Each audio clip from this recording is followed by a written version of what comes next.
Chapter 51. Naval Headquarters. The investigation into the coordinates of the flickering lavender light spot left by the mysterious palace on the sea is also proceeding in an orderly manner. Under the strong order of Akainu Sakazuki, the Marine first dispatched several unmanned exploration submarines equipped with the most advanced sonar detection systems and deep-sea cameras to conduct preliminary, non-contact exploration of the deep-sea area below the coordinates of the light spot. The images and data sent back by the unmanned detection submarine once again deeply shocked the Marine's top brass. They discovered that directly below the coordinates of the light spot, about several thousand meters deep in the sea, the huge palace that once floated in the air was now standing quietly on the dark seabed, like a sleeping ancient giant. The structure of the palace did not seem to have suffered much damage from sinking into the deep sea, and it still maintained its unique shape full of smooth curves and unknown metallic luster. What surprised them even more was that in a certain area of the palace, it seemed to be the location of the huge circular one eye that sucked everyone in and out before, a relatively stable space channel that emitted a pale purple light, was formed. That space passage was like an invisible entrance connecting the inside of the palace and the deep sea outside. It was surrounded by all kinds of chaotic and violent energy turbulence, as well as some extremely powerful and unknown force fields. The unmanned detection submarine tried to approach the space channel, but just when it approached a certain distance, it was bounced back by a strong repulsive force. Moreover, the various precision instruments on the submarine also experienced different degrees of failure and malfunction due to the interference of those energy turbulences. It seems that entering the palace is not as easy as we thought. Vice Admiral He looked at the images and data sent back by the unmanned detection submarine, frowned slightly, and said in a deep voice. Akainu's expression also turned a little ugly. He originally thought that as long as he found the location of the palace, with the powerful strength of Marine, he could easily enter it and take away all the legacy inside. But now it seems that the palace's defense mechanism is far more complicated and dangerous than he imagined. The risks of rashly sending the legacy recovery team into the space channel filled with unknown energy turbulence and powerful force fields can be imagined. Once an accident occurs, those elite Marine officers and CP agents will most likely be wiped out, and even their bodies will not be found. Order the Heritage Recovery Team to temporarily stop all actions. Although Akainu was filled with resentment and anger, he also knew that now was not the time to act rashly. He had to be responsible for the lives of those loyal subordinates. Until Dr. Vegapunk conducts a more in-depth analysis and assessment of the nature of those energy fields and space channels, and finds a relatively safe way to enter, no one is allowed to approach that coordinate point without permission, let alone attempt to enter the palace easily. Akainu's tone was firm and unquestionable. He knew that one should eat one bite at a time and walk one step at a time. In the face of such an unknown existence beyond imagination, caution and patience are often more important than recklessness and impulsiveness. Marine's exploration operation has temporarily come to a standstill. The mysterious palace sleeping in the deep sea and the coordinate light spot constantly flashing on the sea surface are still like a huge mystery, attracting the attention of the whole world, and waiting for a suitable opportunity to show the world its tip of the iceberg again. Daughter Island, this mysterious country known as the Forbidden Land for Men, has now added a rare bustle and vitality due to the arrival of Straw Hat crew. Luffy, the nervous and energetic boy in the straw hat, has recovered from his injuries, mainly due to excessive hunger and physical exhaustion, after a few days of eating and sleeping. He has regained his lively and energetic appearance. During the time of recuperation on Daughter Island, in addition to enjoying Hancock's meticulous loving feeding every day, Luffy also heard a lot of rumors about the outside world from Ivankov, Jinbei, assuming he also stayed on Daughter Island temporarily, and some other well-informed Nine Snake warriors. Of all the things that made him most excited and curious, of course, was the information about the coordinates of the lavender light spot that was constantly flashing on the surface of the Marineford Sea left by the mysterious palace. Wow! That big palace actually left a shiny mark in the sea. Luffy's eyes suddenly lit up, as if he had discovered a new continent, and a childlike innocent and excited smile appeared on his face. He immediately jumped up from the bed, waving his arms and shouting, "Great! Let's get going! I want to go to the big palace to continue exploring. Maybe there are more delicious beans and more fun toys in it." For Luffy, the mysterious palace that descended from the sky, actually rose from the bottom of the sea, was simply a huge amusement park full of unknowns and surprises. He was completely unaware of the dangers that might be hidden behind the palace, and the huge disputes that might be caused by those magical props. All he could think about were those fragrant beans and those universal capsules that could create things out of thin air. Maybe, I can find the pink guy who can blow up a planet with a whoosh. I want to make friends with him. He must like to hold parties too. Luffy touched his chin and talked to himself, his face full of infinite yearning for unknown adventures. Nami and Usopp, who were standing aside, immediately had 3 black lines on their foreheads after hearing Luffy's big words, and their faces showed expressions of helplessness and headache. Luffy! Calm down! Nami put her hands on her hips and shouted at Luffy, trying to pull him back from his unrealistic fantasy. Do you know how dangerous that place is right now? The Marines must have set up many defenses there. Moreover, ambitious people and pirates all over the world are eyeing that place. With our current strength, if we rush over rashly, we will simply die. Usopp also nodded repeatedly, with an exaggerated expression of fear on his face. Yet, Luffy, I have a disease that prevents me from going to dangerous places. And that pink guy doesn't look friendly at all. He's a monster that can destroy the planet. How could you want to make friends with him? But there must be a lot of fun things there. Luffy pursed his lips a little aggrieved. He was still full of infinite curiosity about the big palace. To have fun, you need to be alive to play with it. Nami rudely slapped Luffy in an attempt to sober him up. Just when Luffy was a little depressed because he couldn't go to the Grand Palace to explore immediately, and Nami and Usopp were trying to stop him from acting impulsively, a voice full of majesty and wisdom came from the side. Luffy, Nami is right. It's not the right time for you to go to that place yet. The person who spoke was Pluton Silver Rayleigh. He had arrived at the door of the room without knowing when, with a gentle smile on his face, but his eyes were full of solemnity. Uncle Rayleigh. Luffy's eyes lit up again when he saw Rayleigh, and he immediately wanted to ask Rayleigh how to explore the big palace. However, Rayleigh waved his hand, signaling him to stay calm. Luffy, Rayleigh's expression became serious. He slowly walked in front of Luffy and said in a deep voice, "Do you know what the emergence of that mysterious palace and the outflow of that magical tool mean to the whole world?" Luffy blinked and shook his head in confusion. "I don't know. But I think those beans are delicious." "No, they are magical." Rayleigh couldn't help but smile when he heard this, but soon returned to his serious expression. "That palace, and the legacy it brings, will definitely completely disrupt the original balance of power in the New World." Rayleigh's voice was filled with a subtle worry. Whether it is the Marine, the other 4 emperors, or those ambitious people hiding in the dark, they will all engage in more intense and cruel struggles in order to compete for these forces that can change the situation of the war. In the future, the strength of the enemies you encounter in the New World may become more unpredictable and more, due to the appearance of these items. Rayleigh looked at Luffy deeply and said solemnly, "If you want to protect your friends and realize your dreams, you must master the real power as soon as possible. Haki is what you need to master most now, and it is also the way to make you stronger. In the next 2 years, I will do my best to guide you in the practice of Haki. You must be prepared to welcome the coming new era that is even more magnificent and more dangerous. Otherwise, you and your companions will most likely be ruthlessly swallowed by this new wave." Rayleigh's words were like a wake-up call, and Luffy, who was still immersed in the beautiful fantasy of the big palace, gradually calmed down. He knew that what Uncle Rayleigh said was right. His current strength was far from enough. If he could not become stronger, he would not be able to protect everything he cherished, nor would he be able to continue to freely adventure in this increasingly dangerous world. "I understand. Uncle Rayleigh." Luffy's eyes became firm, and he nodded heavily. "I have been practicing hard for more than 10 years. I will definitely become stronger. Strong enough to beat away all the bad guys who dare to bully my friends." Seeing Luffy's renewed fighting spirit, Rayleigh showed a relieved smile on his face. He knew that this young man with the will of D would never let him down. After listening to Rayleigh's words, the pirate's queen Boa Hancock also made an important decision in her heart. She knew that although she was one of the Shishibukai and possessed great strength, she was still inferior to the truly top-notch masters of the New World. The daughter island she ruled had also been facing various threats from the outside world. If she wants to continue to protect her country and her people in the future, and more importantly, to protect her beloved Luffy, then she must become stronger and provide more help for Luffy's future adventures. So Hancock made a decision that surprised all the 9 snakes.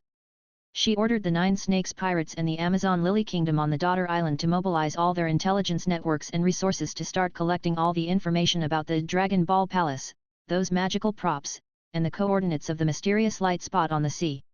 She wanted to do her best to clear some obstacles and provide some useful information for Luffy's future adventures. She even secretly thought that if the time was right, she might be able to personally lead the Nine Snakes Pirates' most elite warriors to accompany Luffy to explore that place. A mysterious palace full of unknowns and dangers. For Luffy, she is willing to give everything. Even if it means making the whole world her enemy. Hancock's decision will undoubtedly bring great help to Luffy's future adventures. It also deepens the bond between the Straw Hat crew and the Nine Snakes Pirates. Just when the powerful people from all over the world were getting ready for the mysterious palace and its legacy, and even began to rub their hands and prepare for a big fight. World government, this huge machine that rules the entire world, is also secretly carrying out their manipulation of public opinion. The five elders knew that the advanced technology displayed by the Dragon Ball Palace and the props with miraculous effects were of great significance to ordinary people. Huge temptation. If this information is allowed to spread freely, it will inevitably cause panic and treasure-hunting frenzy around the world.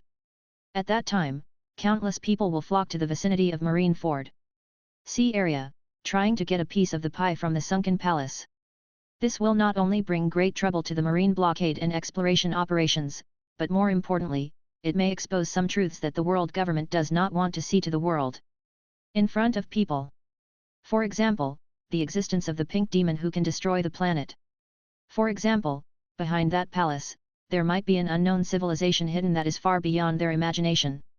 Once these things are made public, they will inevitably shake the foundation of the world government's rule, and may even trigger a global crisis of faith. This is something the five elders absolutely do not want to see. So, under their secret instructions, the world government began to spread the word through various media channels they controlled, newspapers, radio, and even some official propaganda machines. Spreading some carefully fabricated and distorted statements.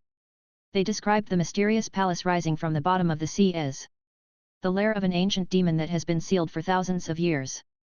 They said that the magical items that flowed out of the palace, such as the magic beans, combat power detectors and universal capsules, were spread by the devil to lure people to fall bait.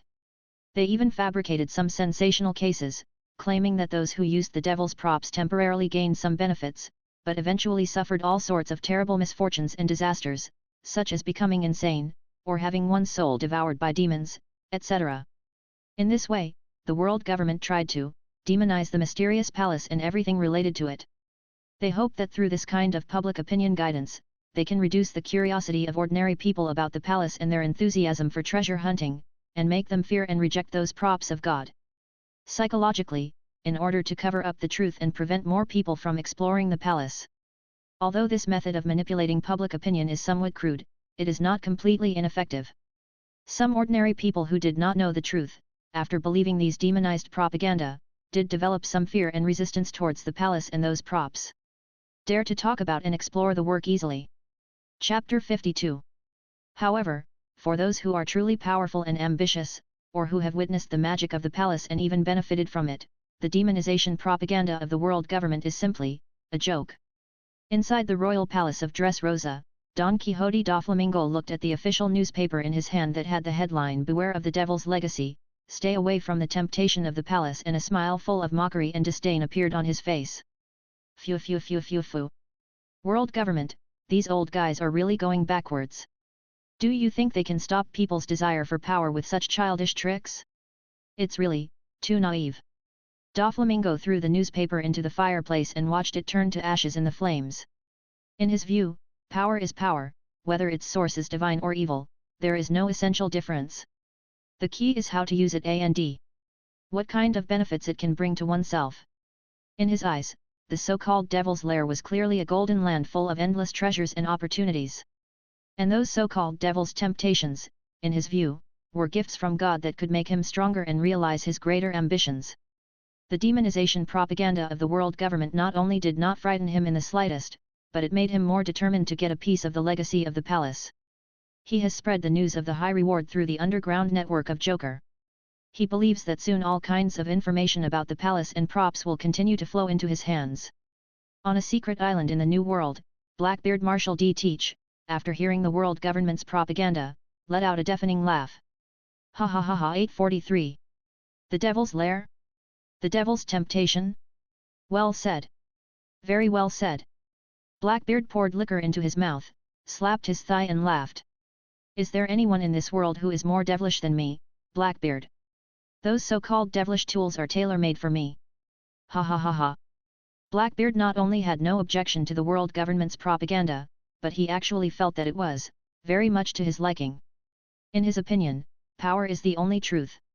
No matter where this power comes from, as long as he can use it and help him realize his ambition to dominate the world, it is a good thing. Instead, he was somewhat grateful for the world government's reverse propaganda because it might scare off some timid competitors and make it easier for him to obtain those precious palace heritages. He has already started planning. When his strength improves a little bit, and he better integrates the abilities of the shock fruit and dark fruit with the props he has obtained, he will personally lead people to the mysterious coordinates of the light spot on the sea and explore the so-called Devil's Lair. He believed that there must be more and more powerful Devil's treasures hidden there, waiting for him, the real Devil, to discover.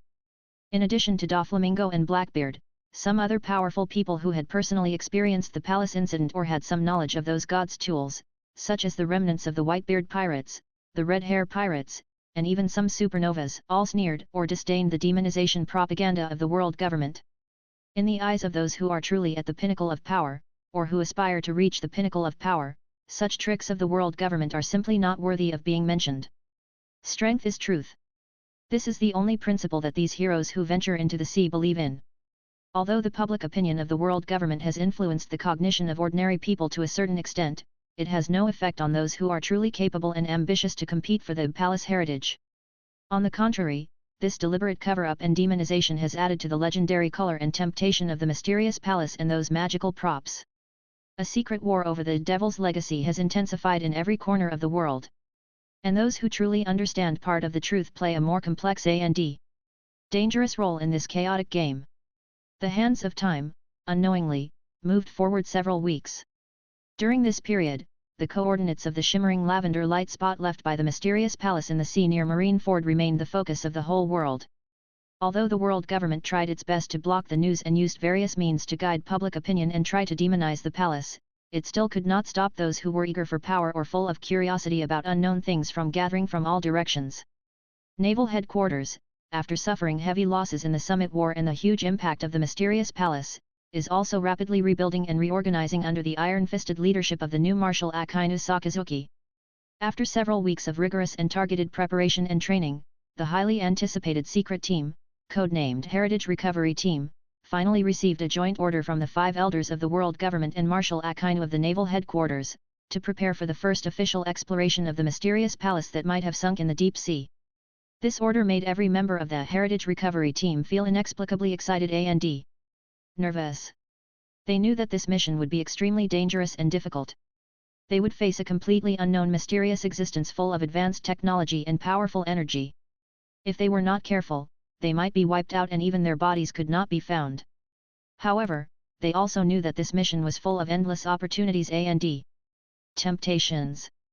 If they can successfully enter the palace and bring back some valuable legacy, they will not only be able to make great contributions to the marine and world government, but they may also gain some powerful power that can change their own destiny and even the world situation. This desire for unknown power and the expectation of achieving great things overwhelmed the fear and anxiety in their hearts. Before setting off, the naval headquarters equipped the Heritage Recovery Team with the best equipment. Each of them wore a special protective suit newly developed by Dr. Vegapunk, which could withstand a certain degree of energy shock and deep sea pressure. Although this kind of protective suit could not be compared with the advanced technology of the palace itself, it was enough to improve their ability to survive in an unknown environment to a certain extent. The communication equipment they carry has also been specially improved and encrypted, and can maintain a certain degree of communication smoothness in an environment of strong energy interference. Of course, the most important thing is the combat effectiveness detectors that were recovered from the Summit War and initially repaired and debugged by Dr. Vegapunk. Although there are not many of them and their functions are not very stable, they are still an important support for the team members to judge danger and evaluate targets in unknown environments. In addition, Dr. Vegapunk also specially provided the team with some of his latest portable energy analysis instruments. Although these instruments cannot perform accurate energy data analysis like those large equipment in the laboratory, they can also roughly detect the intensity and type of energy fluctuations in the surrounding environment, thus providing some valuable reference information for the team's actions.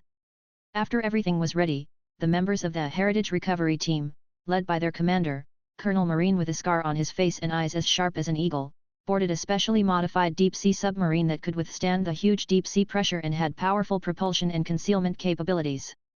This submarine, with a pitch-black body and smooth shape, left Marine's secret port silently like a ghost in the deep sea, then dived into the rough sea, secretly heading towards the coordinates of the constantly flashing lavender light spot in the waters near Marineford.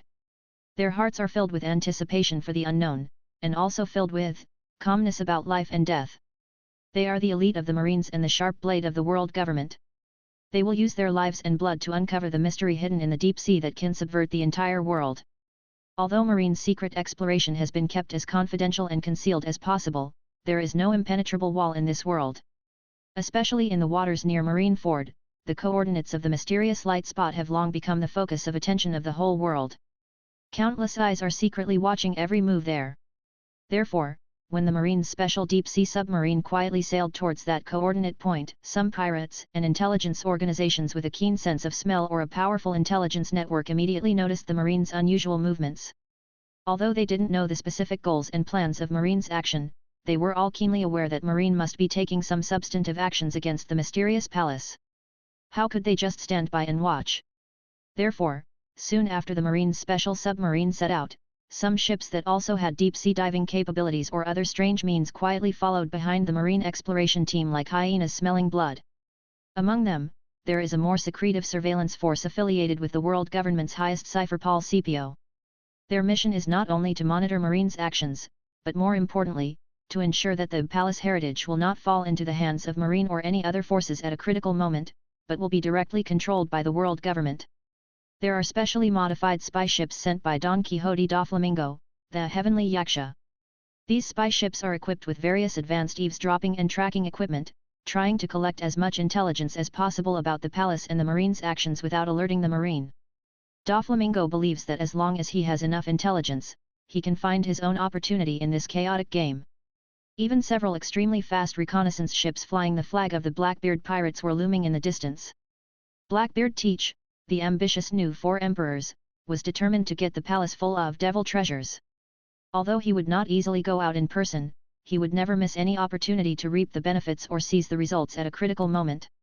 In addition to these larger forces, there are also some other small pirate groups, or some unidentified mysterious organizations, who are like ghosts, watching in the dark, waiting for the opportunity to fish in troubled waters. For a moment, the sea area near Marineford, which was already undercurrent, became even more turbulent and full of murderous intentions. The Marines' Heritage Recovery Team didn't know that so many yellow birds had already caught up with them.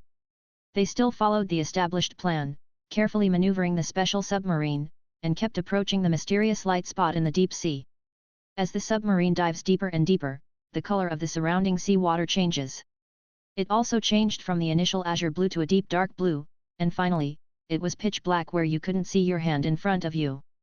Only the powerful searchlight on the outside of the submarine cast a few pale and lonely beams of light in the dark sea, barely illuminating the limited area ahead. Inside the submarine, the atmosphere seemed somewhat depressing and tense. The team members were all wearing heavy special protective clothing and breathing masks on their faces, silently sticking to their respective positions. Only the monotonous and regular sounds emitted by various instruments, the sound of beep echoed in the silent cabin. Report depth.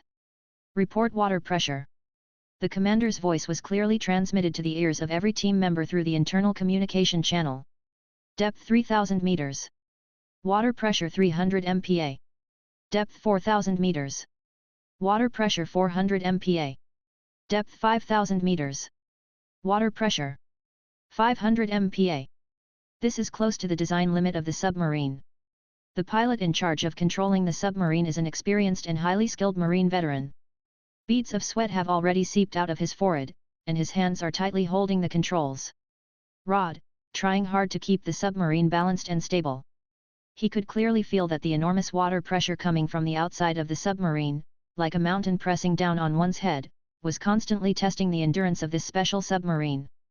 The submarine's solid alloy shell, under the huge water pressure, made waves of unsettling crunching friction and groaning sounds from time to time, as if it could break at any time.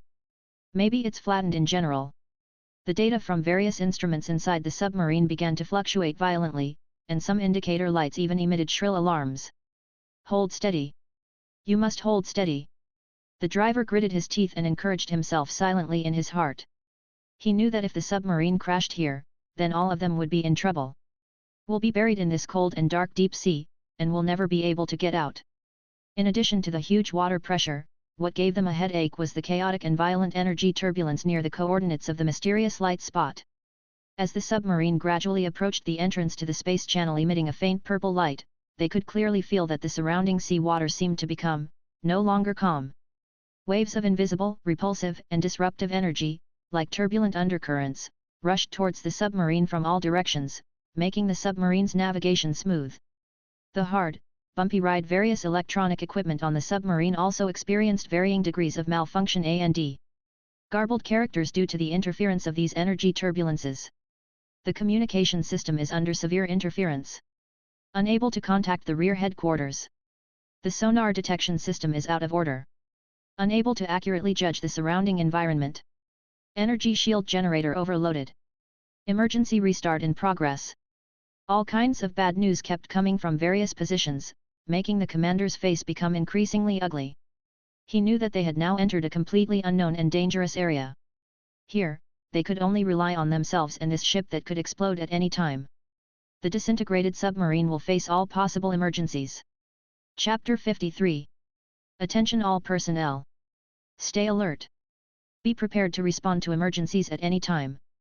Although the commander's voice was a little nervous, he remained calm and decisive. He knew that the more critical the moment, the more he had to stay calm. Otherwise, if he lost his composure, that would be a real death.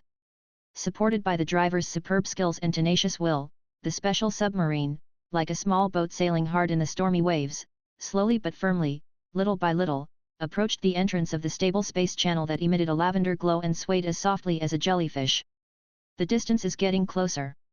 They could even clearly see that above the layer of light film, those mysterious golden words twisted like tadpoles were flowing slowly, emitting a heart-pounding, ancient breath. Finally, after going through countless hardships and obstacles, the head of the specially made submarine gently touched the entrance to the light membrane that was emitting a faint glow. There was no violent collision as imagined, nor was there any sign of energy rebound. That layer of light film was unexpectedly soft. The head of the submarine blended into the lavender light easily, as if passing through a thin layer of jellyfish body. Then, the entire submarine was enveloped by the soft light, and then, disappeared silently into the deep sea, as if it was completely swallowed up by another space. When the members of the Heritage Recovery Team recovered from the brief feeling of weightlessness and spatial distortion when they passed through the light film, they found themselves in a completely new and unfamiliar environment. The submarine is now quietly suspended in a huge metal channel full of unknown technology. This passage was different from the vast circular hall they had seen inside the palace last time. It was much narrower, only a few dozen meters wide and a few dozen meters high, presenting an irregular tubular structure full of smooth curves. The walls, top and bottom of the passage were all covered with the strange metal material that they had seen before, with light blue energy lines flashing on it. Those energy lines were still flickering in a regular rhythm, providing the only light source for this claustrophobic passage. The air was filled with a strange smell similar to the one I smelled the last time I entered the hall, a mixture of ozone and a faint sweet fragrance. Although this smell was a bit strange, it was not unpleasant, and instead made people feel slightly refreshed. There was only a slight buzzing sound from the various instruments inside the submarine after they had stabilized, and a dull low hum from the engine when running at low power. Apart from this, no other sound could be heard. This ultimate silence, on the contrary, makes people feel inexplicably depressed and uneasy. Is this the interior of the palace? A young team member nervously looked at the unfamiliar environment outside through the submarine's observation window, his voice trembling slightly. It looks more primitive than the hall we entered last time, another experienced CP9 agent pondered. The commander did not speak, he just quickly glanced at the instrument data inside the submarine. Report. The external environmental pressure is normal. The energy field strength is stable. The life support system is operating well. The team member responsible for environmental monitoring immediately reported. Very good. The commander nodded, and then issued a new order: all combatants, lift the submerged state and prepare to leave the boat. Reconnaissance team, immediately activate the combat power detector and energy analyzer, and conduct a comprehensive scan of the surrounding environment. Yes. Following the commander's order, the submarine immediately heard the sounds of metal friction and air pressure balance. The heavy hatch slowly opened, and a stream of slightly cold air with a strange smell entered the cabin. After putting on their respective combat equipment, the members of the Heritage Recovery Team filed out and stepped onto the cold and hard metal floor inside the palace. They looked around them warily at the unfamiliar environment, their weapons loaded, ready to deal with any danger that might arise. The members of the reconnaissance team quickly activated the combat power detectors and energy analyzers in their hands. The lens of the combat power detector did not show any value or mark representing life reaction. This meant that, at least in the passage area where they were currently located, there seemed to be no living creatures. This discovery made the team members feel a little relieved, but they did not completely let down their guard. However, after the energy analyzer was turned on, it immediately had a strong reaction. The pointer on the instrument screen swerved wildly towards a certain direction of the channel, and issued a series of rapid beep alarm sounds. Report to the commander. The energy analyzer shows that in the direction of the channel, about 3 kilometers away, there is an extremely powerful, unknown energy source. Its energy intensity far exceeds any target we have detected before. A team member responsible for operating the energy analyzer reported to the commander with a hint of shock and excitement in his voice. A powerful energy source? Upon hearing this, the commander raised his eyebrows slightly, and a gleam of light flashed in his eyes. He knew that in many science fiction works, this powerful energy source often represented the core of the entire base, or some extremely important secret. Very good. The commander's mouth curled up slightly. It seems that our luck this time is pretty good. He immediately ordered, everyone.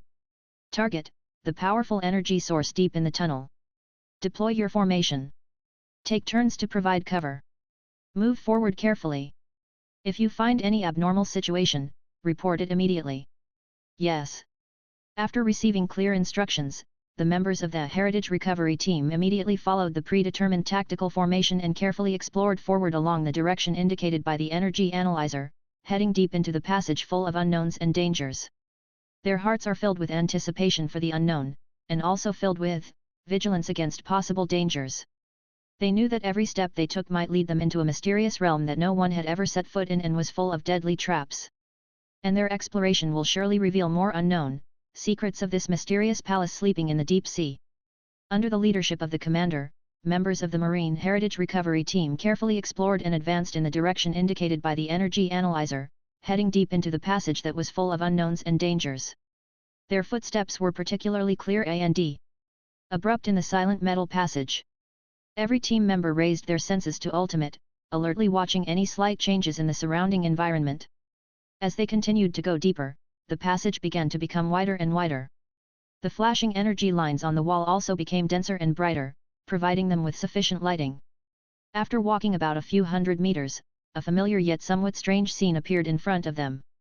It was a huge rotunda.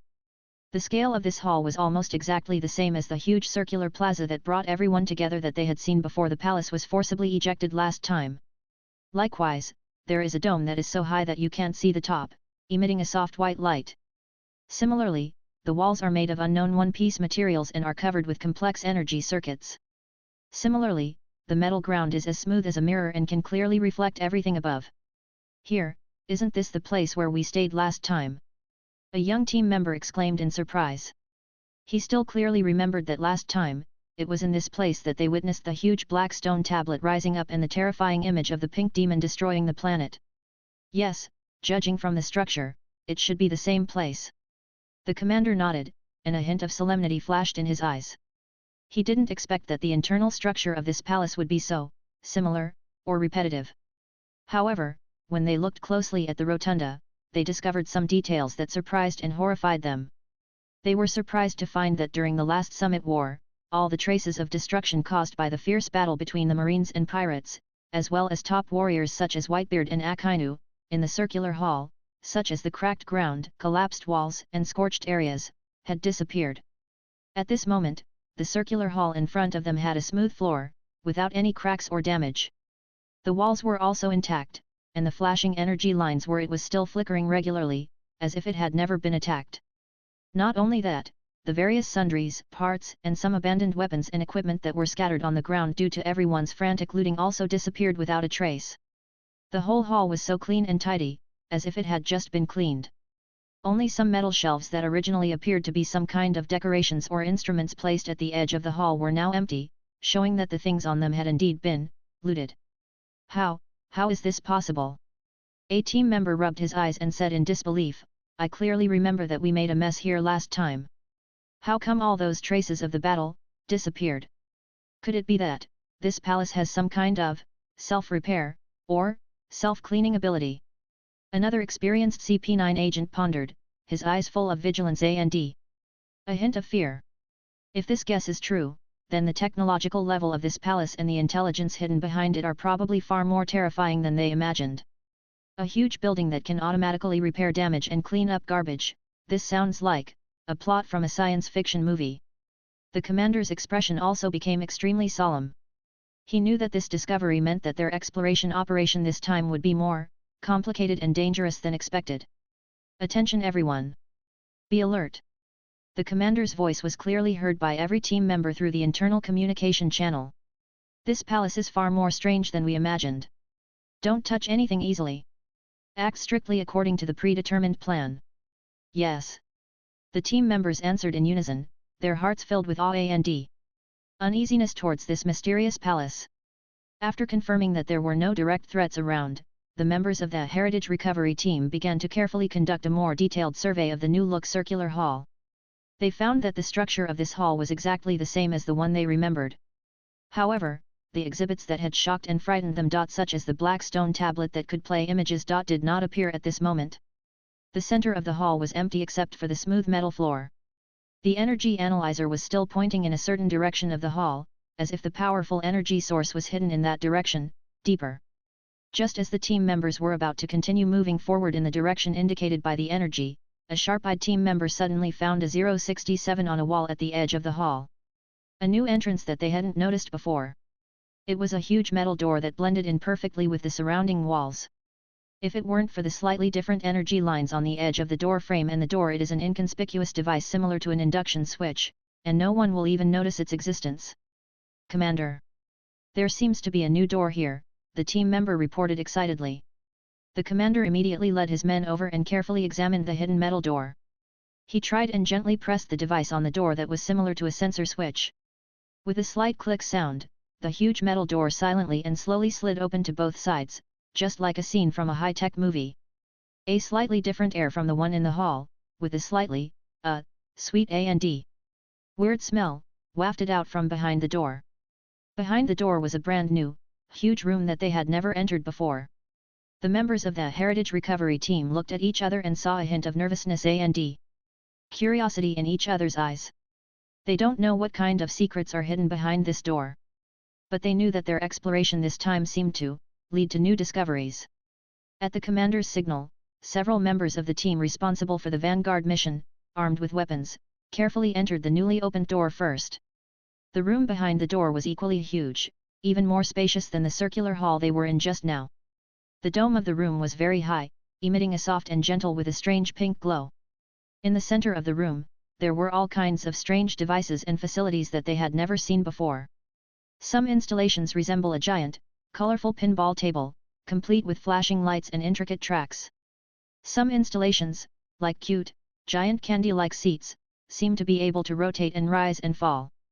Other devices look like huge, transparent pipe networks, with some colorful liquids flowing slowly inside.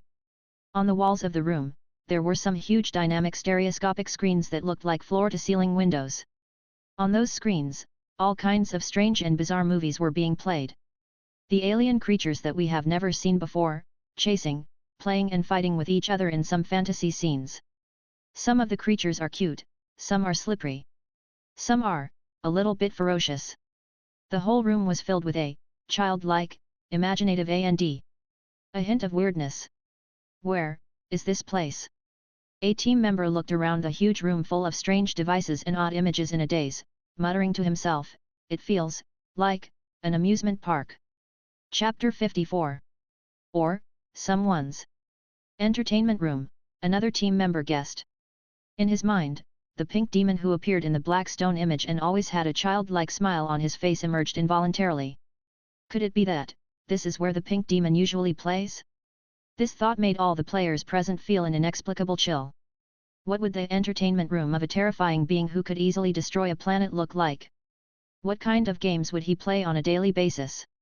The commander's face also became a little solemn.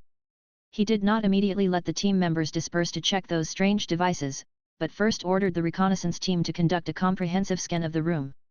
The combat power detector still showed no life response. The energy analyzer detected weak energy fluctuations of different intensities but very similar in nature in every corner of the room. These energy fluctuations seemed to be related to those strange devices and the dynamic images on the wall. It seems that this is indeed some kind of functional place. The commander groaned. However, no direct danger has been found for the time being. He ordered the team to split into several groups to conduct a more detailed survey of this huge entertainment room in the hope of finding some valuable clues or heritage. Just as the team members were carefully exploring this entertainment room full of unknown and weird atmosphere, in an inconspicuous corner, several team members made an unexpected discovery. There was a metal machine that was half a person's height and had a somewhat odd shape. The shell of the machine was a dull silver-gray color with some signs of damage on it, as if it had suffered some degree of damage at some point in the past.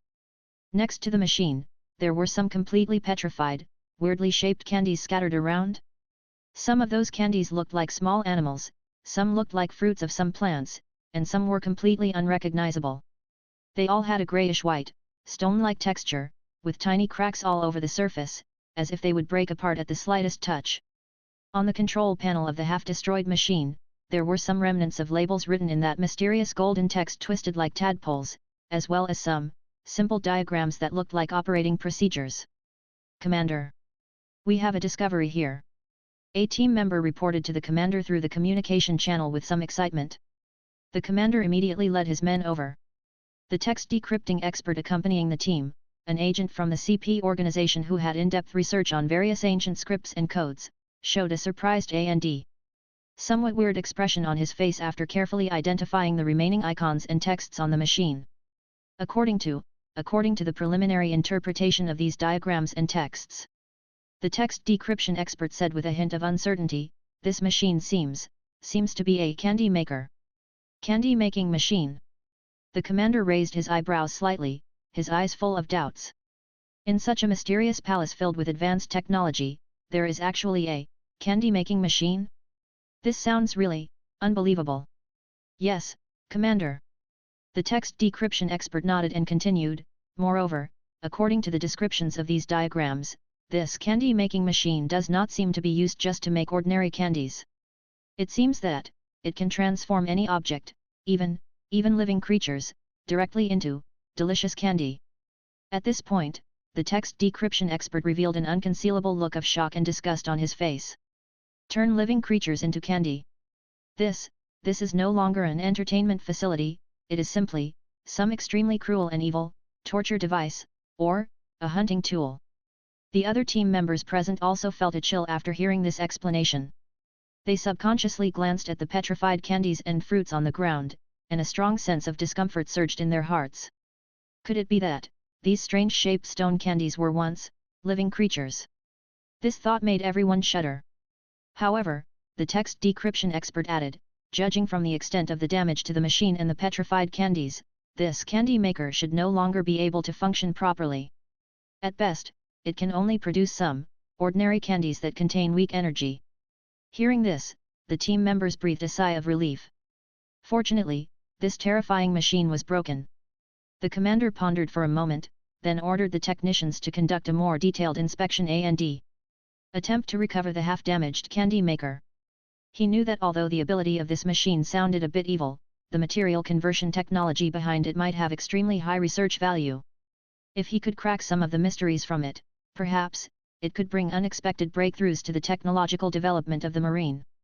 Just as a technician was carefully checking and scanning the candy-making machine with various instruments, his hand accidentally touched an inconspicuous hidden switch on the side of the machine that was almost integrated with the casing. The switch was very small, and its color was exactly the same as the surrounding metal. If you didn't look for it specifically, no one would notice its existence. Just when the technician's finger touched the hidden switch, Beep dot beep dot beep dot woo. Suddenly, a bright red light shone throughout the huge entertainment room. The piercing alarm, like the scream of a ghost, resounded throughout the space without any warning. The alarm sound had a very high frequency and strong penetrating power, directly stimulating the eardrums and nerves of every team member, making them feel dizzy and upset. What's going on? What happens? The team members were shocked by this sudden change. They raised their weapons and looked around vigilantly. The commander's expression suddenly turned ugly. He knew that they might have triggered the palace's defense mechanism. The next second the shrill alarm sounded.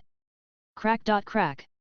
The originally smooth metal walls on both sides of the passage suddenly emitted a series of teeth-grinding mechanical transmission sounds, and then, slid silently to the sides, revealing the deep and dark hangars behind the walls. Then, from those dark hangars, several strangely shaped humanoid puppets made entirely of shiny metal slowly walked out. Those metal puppets were about 2 meters tall, with sturdy bodies, flexible joints, and a cold mechanical texture. Their heads were smooth balls without any facial features, with only a one-eyed sensor in the center that was constantly flashing red light. In their hands, they all held a strange-looking weapon similar to an energy rifle. At the muzzle, a dangerous blue arc was flashing. As soon as these metal puppets appeared, they immediately surrounded the members of the Heritage Recovery Team in the center. Their one-eyed sensors, flashing red light, scanned every Marine soldier coldly, as if judging their threat level. Patrol robot. There's actually such a thing here, one team member exclaimed in disbelief. The commander's face was so gloomy that it looked like water was about to drip out of it. He knew that this time, they might have stirred up a hornet's nest. Everyone! Get ready for battle, the commander roared, and took the lead in raising the special assault rifle in his hand, aiming at the metal puppet closest to him. However, the reaction speed of those metal puppets was faster than he imagined. At the moment the commander issues the battle order. Swoosh dot swoosh dot swoosh. The energy weapons in the hands of the metal puppets almost simultaneously emitted a piercing whistling sound, shooting out 10 beams of blue energy as precise and deadly as lasers. Those energy beams were extremely fast and powerful. Wherever they passed, the air was distorted due to the high temperature, making bursts of hissing sounds. Careful! Get out of the way! Although the members of the Heritage Recovery Team are all battle-hardened elites, they couldn't help but feel flustered when faced with this sudden, sci-fi energy weapon attack. They rolled on the ground or looked for cover, trying to avoid the deadly energy. Bang! Bang! Bang! Several team members who were unable to dodge were hit by the energy beam. Although the special protective suits newly developed by Dr. Vegapunk offset some of the energy impact to a certain extent, they were still burned with charred holes. The injured team members also groaned in pain. Damn it! These guys attack so fast. And so powerful, said a team member, gritting his teeth. His arm was scratched by the energy beam and he felt waves of burning pain. Fight back! Fight back quickly, the commander roared, and the assault rifle in his hand began to spit out flames wildly. The other team members also raised their weapons and launched a fierce counterattack against the metal puppets. For a moment, the entire huge entertainment room was filled with gunfire, energy beams flying, and explosions one after another. A battle full of futuristic technology broke out without any warning.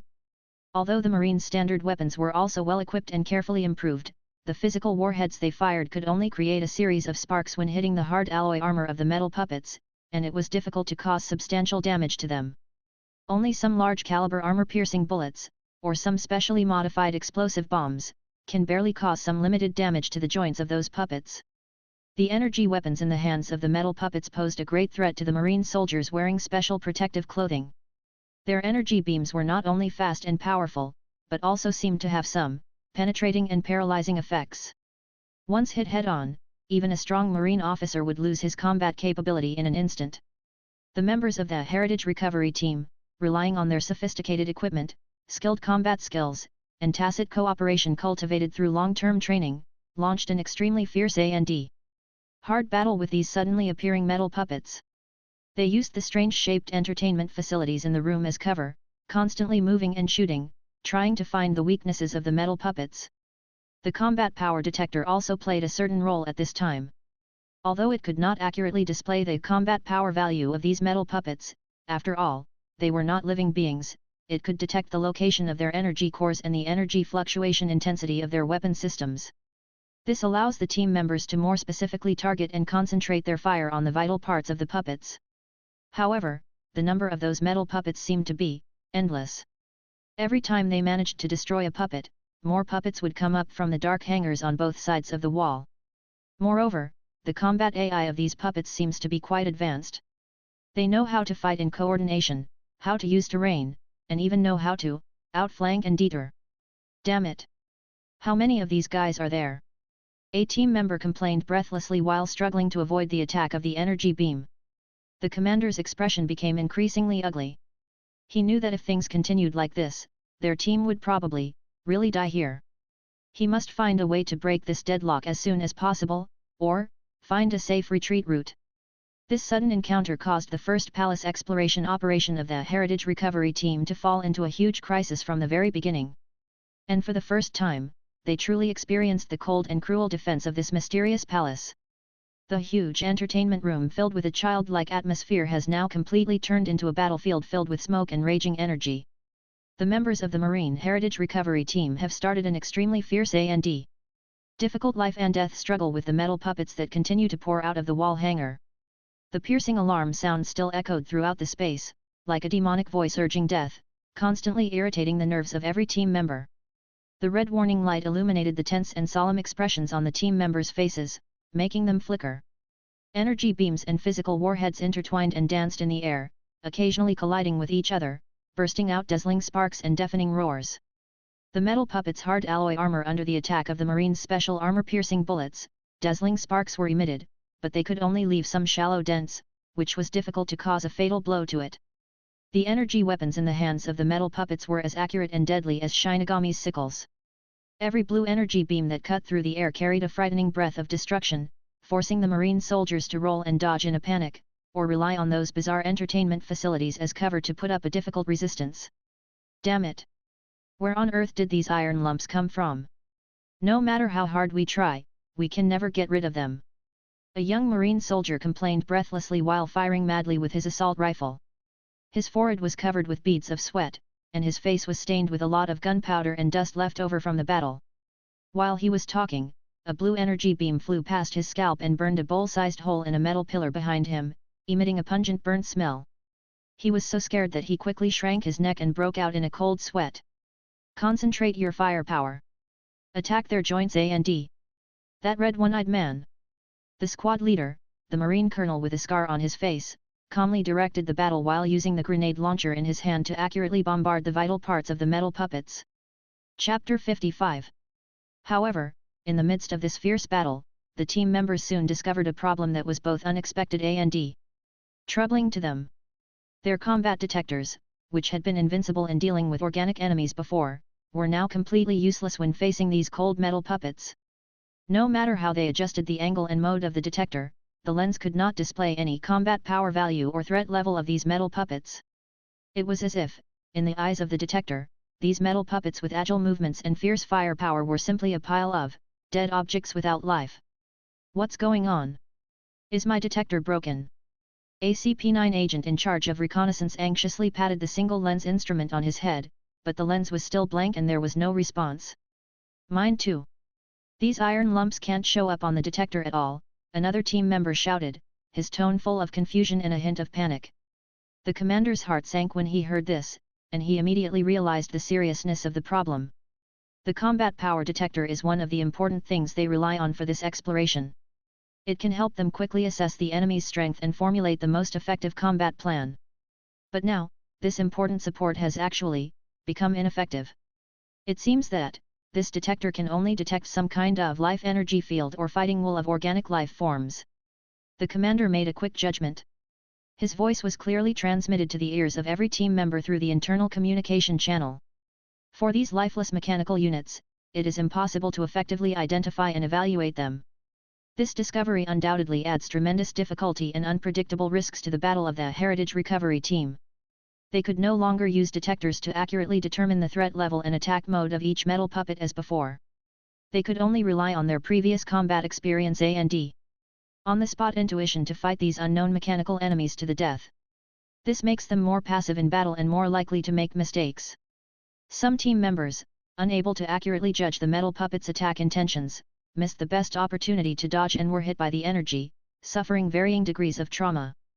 Other team members, because they underestimated the actual combat effectiveness of some seemingly inconspicuous metal puppets, rushed forward rashly, and ended up in a tough battle, and even paid the price of their lives. The battle became more and more brutal. The air was filled with the pungent smell of burning metal and a faint smell of blood. The team members' breathing became heavier and heavier.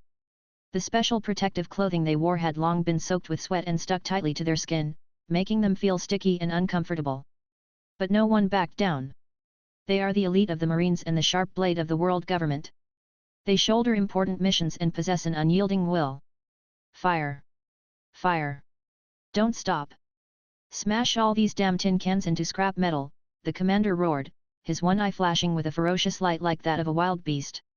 Under his encouragement, the team members also burst out with a more tenacious fighting spirit. They cooperated with each other, covered each other, and used their flesh and blood to fight against those cold mechanical killers in the most primitive and tragic way. Time passes by every second.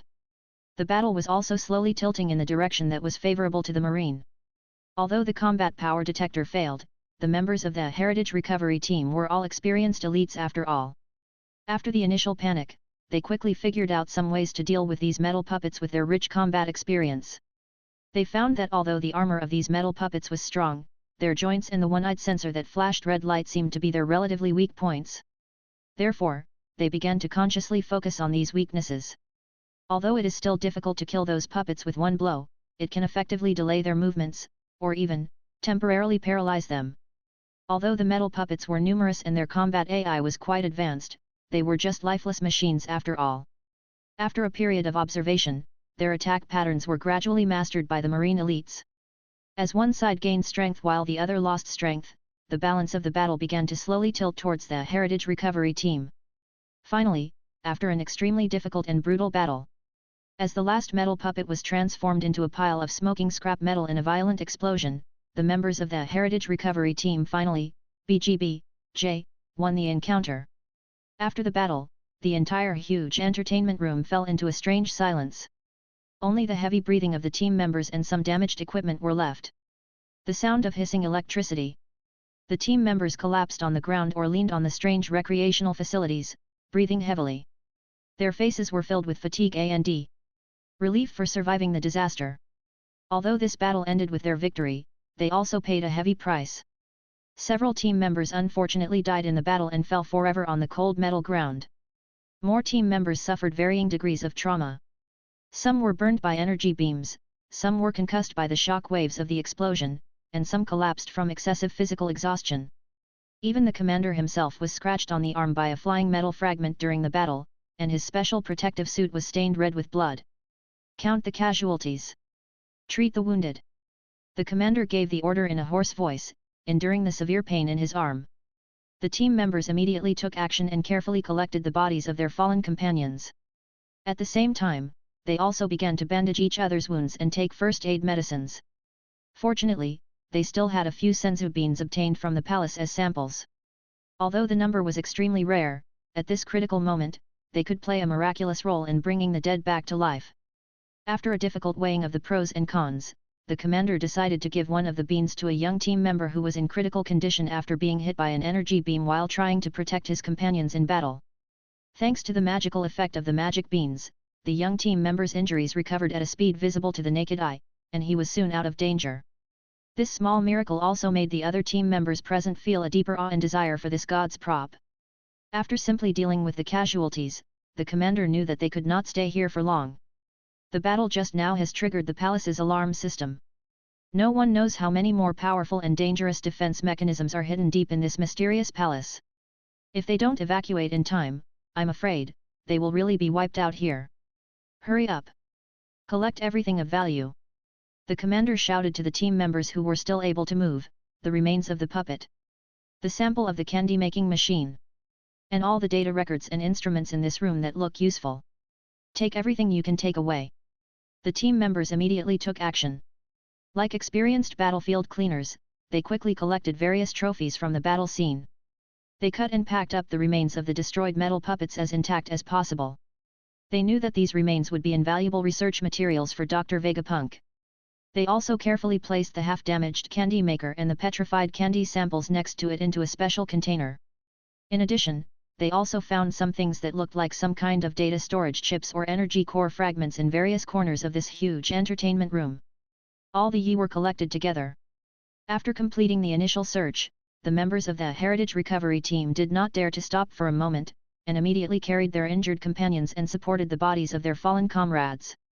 At the fastest speed, they returned to their special deep-sea submarine docked at the entrance of the channel. After all personnel and supplies were safely on board, the submarine's hatch was quickly closed.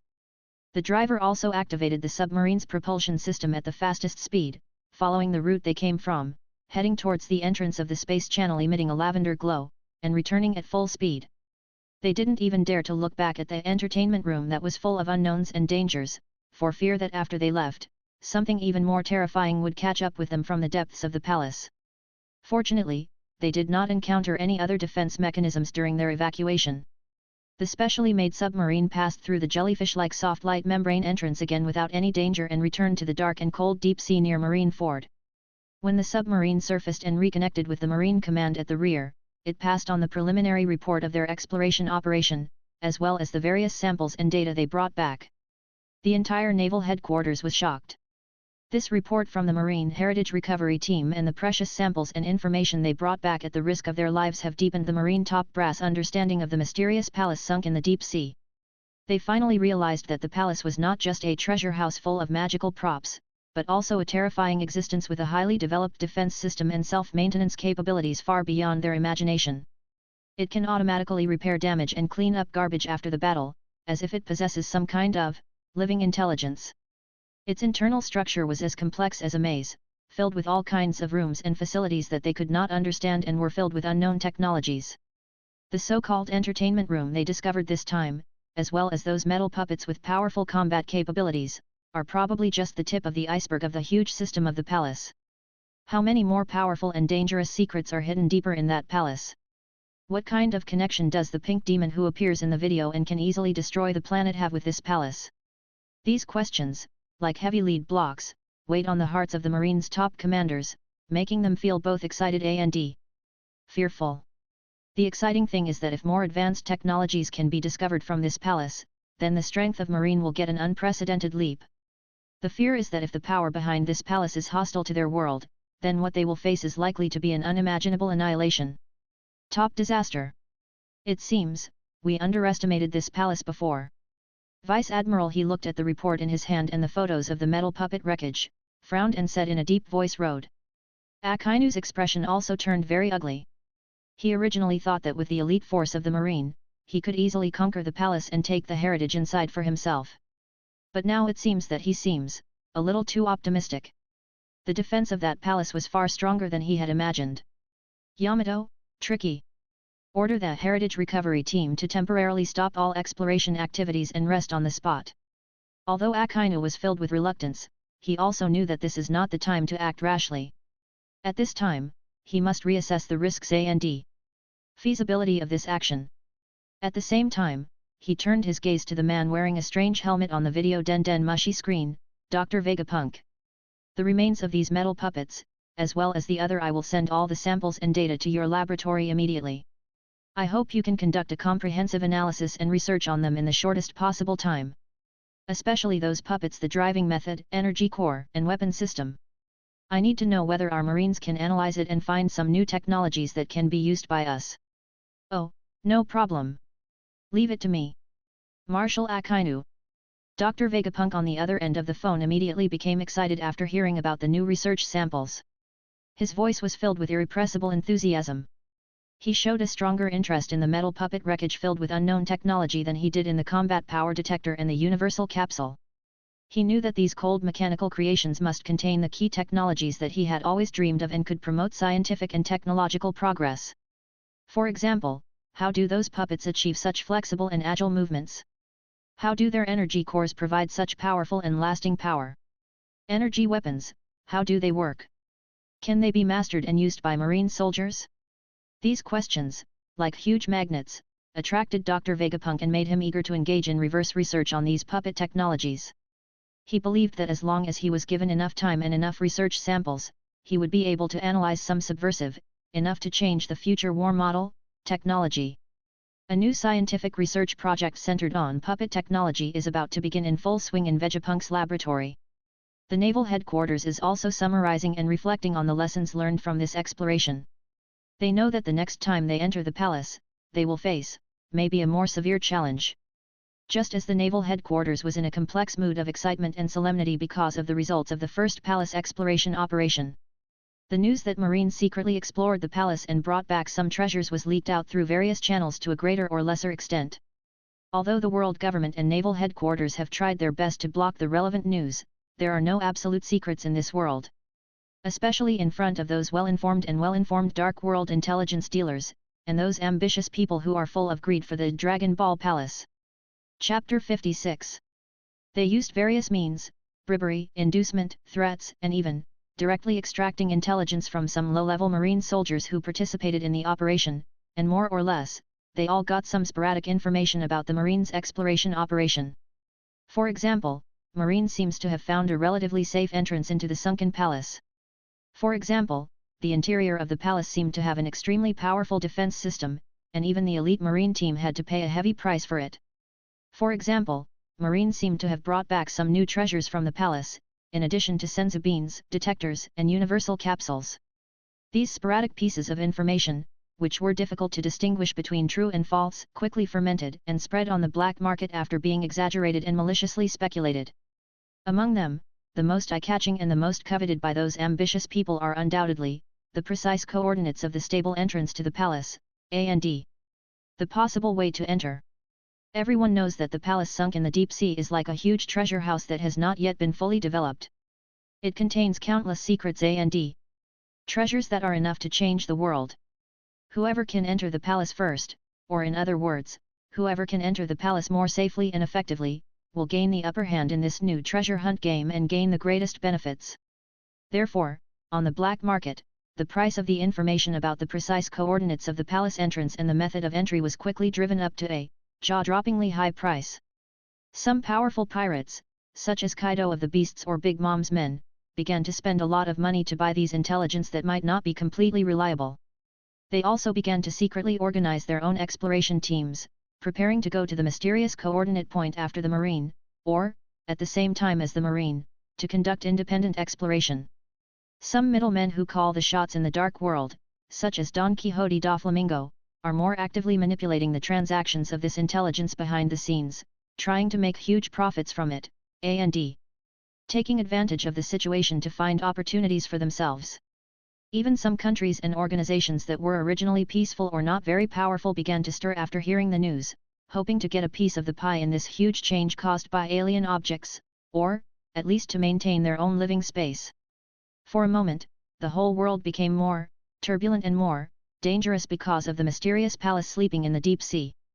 A new battle for the palace entrance and the heritage of God is about to begin in secret, with a bloodier and more cruel prelude. Marine, as the first person to take the plunge, although he paid a certain price, he did get a glimpse of the tip of the iceberg of the mysterious palace. They know that the road of exploration in the future will be more difficult, and full of unknowns. The holy land of Marie Joyce, the sacred place floating on the top of the red line, symbolizing the highest power of the world government, is now shrouded in an unprecedented solemn and uneasy atmosphere. In the heavily guarded secret meeting room that only the highest levels of the world government can enter, 5 serious-looking old men in black suits, the 5 elders, are gathered around a huge round table. In front of them is a detailed report on the first palace exploration operation of the Heritage Recovery Team that has just been urgently transmitted from the naval headquarters.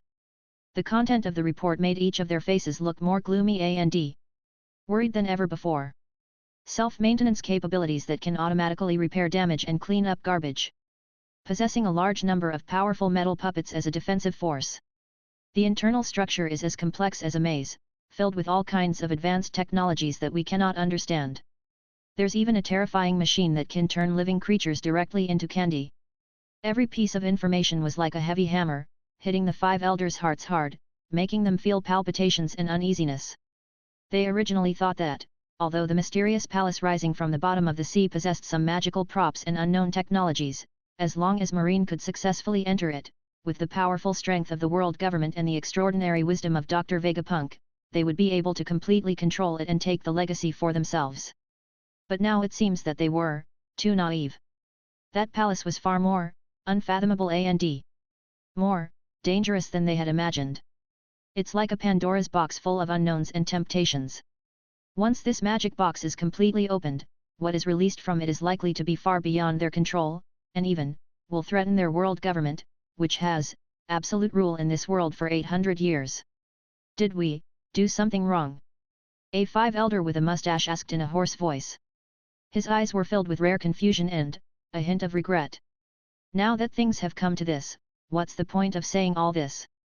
Another 5 elders who wore glasses and looked more gentle pushed the frame on his nose and said in a cold tone, once Pandora's box is opened, it can never be easily closed again. The question now is, how should we deal with this situation that has gotten out of control? A burly 5 elders with a scar on his forehead said in a low voice, his fists unconsciously clenched under the table. They knew that the news of Marine's exploration of the palace had been leaked to some extent. Pirates, ambitious people, and various underground forces who were full of greed for the gods' tools and palace treasures would inevitably flock to it like sharks smelling blood. Although their world government possesses a powerful military force and intelligence network, it cannot be an enemy of the entire world at the same time, let alone stop those desperate criminals from taking risks for the sake of profit. It seems, we can only take it one step at a time. The 5 elders with the highest status and long white beard finally spoke slowly after a long silence.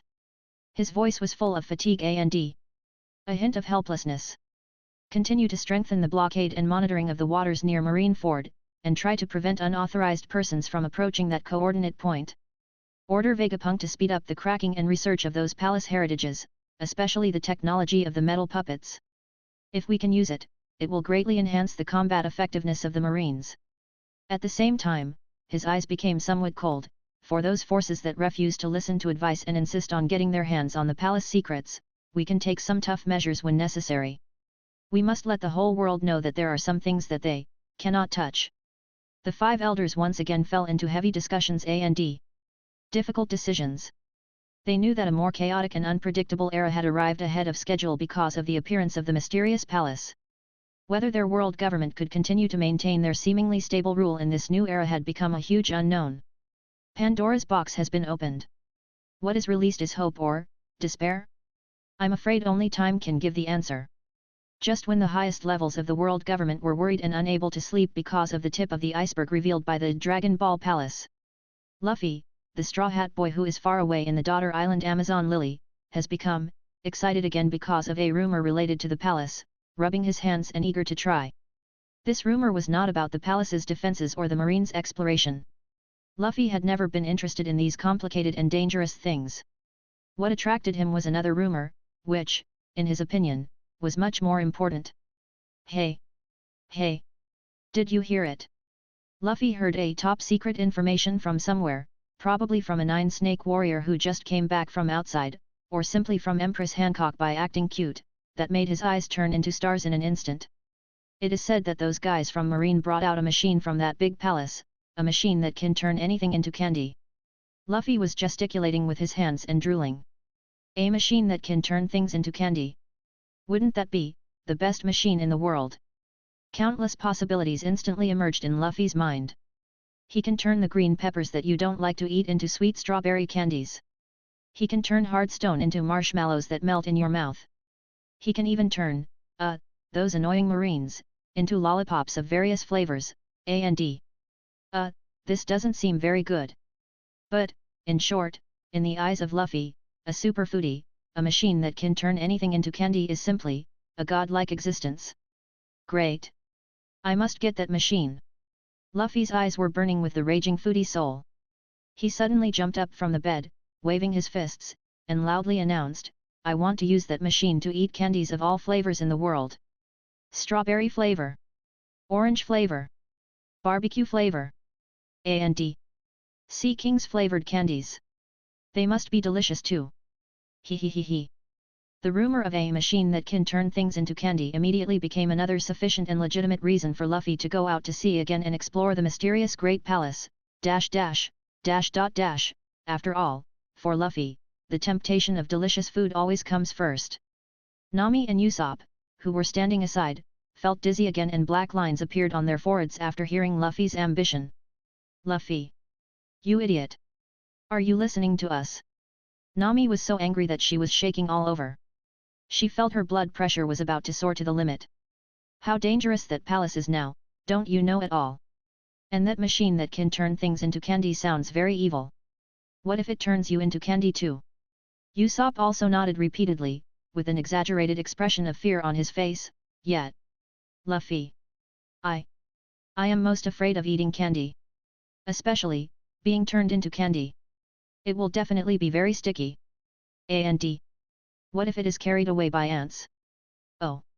It's okay. I'm a rubber man, I'm not afraid of being turned into candy. Luffy waved his hand nonchalantly, and his optimism to the point of blindness came into play again. Besides, if I really was turned into candy, it would definitely be the most delicious rubber candy in the world. He. Nami and Usopp looked at Luffy, who was aloof and only wanted candy. They all felt a deep sense of powerlessness. They knew that it would be harder than climbing to the sky to stop this single-celled foodie from taking risks. It seems that the next heart-pounding adventure for the Straw Hat crew is not far away. 0. Luffy's obsession with candy has become another powerful reason in his heart, besides looking for Senzu Beans, that drives him to the unknown palace. Power. He couldn't wait to go out to sea again, to see the magical candy-making machine with his own eyes, and then, take it for himself and make it his own exclusive snack. Production line. Just as the eyes of the world are focused on the mysterious light spot on the sea in Marineford and the Dragon Ball Palace that may be hidden in the deep sea. In the holy land of Marie Joyce, the city of Pangu that symbolizes the center of world power, in its deepest part, there is a room unknown to outsiders, full of repression and taboos. The Void Throne, the one that has never been sat on since the establishment of the world government, symbolizing the vacant position of the world's supreme ruler, is now sitting, a mysterious figure. His, or her/his, because no one knows his/her true gender and identity, figure is shrouded in a hazy light and shadow, making it difficult to see his/her specific appearance and clothing. I could only vaguely feel that it was a being with supreme authority that was beyond the imagination of ordinary people. He is the real behind-the-scenes ruler of this world, Lord Yim, who is above the 5 elders. At this moment, in front of Lord Yim, there was a top-secret report made of special materials and emitting a faint light. This report was about the Dragon Ball Palace that appears, as well as various magical props flowing out of the palace, and a detailed record of Marine's first exploration operation. At the end of the report, there is also a picture of the pink demon that appeared in the black stone tablet image, which was initially restored in high definition by Dr. Vegapunk. Lord Yim's eyes only lightly glanced at the descriptions of the Senzu Beans, the combat power detectors, the universal capsules, and the internal structure of the palace, without lingering for too long. It seems that these gods' tools and advanced technologies that are enough to shock the world in the eyes of the outside world are just some relatively novel toys. Just a thought. However, when his eyes fell on the blurred but still recognizable restoration of the pink demon image, his eyes hidden in the light and shadow were slightly paused. His gaze lingered for a long time on that pink face full of childlike innocence and an evil smile. He had no expression and made no sound. However, the surrounding air seemed to have completely solidified at this moment. An indescribable, cold and oppressive aura emanated from the Void Throne, causing the temperature of the entire room to suddenly drop by several degrees. The mysterious guards in black robes standing in the shadows in the corners of the room subconsciously held their breath, not even daring to breathe, for fear of disturbing the Supreme Being. Time seemed to have stopped at this moment.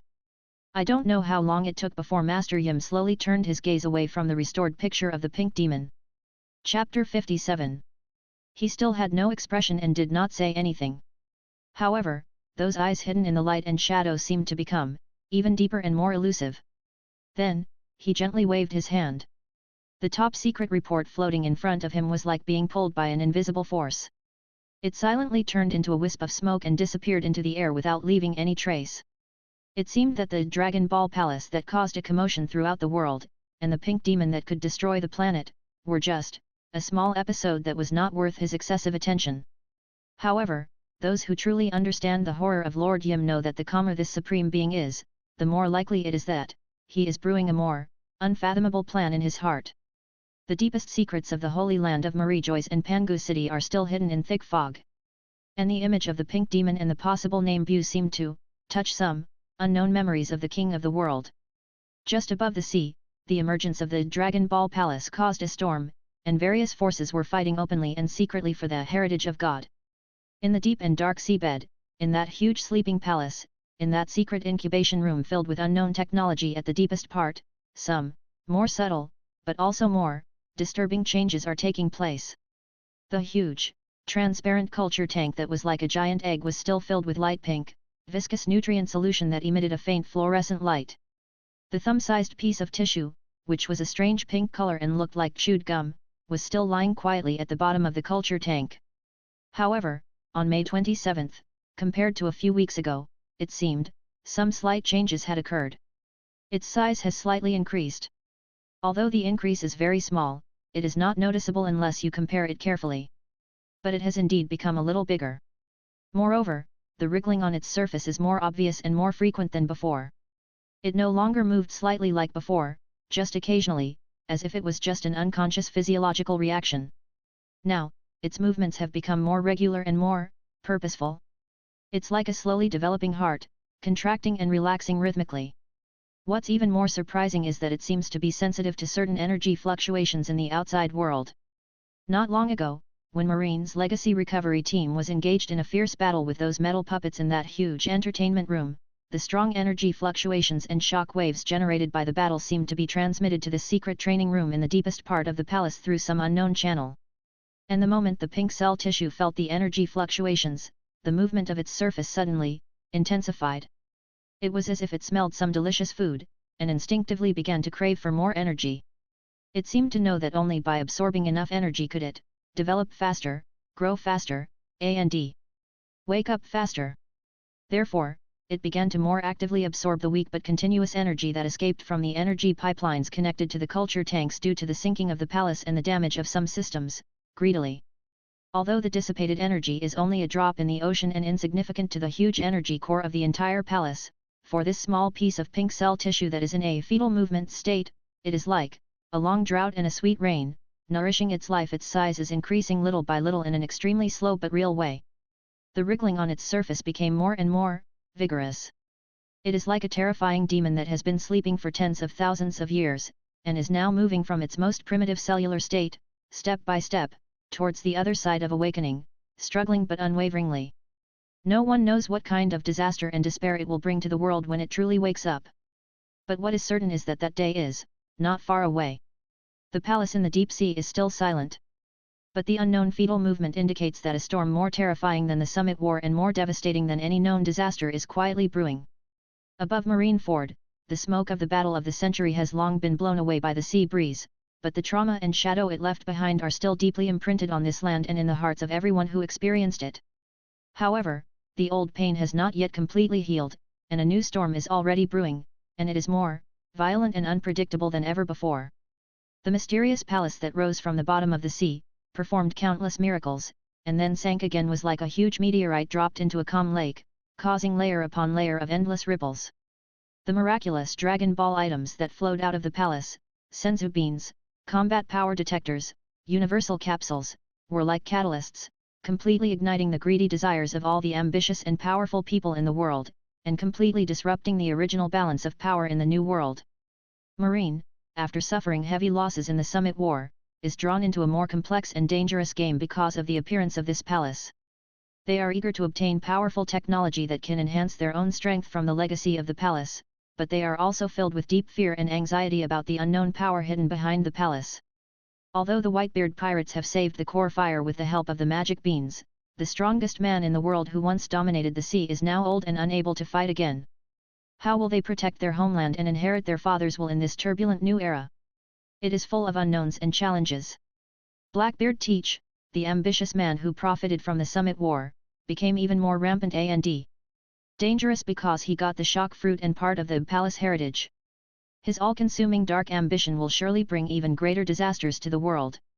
Straw Hat Crew, these young people chosen by fate, are also unknowingly involved in the huge Uzumaki caused by the Dragon Ball Palace.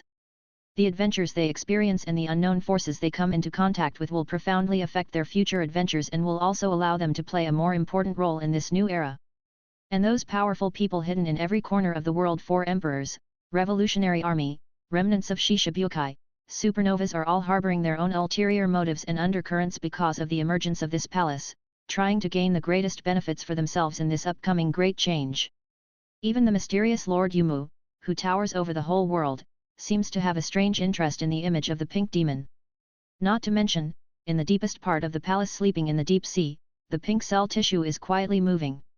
It is like a time bomb that has not yet exploded and is enough to destroy the entire world, waiting for the moment of waking up.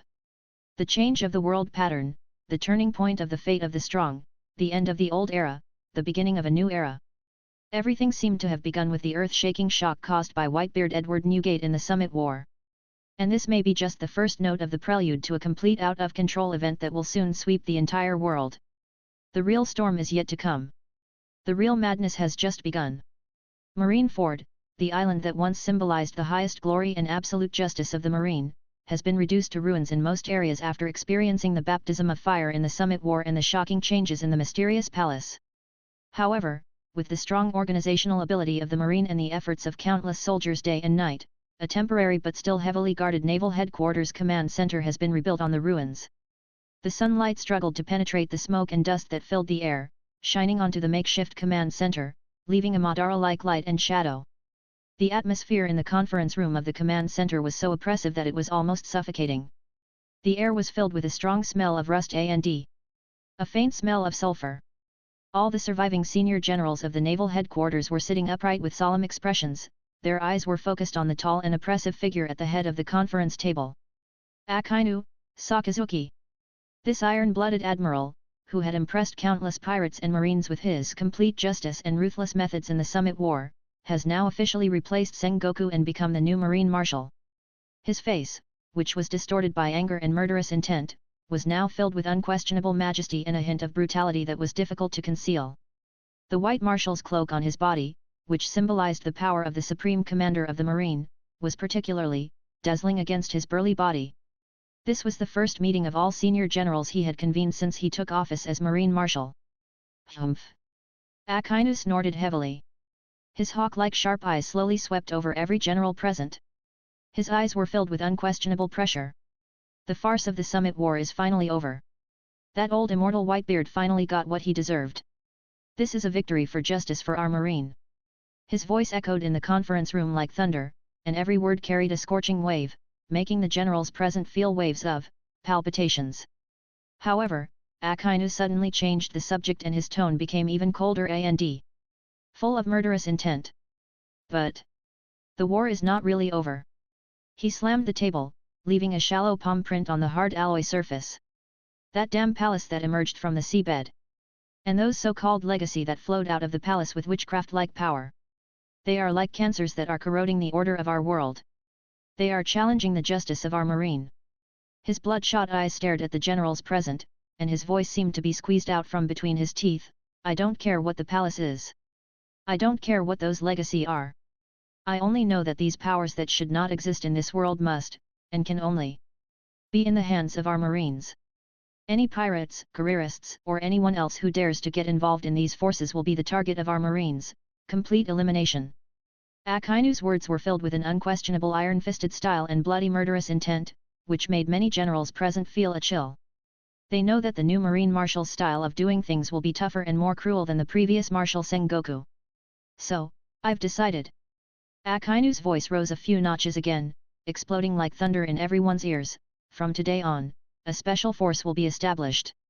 A special unit that reports directly to me, the Marine Marshal, and has the highest authority to act. His eyes, like a sharp sword, swept across every general present, and he spoke word by word. The name of this unit is the Heritage Recovery Unit. Heritage Recovery Force. The generals present were all stunned when they heard this, with expressions of confusion and a hint of understanding on their faces. They knew that the legacy mentioned by Marshal Akainu was naturally referring to the props with magical effects that flowed out of the mysterious palace and the palace itself. The unknown technology and secrets contained in the body. That's right. Heritage Recovery Force. Akainu's mouth curled up with a hideous sneer. This force will be composed of our Marines' most elite soldiers and the world's political elite is composed of the core members of the government's CPO organization. Their only goal is to recover all the so-called Buu legacy scattered around the world at all costs. Buu's legacy? Some generals looked even more confused when they heard this unfamiliar term. They didn't know that this term was a reference to the 5 elders of the world government. Star, based on the pink demon that appeared in the palace image and could destroy the planet, and certain features of the palace, a name temporarily given to those who do not know the tools and technology, internal code name of 5.1 Department. Akainu ignored the confusion of the generals and continued in his oppressive voice, the Legacy Recovery Unit will not only recover the more importantly, we need to thoroughly investigate the secrets of the mysterious palace. Its origin. Its purpose. And the pink demon called Buu, what kind of existence is it? Any individual or force that dares to obstruct the Legacy Recovery Team from carrying out its mission will be killed without mercy, no matter who they are or how strong they are. Akainu's words were like pouring a bucket of hot lava on his declaration, which was already full of murderous intent. The temperature of the entire conference room seemed to rise several degrees. The generals present all felt a wave of suffocation. They knew that the newly appointed Marine Marshal was serious. A global recycling operation centered around the Buu legacy, full of blood and violence, is about to begin under his iron fist. And the world will surely be in turmoil due to the establishment of this special force. Just as Marshal Akainu was furious at the naval headquarters and announced the establishment of the Legacy Recovery Force, preparing to take control of the Buu legacy with an iron fist. The world government's highest cipher Paul, the CPO, also received an emergency order from the Holy Land of Marie Joyce. CPO, the most mysterious and powerful intelligence and assassination organization hidden in the deepest part of the world government, has a member who is 1 in a million elites and has a variety of terrifying physical skills and assassination techniques, specializing in handling some dirty and bloody tasks that the world government is not convenient to publicly perform. Chapter 58. At this moment, inside the CPO headquarters in a secret base, a group of CPO members wearing black suits and various strange masks on their faces were solemnly listening to direct orders from their highest commander. Among these CPO members, there was a familiar yet chilling figure. Rob Lucci. This former CP9's strongest man disappeared after the Nice Lobby incident. However, with his terrifying strength and absolute loyalty to the world government, or, in other words, his morbid obsession with dark justice, he not only did not receive severe punishment, but went up a level and was successfully promoted to one of the core members of CPO. At this moment, Rob Lucci still looked cold and cruel. He was wearing a neat black suit, with his equally cold pigeon Headley squatting on his shoulder. There was no extra expression on his face, only his hawk-like sharp eyes, flashing a frightening cold light. When he heard from his superiors the detailed information about the mysterious Dragon Ball Palace and the Buu legacy with incredible powers, for the first time, his icy face, which had remained unchanged for 10,000 years, revealed an imperceptible expression of deep interest. Beans that can bring the dead back to life. Lenses that can detect combat power. A capsule that can create all kinds of things out of thin air. A&D that pink demon who can destroy the planet. These words, filled with the unknown A&D powerful force, were like stones thrown into a calm lake, stirring up ripples in his heart. Rob Lucci is a pure, fighting maniac. His lifelong pursuit is more powerful strength A&D. More exciting killings. To him, the so-called Buu legacy was not something ominous or dangerous that needed to be strictly controlled. They are the perfect opportunities for him to become stronger and closer to the dark justice in his mind. He could clearly feel that the long-dormant desire for battle and power in his body was stirring because of the appearance of these legacy.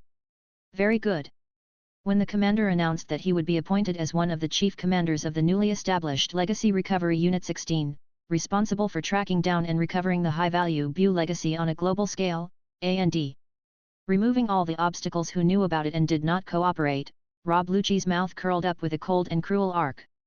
His pigeon-hooded eye seemed to sense his owner's excitement and made a few low coo sounds. I accept this mission.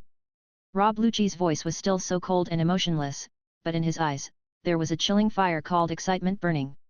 He can't wait to get into this new hunting game. He wants to get those powerful legacy with his own hands. He wants to experience the power that transcends the times. He wants to let all those who dare to stand in his way taste the horror of 6 styles. The CPO's fangs have been exposed again. The return of Rob Lucci and the bloody mission he is responsible for will surely bring more killing and darkness to this already chaotic world. Just when Marine and CP0 began to take intensive actions for the Buu legacy. Far away on the New World's Inagashima, Kaido of the Beasts, the 4 emperors who terrorizes the sea with the name of the world's strongest creature, finally learned more detailed information about the Marineford incident from his loyal, but somewhat unreliable, subordinate, Plague Quinn. When Quinn described to Kaido with great excitement and exaggeration how the red beans called Senzu Beans could bring Fire Fist Ace and Whitebeard back to life and instantly restore them to their peak state, and how the single lens instrument called Combat Power Detector could intuitively display the strength of a strong man, Kaido of the Beast's eyes, which were full of violence and madness, instantly widened to the size of copper bells. His mountain-like body began to tremble slightly due to excessive excitement. G. Are you telling the truth? Quinn. Kaido's voice exploded like thunder in the castle of Inagashima. He grabbed Quinn's fat collar and lifted him up like a chicken, asking viciously, can that kind of bean really restore a person to full health instantly? Can that kind of lens really see the strengths and weaknesses of others? Quinn was frightened out of his wits by Kaido's terrifying aura. His face, which already looked a little funny due to his obesity, was now filled with fear and a hint of grievance. Yes. Brother Kaido. It's absolutely true. Quinn nodded quickly, his voice filled with tears. I would never dare to lie to you. These are the latest information sent back from Marineford. Gig. Senzu Beans. The Senzu Beans that can instantly revive a person to full health. For an undead creature like him whose biggest hobbies are fighting and suicide, but who cannot die because his body is too strong, this kind of bean is simply a treasure from God. If he could get this kind of bean, wouldn't he be able to enjoy the fun of fighting even more recklessly? He could challenge stronger enemies, try more dangerous suicide methods, and not have to worry about feeling bored and empty because of injury or near death. He could even use these beans to create a truly immortal army of beasts. Combat Power Detector. A detector that can intuitively display the strength value of a strong person. This kind of thing is also full of temptation for him, a battle maniac who likes to fight with strong people. He can use this detector to find those strong people hidden in every corner of the world who are truly worthy of his attack. He can accurately assess the strength of each opponent, so as to better enjoy the process of fighting. Interesting toys. What interesting toys? Kaido showed an extremely ferocious and excited smile on his face, and his saliva was about to flow out. He can't wait to get his hands on these fun toys. Quinn. Kaido threw Quinn to the ground and roared at him, Lao Zi orders you to lead a group of the best troops immediately. Get out of here and go to the dam sea near Marineford. No matter what method you use. No matter what price you have to pay. Kaido's voice was full of unquestionable majesty and brutality. You must bring all those Senzu Beans and battle power detectors back to Lao Zi. If anyone dares to stop you, or dares to snatch these toys from Lao Zi, Kaido's eyes flashed with a trace of cold murderous intent, then, let Lao Zi kill them all. Yes. Brother Kaido. I obey your command. I'll do it right away. Quinn crawled up from the ground, and then rushed out of the castle with an agile speed that was completely inconsistent with his fat body. He knew that if he could not complete the task assigned by Brother Kaido, then what would await him would definitely be a fate more horrible than death. On Inagashima, Kaido's order once again set off a bloody frenzy of preparation for war. Beasts pirates, this dormant beast, seemed to have once again revealed its sharp fangs, because of the appearance of those interesting toys. Far away in Tato land, the Queen of Desserts Charlotte Linlin, was also feeling unusually sweet and anxious because of the information sent back from Marineford. I'm so hungry. I want to eat so much. Big Mom's food cravings struck again without any warning. Her huge body, like a small mountain, was now pacing back and forth around her dessert throne anxiously. Her eyes were red with hunger, and she kept muttering some nonsense about some dream food box that only she could understand. She longs for a magic box that can conjure up all the most delicious ingredients in the world and satisfy all her dessert fantasies. Just when she was about to lose her mind due to her strong appetite, her eldest son, the Minister of Sweets Sparrow, and one of the 3 strongest generals under her command, Charlotte Smoothie, came to her carefully with a copy of the latest intelligence. Mom, Mom. Calm down first. We have good news to tell you. There was a hint of flattery and a hint of nervousness on Prospero's face. Good news. Big Mom stopped pacing. Her eyes, which were a little cloudy due to hunger, stared at Prospero and her voice sounded like thunder. What good news? Can it be more important than the dream food that Mom wants to eat right now? It's about a magical thing called Universal Capsule that leaked out of that mysterious palace in Marineford. Prospero said hurriedly, fearing that if he spoke a little slower, he would be swallowed up by his furious mother. Universal Capsule. Big Mom frowned slightly, as if he had no impression of the name. Yes, Mom. Smoothie on the side also quickly added, according to the information, those small capsules can turn into all kinds of magical things out of thin air as long as they are thrown on the ground. It is said that someone used it to turn into a flying motorcycle. A flying motorcycle. Big Mom's eyes suddenly lit up when he heard this. Instantly, an extremely wonderful idea flashed through her mind. If that kind of capsule could turn into a flying motorcycle. BB. Could it turn out the dream food box that she longed for the most? Can it create a super dessert feast that you can never finish, made with all the best, rarest, and most delicious ingredients in the world? When I think about this, Big Mom's food cravings seem to have been alleviated a lot. On her face, there appeared a smile that was both greedy and full of happy fantasies. Ma. Big Mom let out her signature, creepy laugh, her saliva already flowing from the corners of her mouth like a waterfall. Prospero. Smoothie. Big Mom gave her two capable children an unquestionable order, you two. Right now. Go get that magical candy for your mother. Capsule, in her opinion, if it can turn into something delicious, it must be the candy capsule, bring it back. The more the merrier. Mommy wants to use them to fulfill all my dessert dreams.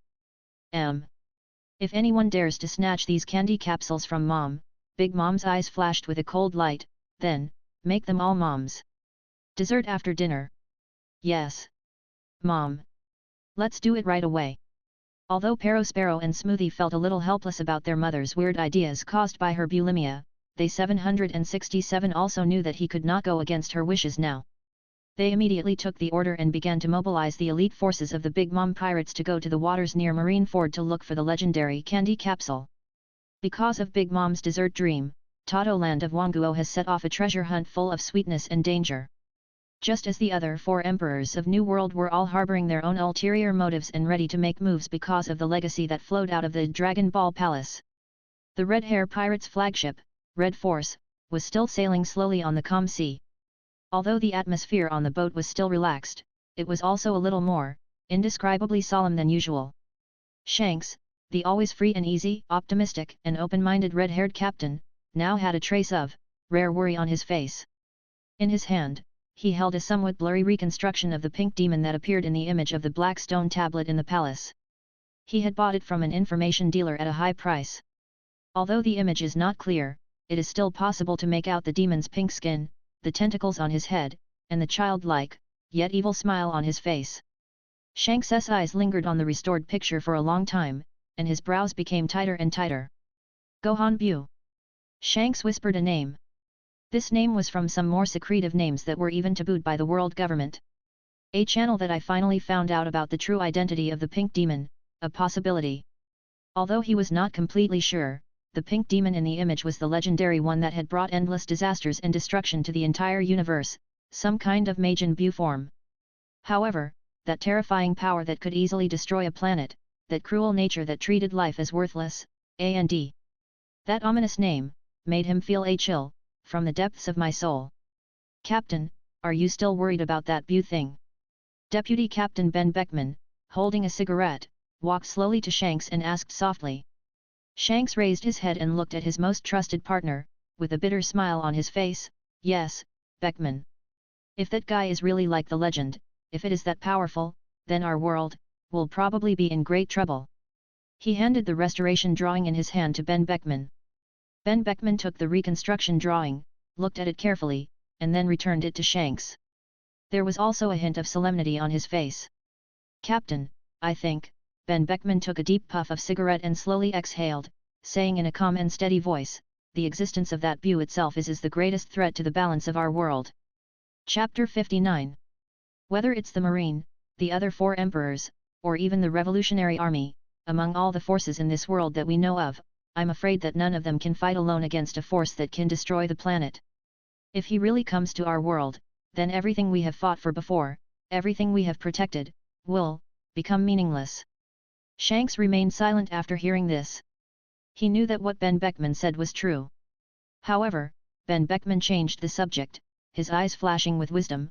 I always feel that the appearance of the mysterious palace and the outflow of the so-called legacy seem, not just a coincidence. They are more like a carefully arranged bait, or the beginning of a larger and more secretive plan. Oh? What do you mean?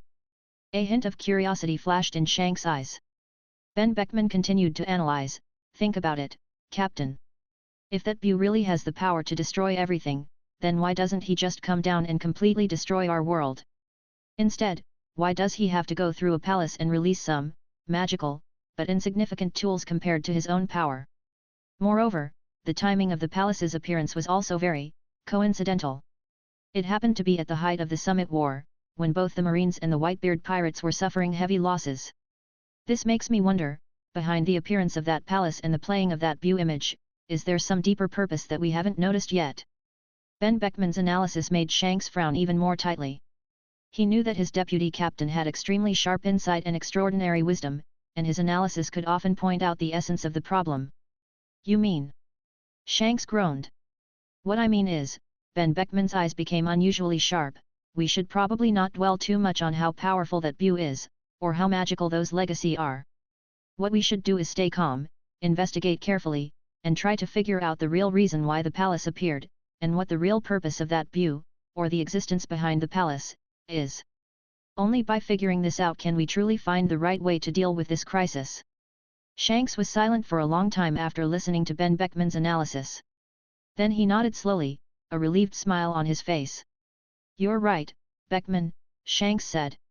I was a little, overly concerned. No matter how powerful that Buu is, no matter what conspiracy is hidden behind that palace, we, the Red Hair Pirates, will not sit idly by. His eyes became firm and confident again. We will pay close attention to the development of the situation, and we will work hard to find the truth. If that Buu really dares to harm our world, then we, the Red Hair Pirates, will definitely not stand idly by. Guys! Shanks suddenly turned around and shouted to the crew members who were laughing and playing on the deck, the party continues. Turn up the music. Let's toast to this, the new era that is coming, which is full of unknowns and challenges. Oh! The crew members of the Red Hair Pirates immediately burst into deafening cheers after hearing the captain's call. Although they were somewhat worried about that Buu, they believed that as long as their captain, the red-haired Shanks, was there would be no difficulty that they could not overcome. On Red Force, cheerful and heroic singing and laughter rang out again. But everyone knows clearly in their hearts that an unprecedented storm has already, quietly arrived.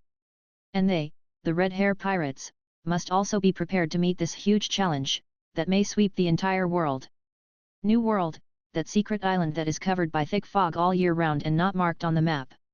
The temporary base of the Blackbeard Pirates, that dark and humid huge cave. The atmosphere at this moment is completely different from the previous hustle and bustle and wildness, and seems a little weird and focused. Blackbeard Marshal D. Teach, instead of drinking and having fun with his vicious companions or discussing the next looting plan as usual, locked himself in a relatively secluded stone chamber, with several Buu legacy emitting unknown technological light captured from the mysterious palace in front of him. His face was no longer the arrogant and rude smile he usually had. Instead, it was replaced by a complex expression that was full of greed, calculation, and a hint of solemnity. His eyes, flashing green like a hungry wolf, stared at the props in front of him, as if he wanted to eat them alive. First, he picked up a relatively intact combat power detector. Although this single-lens instrument looked a bit odd in his opinion, its magical function of being able to directly display combat power made him feel extremely satisfied and excited. He put the detector on his right eye, and then cast his gaze towards a rat gnawing on a bone in the corner of the stone chamber. On the lens, a string of extremely weak golden numbers representing the mouse's combat power immediately appeared, accompanied by 10 almost negligible beeps. Ha ha ha ha ha, what an interesting toy! Blackbeard laughed. He felt that this thing was tailor-made for a hunter like him. He knows that his future path will be full of battles and Plunder. He must constantly challenge those powerful enemies and seize those precious devil fruit abilities, so as to continuously strengthen his own strength and finally, ascend to the throne of the world. And this combat power detector will undoubtedly provide great help in his future hunting operations. He can use it to judge the strength of the prey in advance, so as to formulate a more stable and efficient hunting plan. He can use it to discover those unknown unpolished gems hidden among the crowd, who have great potential, and then, take them in for his own use, or, strangle them in the cradle. He could even use it to measure the extent to which his own strength improved each time he absorbed new devil fruit abilities, and thus, feel more clearly the pleasure of becoming stronger step by step. With this thing, Blackbeard said with a cruel smile, my future hunting will become more, easier and more enjoyable. Then, he turned his gaze to the treatment device that looked a little damaged but seemed to be still functioning. Although the healing effect of this device is far less immediate than that of Senzu Beans, it still has extraordinary significance for Blackbeard at this moment. He knew that although he had successfully seized Whitebeard's powerful shock fruit ability, he had also suffered a huge backlash. His body and soul had suffered some imperceptible damage. Although these injuries would not affect his combat effectiveness for the time being, they were like a time bomb buried in his body that could explode at any time. Although this broken treatment device cannot completely eradicate these hidden dangers, it can effectively alleviate and repair the physical damage caused by the backlash of power, and accelerate his body's adaptation and integration to the new fruit ability. Ha ha ha ha ha ha. God is helping me. Blackbeard felt the weak but continuous gentle energy emanating from the treatment device, and the comfortable feeling of the injuries inside his body slowly healing. His heart was filled with pride and relief. He knew that as long as he was given enough time to perfectly combine the two completely different powers of dark fruit and shock fruit, his strength would reach an unprecedented terrifying height. By then, he will become the only monster in the world who possesses two top devil fruit abilities at the same time. Whitebeard, Roger, and those so-called four emperors. Blackbeard's eyes flashed with a cold and crazy light, your time has passed. From now on, this world will be ruled by me, Blackbeard Marshal D. Teach. He decided to make full use of these advantages obtained from the palace to speed up his long-planned ability user hunting plan. His target is those strong people who possess powerful or rare devil fruit abilities. He wants to take their abilities one by one and make them his own. He wants his Blackbeard pirates to become the most powerful and terrifying group in the world with the largest number of demon fruit powers. A dark hunt full of blood and plunder targeting people with special abilities all over the world is about to begin quietly under the planning of Blackbeard. And those Buu legacy will undoubtedly become his sharpest fangs in this hunt. Just when Blackbeard Teach was becoming ambitious and ready to make a big move because of his new toy. The headquarters of the Marine Science Force, a secret laboratory hidden in a corner of the world, full of all kinds of fantastic ideas and unknown technologies, the genius scientist Dr. Vegapunk, has fallen into an unprecedented dilemma and madness because of a legacy that also came from the Dragon Ball Palace, the Senzu Beans. Dr. Vegapunk, who is known as the world's first scientist with wisdom that transcends his time by 500 years, has a very deep understanding and unique insights into various profound scientific and technological principles. He has successfully analyzed the bloodline factor of devil fruit and has also created a human weapon called Pacifist that can emit lasers. In his opinion, there seems to be no material phenomenon or mystery of life in this world that he cannot explain and replicate using scientific methods. However, when he was faced with the few remaining Senzu Bean samples that the Marine Legacy Recovery Team brought back from the palace at the risk of their lives, he had for the first time, deep doubts about his own scientific knowledge that he was so proud of. He carefully placed one of the beans, of course, this was an extremely precious experimental sample specially approved by the 5 elders and Marshal Akainu, in his world's most advanced ultra-high precision mass spectrometer, which could analyze the composition of matter down to the atomic level. However, the results displayed on the analyzer screen made his wise eyes hidden behind the strange helmet widen instantly. This is impossible. Dr. Vegapunk muttered to himself in a daze as he looked at the analytical data on the screen that was completely beyond his understanding and was full of unknown elements and strange energy structures. He discovered that the energy structure inside the small red bean, the principles of life and vitality, were beyond all his existing knowledge. It seems that it doesn't belong to the material category of their world at all. The pure and powerful life energy it contains, as well as the mysterious mechanism that can instantly repair cell damage and promote tissue regeneration, are like a series of a huge mystery that cannot be explained by existing scientific theories. Dr. Vegapunk was not discouraged by this. He is a true scientist, and his desire to explore the unknown is far greater than anything else. He began to try various methods to replicate the magical effects of the magic beans. He tried to use genetic engineering technology to transform some ordinary bean plants, hoping to make them produce life energy similar to that of fairy beans. Either they wither and die directly, or they turn into some, ordinary bunches with even weirder smells. He tried to use chemical synthesis to simulate some special energy structures inside the beans, hoping to create artificial drugs with similar therapeutic effects. The things that are synthesized are either highly poisonous or some useless colored powder. He even tried to use his newly developed energy resonance device to directly extract and copy the mysterious life energy inside the beans, hoping to inject it into the Wangzhou, into the injured organism. As a result, once the life energy is separated from the carrier of the Senzu bean itself, it will immediately dissipate into the air and cannot be effectively storage and utilization. I tried again and again, but all I got in return was failure again and again. This made Dr. Vegapunk, who always regarded himself as an omnipotent genius scientist, feel unprecedented, frustration and deep confusion. He felt like a child standing outside a tightly closed door to the palace of higher dimensional life sciences. No matter how hard he tried, he could not find the key to his life. The key to open the door. Finally, after wasting a lot of precious experimental samples and trying all the methods he could think of, Dr. Vegapunk had to turn to the 5 Lao Seeing submitted an experimental report, full of helplessness and regret. In the report, he frankly admitted that with his current level of technology and knowledge, he was temporarily unable to crack the core technology of the Senzu bean, let alone replicate its magical effects. He even boldly speculated that the core technology of Senzu beans might have involved some more profound and mysterious level of law of life. And this technology involving the universe, how could the laws of the origin and mysteries be easily discovered and mastered by mortals like them? After receiving the report from Dr. Vegapunk, the 5 elders felt somewhat disappointed and a little uneasy, but they also knew that such matters could not be dealt with in a hurry. Not coming. They could only order Dr. Vegapunk to continue the relevant research and devote more energy to those that are relatively easier to crack and imitate. Official palace legacy, such as the research on combat power detectors and metal puppet technology. The irreplicability of Senzu beans has given the marine and world government a clearer and deeper understanding of the preciousness and strategic value of this God's tool. Chapter 60. They knew that the few remaining Senzu beans in their hands would most likely become out of print. And this out-of-print strategic material will surely play an immeasurable role at some critical moment in the future. Just when the marine scientists were racking their brains and were at a loss as to the mystery of the Senzu beans. In New World, on an island filled with the breath of death and despair, the surgeon of death Trafalgar Law is leading his group of Red Heart pirates in a medical rescue operation that is full of unknowns and dangers.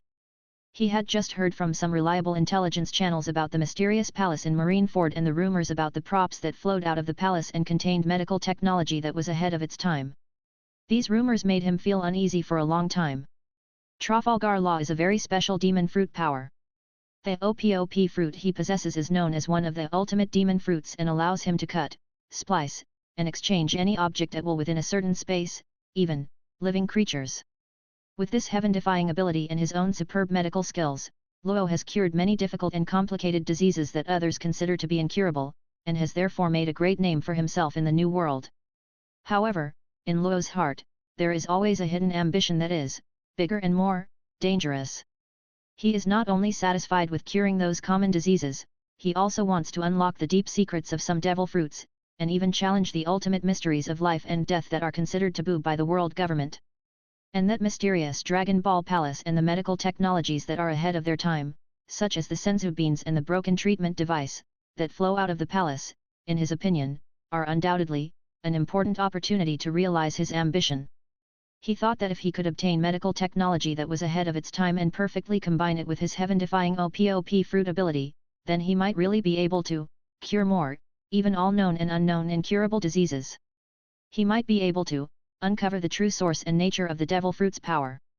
He might even be able to find the real secret of the legendary anti-aging surgery that can give people eternal life. These thoughts, like a raging flame, burned in his heart, making him feel extremely excited and 563 eager. So, after careful consideration, Trafalgar Law made a bold decision. He ordered his navigator, Beppo, to adjust the course immediately and lead the Red Heart Pirates submarine, the polar diver, towards the area near Marineford that was full of uncertainty. Dangerous seas, full speed ahead. He wanted to personally go and find the coordinates of the mysterious light spot on the sea.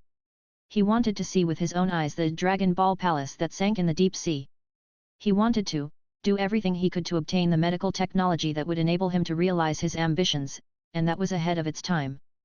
Guys! Luo stood on the bridge of the polar diver, with a confident and slightly crazy smile on his face. Are you ready? We are going to perform an unprecedented major operation. Yes. Captain. The crew members of the Red Heart Pirates responded in unison, their eyes also flashing with anticipation for unknown adventures and unlimited trust in their captain's unpredictable abilities. Trafalgar Law's scalpel is about to reach out to the Dragon Ball Palace, which is full of unknowns and dangers. And his actions this time will definitely bring more variables and uncertainties to this already chaotic new world. Different from Trafalgar Law, which is full of calculations and medical ideals. Another representative of the supernova, Captain Eustace Kid, focuses on the Dragon Ball Palace in a more pure and violent way. Kid, the user of the magnet fruit known for his brutality and destructiveness, is not very interested in medical technology or strategic gadgets. The only thing he is interested in is power, pure, absolute power that can destroy everything. When he heard from his subordinates about the horrific scene in the palace's black stone tablet of the pink demon destroying the planet with ease, he felt an unprecedented excitement and intense jealousy in his heart. That is the real power. That is the absolute destructive power that is enough to make the whole world tremble. Compared to that kind of power, his proud ability of the magnet fruit and his huge mechanical arm made of various scrap metals are just like a child's toy, not worth mentioning. Only with that kind of power can one be worthy of the title of King of Pirates. Kid's eyes were burning with the fire of ambition, and a hideous and twisted smile appeared on his face. He longed for that kind of power. He wanted to tear all the enemies that stood in his way into pieces just like that pink demon destroyed the planet. So, he gave a bloody and brutal order to his most trusted deputy, killer warrior Kira. Kira! Kid's voice roared like a wounded beast, I don't care what method you use. No matter what price you have to pay. You must give Lao Zi, from that damn palace, or from anyone else, the props or weapons that can enhance my attack power. I want my magnetic force to be stronger. I want my mechanical arm to be bigger. I want my destructive power to reach the level of that pink BD. I will use those things to tear apart all obstacles. Tear apart those who dare to laugh at my dreams. Tear apart those high and mighty people. Tear apart that rotten world politician. I want to make the whole world tremble and wail at the feet of Eustace Kid. And then, completely surrender. Kid's roar echoed over their pirate's ship that was full of metal and blood, filled with chilling madness and desire for destruction. Kira listened to his captain's roar silently. His face, covered by the mask, showed no expression. But in his eyes, a trace of helplessness and he knew that once his captain decided on something, he would accomplish it at all costs. It seems that the Kid Pirates are about to plunge into the bloody and violent battle for the Dragon Ball Palace. And they have only one goal, that is, to obtain a more powerful force that can destroy everything. The supernovas of the New World have all responded in their own ways to the huge changes caused by the Dragon Ball Palace. They were like a group of sharks with a keen sense of smell, acutely aware of the bloody smell that was quietly surging above the ocean, full of opportunities and dangers. And they will surely play a more important role in this new storm. Just as the outside world was in an uproar over the Dragon Ball Palace and its legacy, various forces were fighting openly and secretly for their own interests, and undercurrents were surging.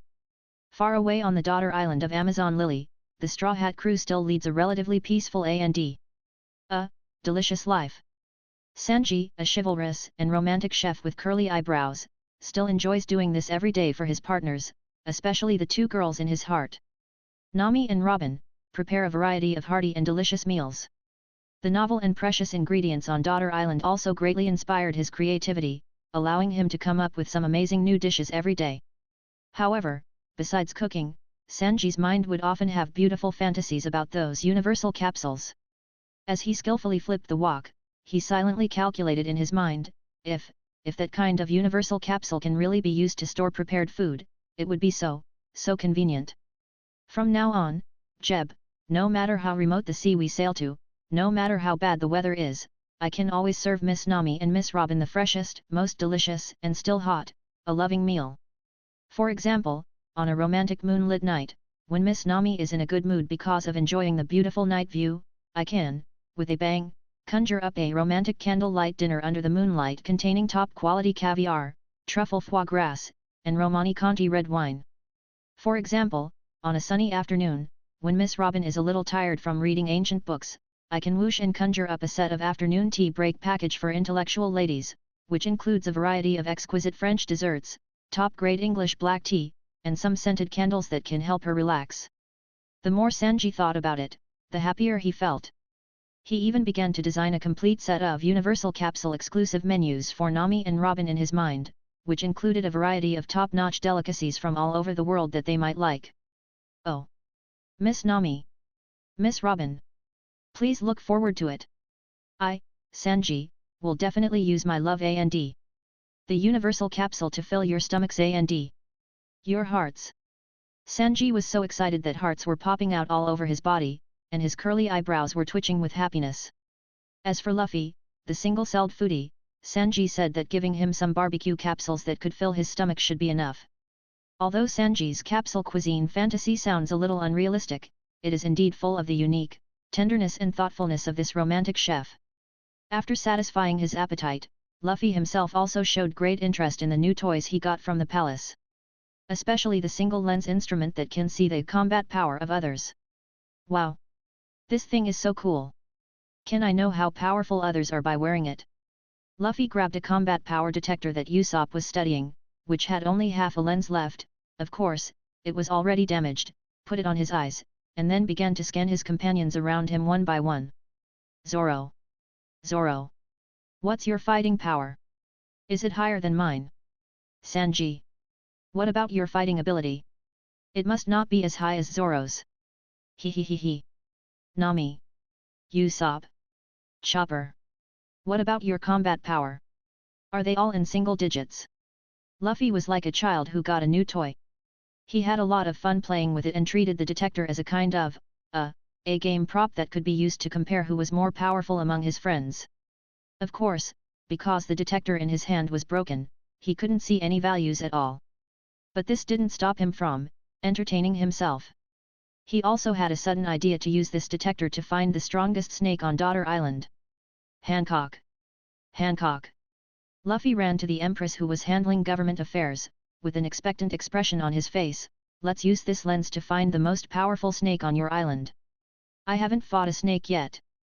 It must be fun. Hancock looked at Luffy's innocent and cute appearance, and her heart was filled with infinite pampering. Although she knew that the lens was broken and that Luffy was just fooling around, she still smiled and nodded, agreeing to Luffy's absurd request. In her opinion, as long as Luffy wants something, she will try her best to satisfy him. So, in the next few days, on Daughter Island, you can often see this strange scene. Luffy, the Straw Hat Boy, wearing a broken single lens instrument, happily chases all kinds of strange and huge snakes in the jungle of Daughter Island, trying to use his detector that doesn't work at all to find the legendary strongest snake. The pirate's Queen Boa Hancock follows Luffy closely like a little follower, always with a happy and obsessed smile on her face. From time to time, she cheers Luffy on, or helps him solve some little troubles that he accidentally provokes and are too fierce. This daily routine, full of childlike fun and a hint of absurdity, has become a unique landscape for the Straw Hat crew during their recuperation on Daughter Island. Although the storm outside was already brewing, at least at this moment, they could still enjoy a moment of peace and joy. Daughter Island, the mysterious land guarded by the Nine Snakes pirates for generations, is now bathed in the warm sunshine. The sea breeze brings the refreshing fragrance of flowers. A hint of barbecue flavor. After experiencing the life and death test of Summit War and the huge shock of the palace adventure, the members of Straw Hat crew are all enjoying this rare peace and 18%. Luffy is still the energetic single-celled foodie with an amazing appetite.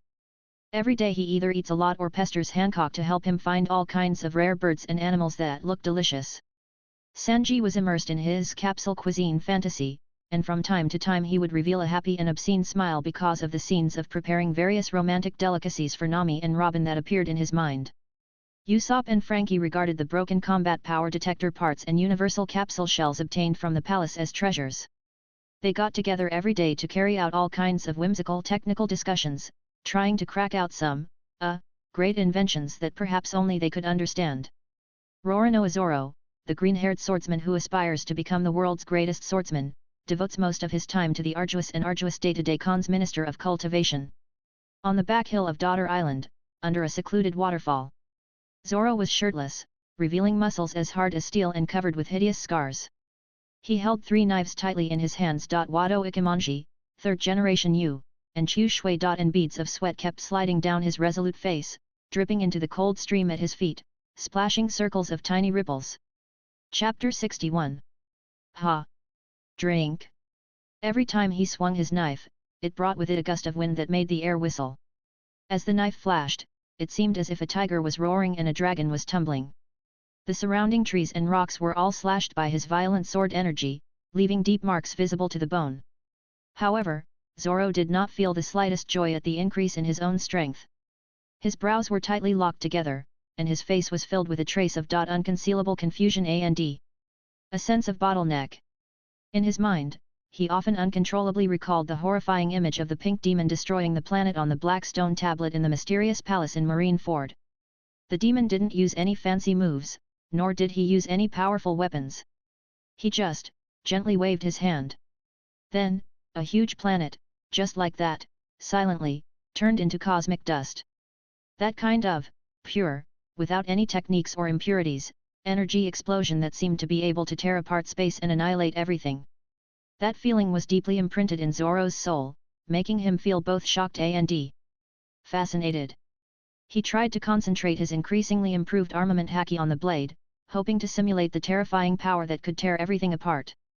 His sword had indeed become sharper and stronger. He could even feel that his current strikes were enough to easily cut through steel or even harder things. But he always felt something was missing. It's missing a taste. Haki is a power that comes from will and spirit.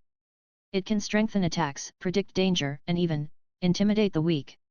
However, it is fundamentally different from the kind of pure chi that emanates from the pink demon, which seems to be an explosion from the origin of life.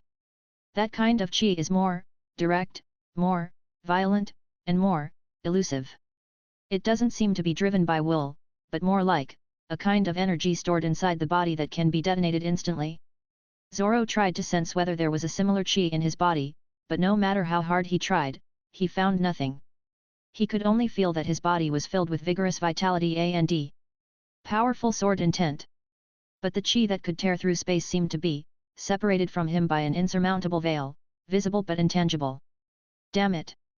What's the difference? Zoro was a little annoyed.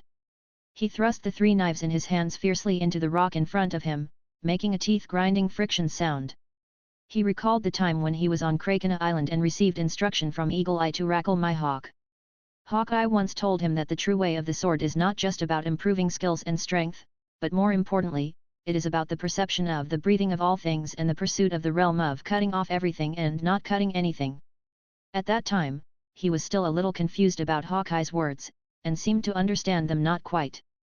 But now, after witnessing the world-destroying power of the pink demon, he seemed to vaguely grasp a clue of something. Perhaps, real strength is not just about mastering stronger haki or more sophisticated swordsmanship. Rather, it is about finding a new way to perfectly integrate one's own life energy, the sword in one's hand, and the world around him. A way to unleash a purer, more fundamental power? This thought was like lighting a dim light on his dark sword path. Although the road ahead was still full of unknowns and confusion, he seemed to vaguely feel a new road leading to a higher level of swordsmanship. But how should he walk this path, and how should he get started?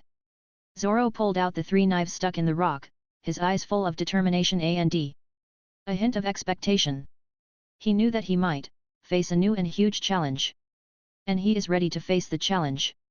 Just as the Straw Hat crew was on Daughter Island, enjoying the rare peace and quiet, and each of them was practicing and thinking. The headquarters of the Revolutionary Army, Baldigo, on the island surrounded by white cliffs, the atmosphere seemed unusually tense and solemn. After listening to the detailed reports about the Dragon Ball Palace and its Buu legacy sent back from all over the world, Commander-in-Chief Monkey D. Dragon fell into deep thought for a while. He knew that these gods' tools with incredible effects, as well as the power hidden behind the palace that far exceeded the technological level of this era, were both huge opportunities and unprecedented challenges for the revolutionary cause he led. If these forces can be mastered by the revolutionary army and used reasonably, then their process of overthrowing the corrupt rule of the world government will undoubtedly be greatly accelerated.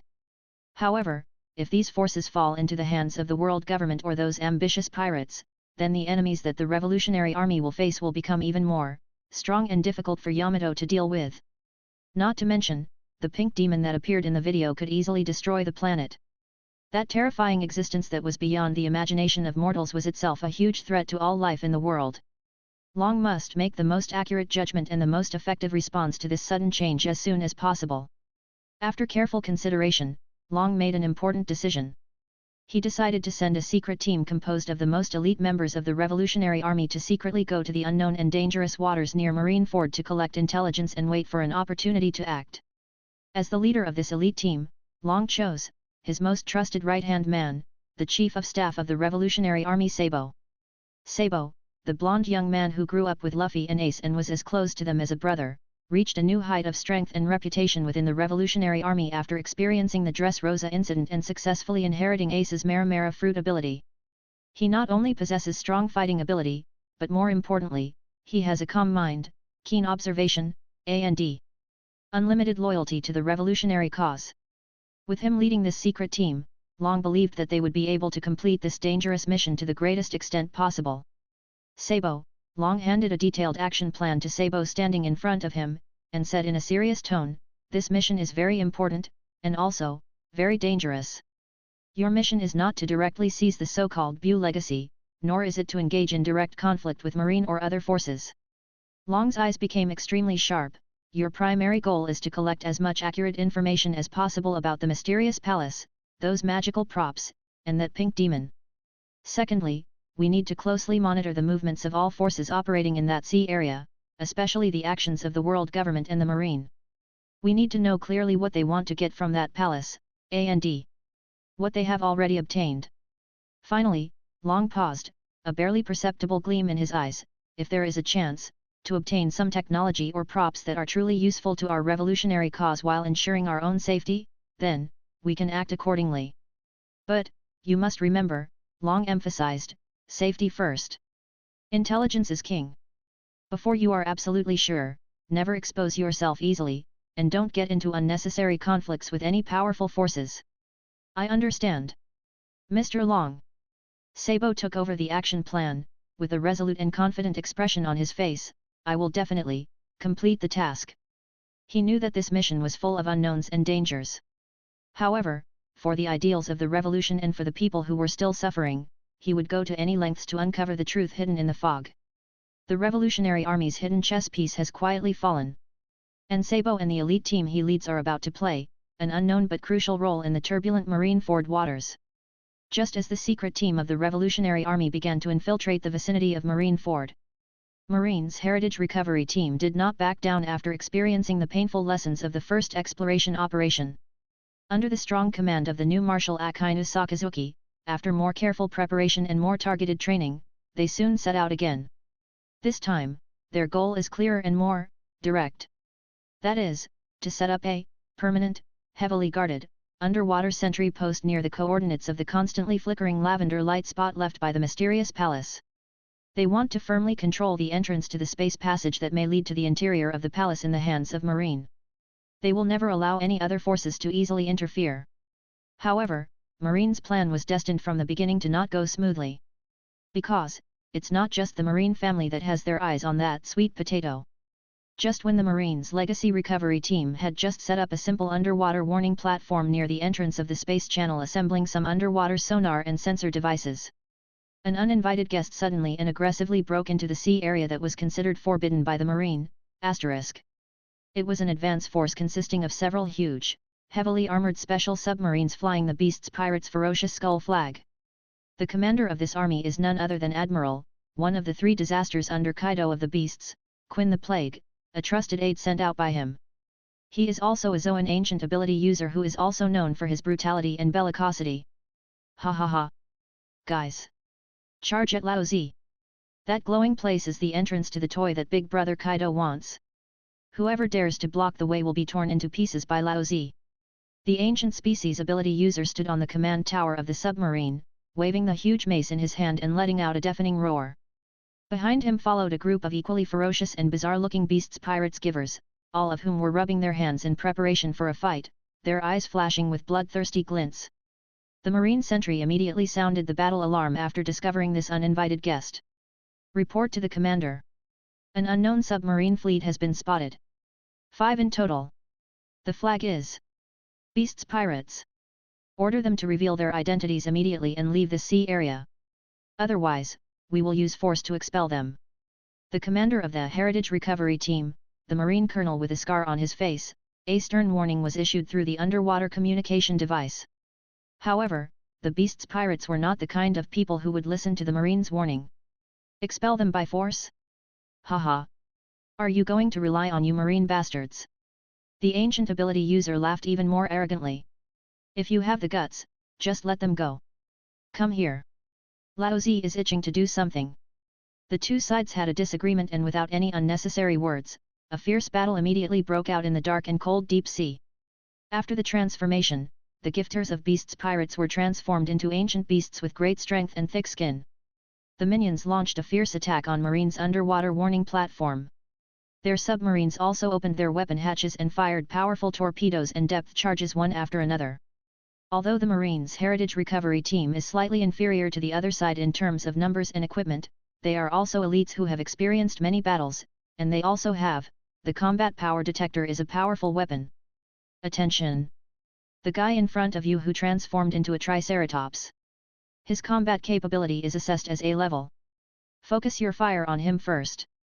The two on the left wing transformed into saber-toothed tigers. Their combat capability is assessed as B+. Be careful of their speed and claw attacks. Torpedoes are coming from behind. Everyone evade. Under the commander's calm command and the assistance of the combat effectiveness detector, the Marine soldiers carried out defense and counterattack in an orderly manner. They used the fixed turrets on the underwater warning platform and the specially modified weapons in their hands that could fire high-pressure water jets and electromagnetic pulse bombs underwater to fight against those fierce. The abnormal Beasts Pirates members fought a desperate battle. Suddenly, the originally quiet deep sea became ablaze with gunfire and raging energy. The light from the torpedo explosion made the dark sea water flicker. The loud noise of metal colliding, the roar of wild beasts, and the roar of humans intertwined together to form 10 pieces, a symphony full of death and destruction. The aftermath of the battle even attracted some of the huge deep-sea sea kings that were extremely sensitive to energy fluctuations from the nearby waters. After being attracted by the sound and energy of the battle, these terrifying deep-sea monsters began to launch indiscriminate attacks on everything around them, regardless of friend or foe. This made the already chaotic battlefield even worse. Just when the Marines' Legacy Recovery Team was fighting with the advance troops of the Beasts Pirates and the unexpected deep-sea sea kings, they were in a stalemate and exhausted. Another, larger and sweeter fleet arrived silently in this sea filled with smoke and blood. It was a fleet of dozens of strangely shaped ships that seemed to be made of all kinds of giant candies and biscuits, full of fairy tale colors, pirates. The flagship of the fleet is a ship made of giant strawberry cake and chocolate castle, exuding an alluring aroma. Queen Mother Anthem. That's right. The visitors are none other than the Big Mom Pirates, led by one of the 4 emperors, Big Mom Charlotte Linlin. Well. It seems that we have arrived at the right time. Big Mom's huge figure, like a small mountain, appeared at the Queen Mother Saint on the deck of the Song. With a lazy greedy smile on her face, she glanced at the chaotic battlefield below and the pale light that kept flickering in the sea. Purple Light Door. Chapter 62. Beside her stood her eldest son, the Minister of Sweets Sparrow, and one of the 3 strongest generals under her command, Charlotte Smoothie, who possessed the ability of the squeezing fruit. Mom, those guys down there seem to be members of the Marine and Beasts Pirates. Sparrow licked his giant cane made of candy, with a hint of disdain in his tone. They've already started fighting over that glowing thing. Oh? Really? Big Mom smiled even brighter, and more creepy, when he heard that. That's really great. She doesn't care about first come first served, nor does she care about the grudges between Marine and Beasts Pirates. In her opinion, all the good things that appeared in front of her should belong to her, Charlotte Linlin. Especially, the legendary hand that can conjure up all kinds of desserts and ingredients she wants. Candy capsule. Sparrow. Smoothie. Big Mom gave simple and rough orders to her two capable children: get rid of those flies that are getting in the way down there for Mommy. Clean it all up. Then, bring back that shiny thing and all the delicious candy capsules inside for Mom. If anyone dares to resist, Big Mom's eyes flashed with a cold light, then, turn them all into my soul homies. Yes. Mom. Sparrow and Smoothie answered in unison, with cruel and excited smiles on their faces. The next moment, the Big Mom pirates' fleet, like a hungry tiger pouncing on its prey, joined the already chaotic battlefield below. Countless candy shells, biscuit missiles, and various attacks controlled by homies, full of sweetness and death, rained down on the Marine and Beasts Pirates 053 members who were fighting fiercely. A more chaotic and more tragic three-way melee around the palace entrance has begun. Marine, Beasts Pirates, and Big Mom Pirates, these three powerful forces representing the world's top combat power, are fighting an unprecedented life and death battle in this dark and cold deep sea in order to compete for the entrance to the Dragon Ball Palace full of unknowns and temptations. This sea area has completely turned into a hell on earth.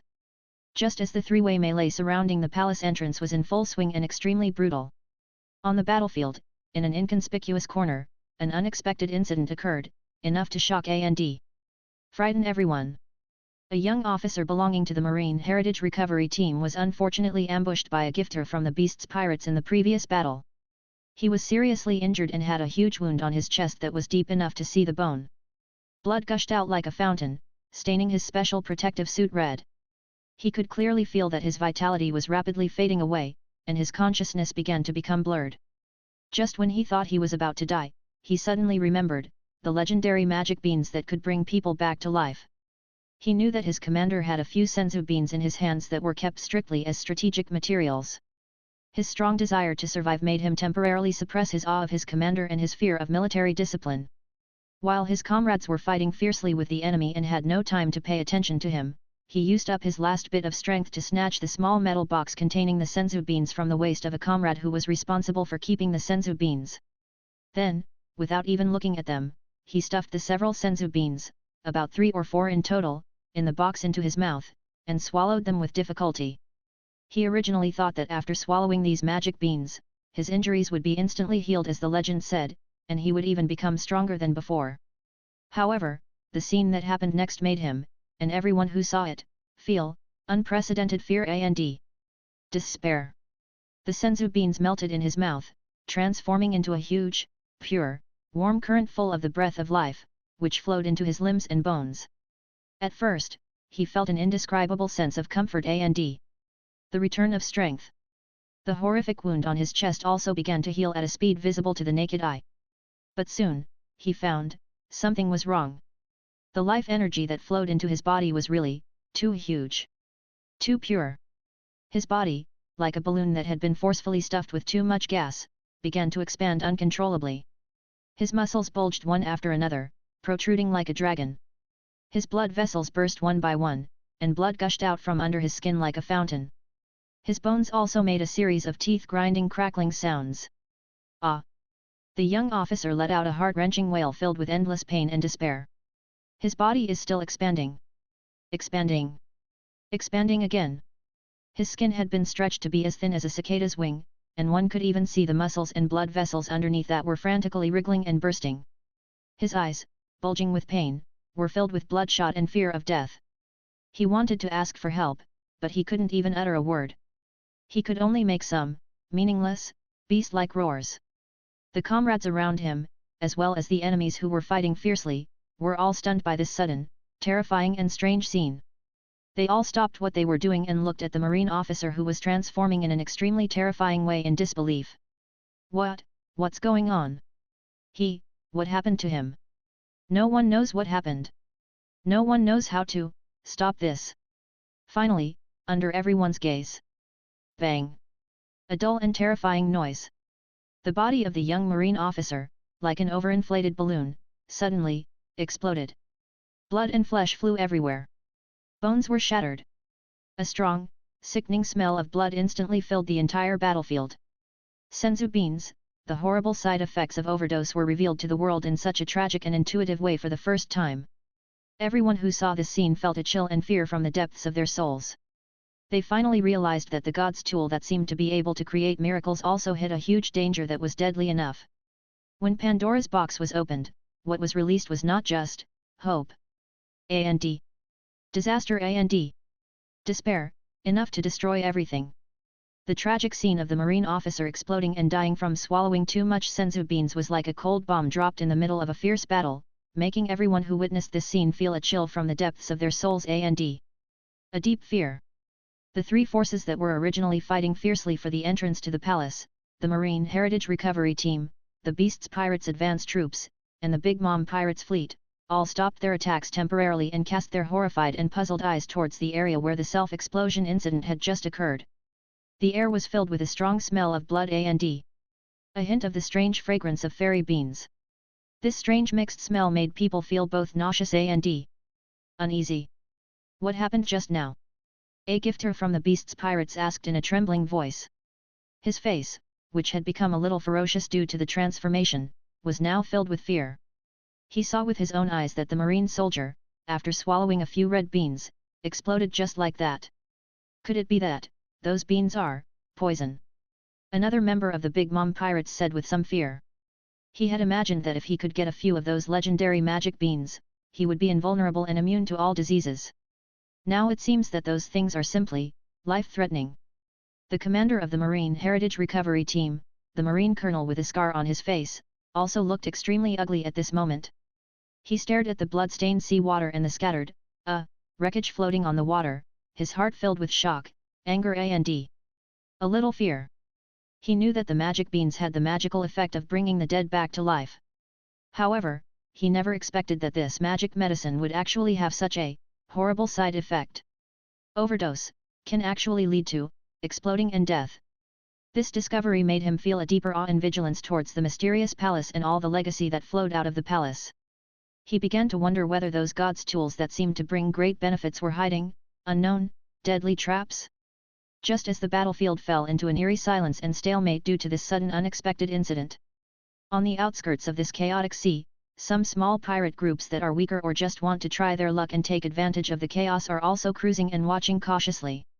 They didn't dare to approach the palace entrance surrounded by the three major forces, nor were they willing to return empty-handed.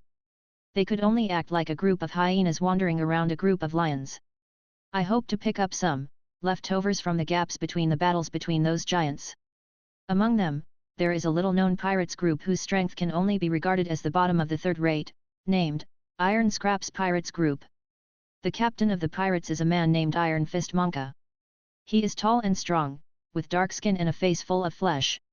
He looks strong and powerful, but he is a simple-minded, cowardly, unlucky guy. The reason why he gave his pirates group such a resonant name and called himself Iron Fist was just to build up courage and scare those merchant ships that were weaker than him. It is worth mentioning that this Iron Fist Monka is not the same person as the Marine Colonel Monka who once bullied East Blue and was later beaten by Luffy. They just have the same name, unfortunately. At this moment, Iron Fist Monka was hiding behind a huge piece of ice with his dozen equally incompetent crew members, trembling as they watched the thrilling three-way melee in the distance. "Captain, let's run away." A crew member who looked as skinny as a mouse said to Monka in a trembling voice, "Those guys in front of us look so powerful. If they find us, we'll be dead." Of course, this captain knows. Although Monka was terrified, he still pretended to be calm in order to maintain his pitiful captain's dignity in front of his subordinates. He stiffened his neck and said, I was just observing. Observing to see if there is anything, something to gain advantage of." As he was speaking, a small, unmanned reconnaissance ship, probably sent by some force to conduct preliminary exploration, appeared above the battlefield in the distance. If he was unfortunately involved in the melee, he was hit by a shell that came from nowhere amid a violent explosion, and then turned into a pile of burning flames. The wreckage sank into the cold sea. "Oh! What a pity! That ship looks quite new," Monka said with some regret. He even thought that if the ship had not been sunk, they might be able to take advantage of it. Just drag it away and then sell it for some money to buy wine. However, just as the wreckage of the small boat was about to sink completely, a square-shaped object that was somewhat blackened by the flames and seemed to be made of some special metal appeared. A small square box suddenly floated up from the wreckage. The metal box seemed to have excellent waterproof properties. It remained afloat in the turbulent waves and slowly moved towards their floating. It drifted towards the direction of the ice. What is that? Monka stretched his neck curiously and looked at the floating metal box. It seems like a box, said the thin crew member uncertainly. Who cares what it is? Hurry up. Pull it out. Maybe there's some treasure inside. Monka's eyes suddenly lit up, and his greedy heart began to stir again. Get moving. Although he is as timid as a mouse, his desire for treasure is no less than those big pirates. Under his command, several crew members frantically used oars and ropes to finally pull the floating metal box out of the icy sea. Come. The metal box was heavy in the hand, with a smooth surface and no markings or words. Only a lock that looked very sophisticated and similar to a combination lock locked the box. Lock it tightly. Hurry. Open it and take a look. What treasure is inside? Monka urged his men impatiently. However, his equally uneducated subordinates studied the advanced-looking combination lock for a long time but had no idea how to open it. Ship, Captain, this lock, we can't open it, said one of the men with some difficulty. Waste. A bunch of waste. Monka cursed angrily, then snatched the metal box and used his iron fist that he thought was very powerful to hit that lock buckle, smashed down. Bang. A muffled sound. That seemingly sophisticated combination lock, under Monka's simple and rough iron fist, actually, broke. I have to say, Monka's luck, at times, is pretty good. The box was opened. However, to the disappointment of Monka and his men, there was no gold, silver, jewelry, or sparkling diamonds or agates in the box as they had imagined. Inside, there were only a few torn pages that looked like they were made of some strange material that was similar to parchment but tougher and smoother. On those pages, there were some strange patterns of cultivation postures that they could not understand at all, as well as some schematic diagrams that looked like some kind of energy flowing and exploding in the body. Apart from this, there is nothing else. Chapter 63. Tisk. What a piece of crap. Monka was a little disappointed. He threw the few torn pages in his hand to the ground, with a look of disgust on his face. I was so happy for nothing. I thought it was some great treasure. His subordinates also had expressions of disappointment and disdain on their faces. However, just as they were about to throw this useless metal box into the sea, the crew member who was in charge of retrieving the box, who looked as skinny as a mouse, accidentally picked up the broken pages on the ground. Although he didn't recognize those strange patterns and symbols, he always felt that these pages made of such strange materials, and the high-end waterproof metal box used to store them, should not be ordinary things, right? So, he carefully folded the few torn pages of the book and stuffed them into his arms, ready to take them out when he had time. To use them as toilet paper? Or, at least as a fire starter, right?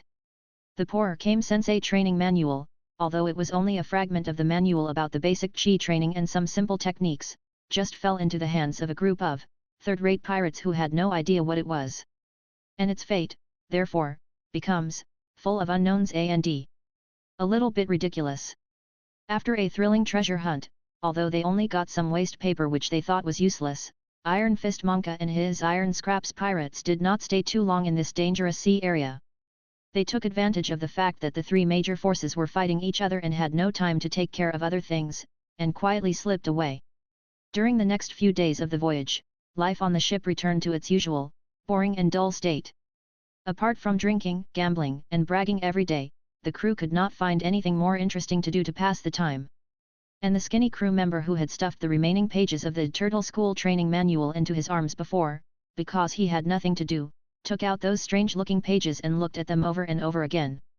He still couldn't understand the complicated patterns and symbols on it, but he found that the little people with strange cultivation postures looked quite interesting. So he began to imitate those little men and made some very funny and awkward gestures on the deck. After seeing his strange appearance, the other crew members couldn't help but burst into laughter and mocked him. Hey! Mouse! What are you doing? Are you imitating a monkey? Ha ha ha ha! I think he's not imitating a monkey, he's trying to learn how to dance God tier. Yo ho ho ho! Even Captain Iron Fist Monka couldn't help but grin after seeing this scene, thinking that his subordinate was really too funny. However, as he laughed, a hint of curiosity suddenly arose in Monka's heart. He also picked up a torn page and looked carefully at the little man in a strange pose on it. This posture doesn't seem that ugly, does it? Monka said to himself, stroking his chin. Although he was simple-minded, he knew that something that could be placed in such a high-grade metal box and made of such a strange material should not be completely useless garbage, right? Maybe, this really is some kind of long-lost, very powerful, ancient physical technique? Thinking of this, Monka couldn't help but feel a little itchy in his heart. Although he called himself Iron Fist, in fact, his physical skills were only slightly better than those of ordinary soldiers. If he could learn a truly powerful physical skill, wouldn't his strength also be greatly improved? By then, maybe he can really become a famous pirate? So, driven by curiosity, Monka also began to imitate the patterns on the torn pages and made some gestures.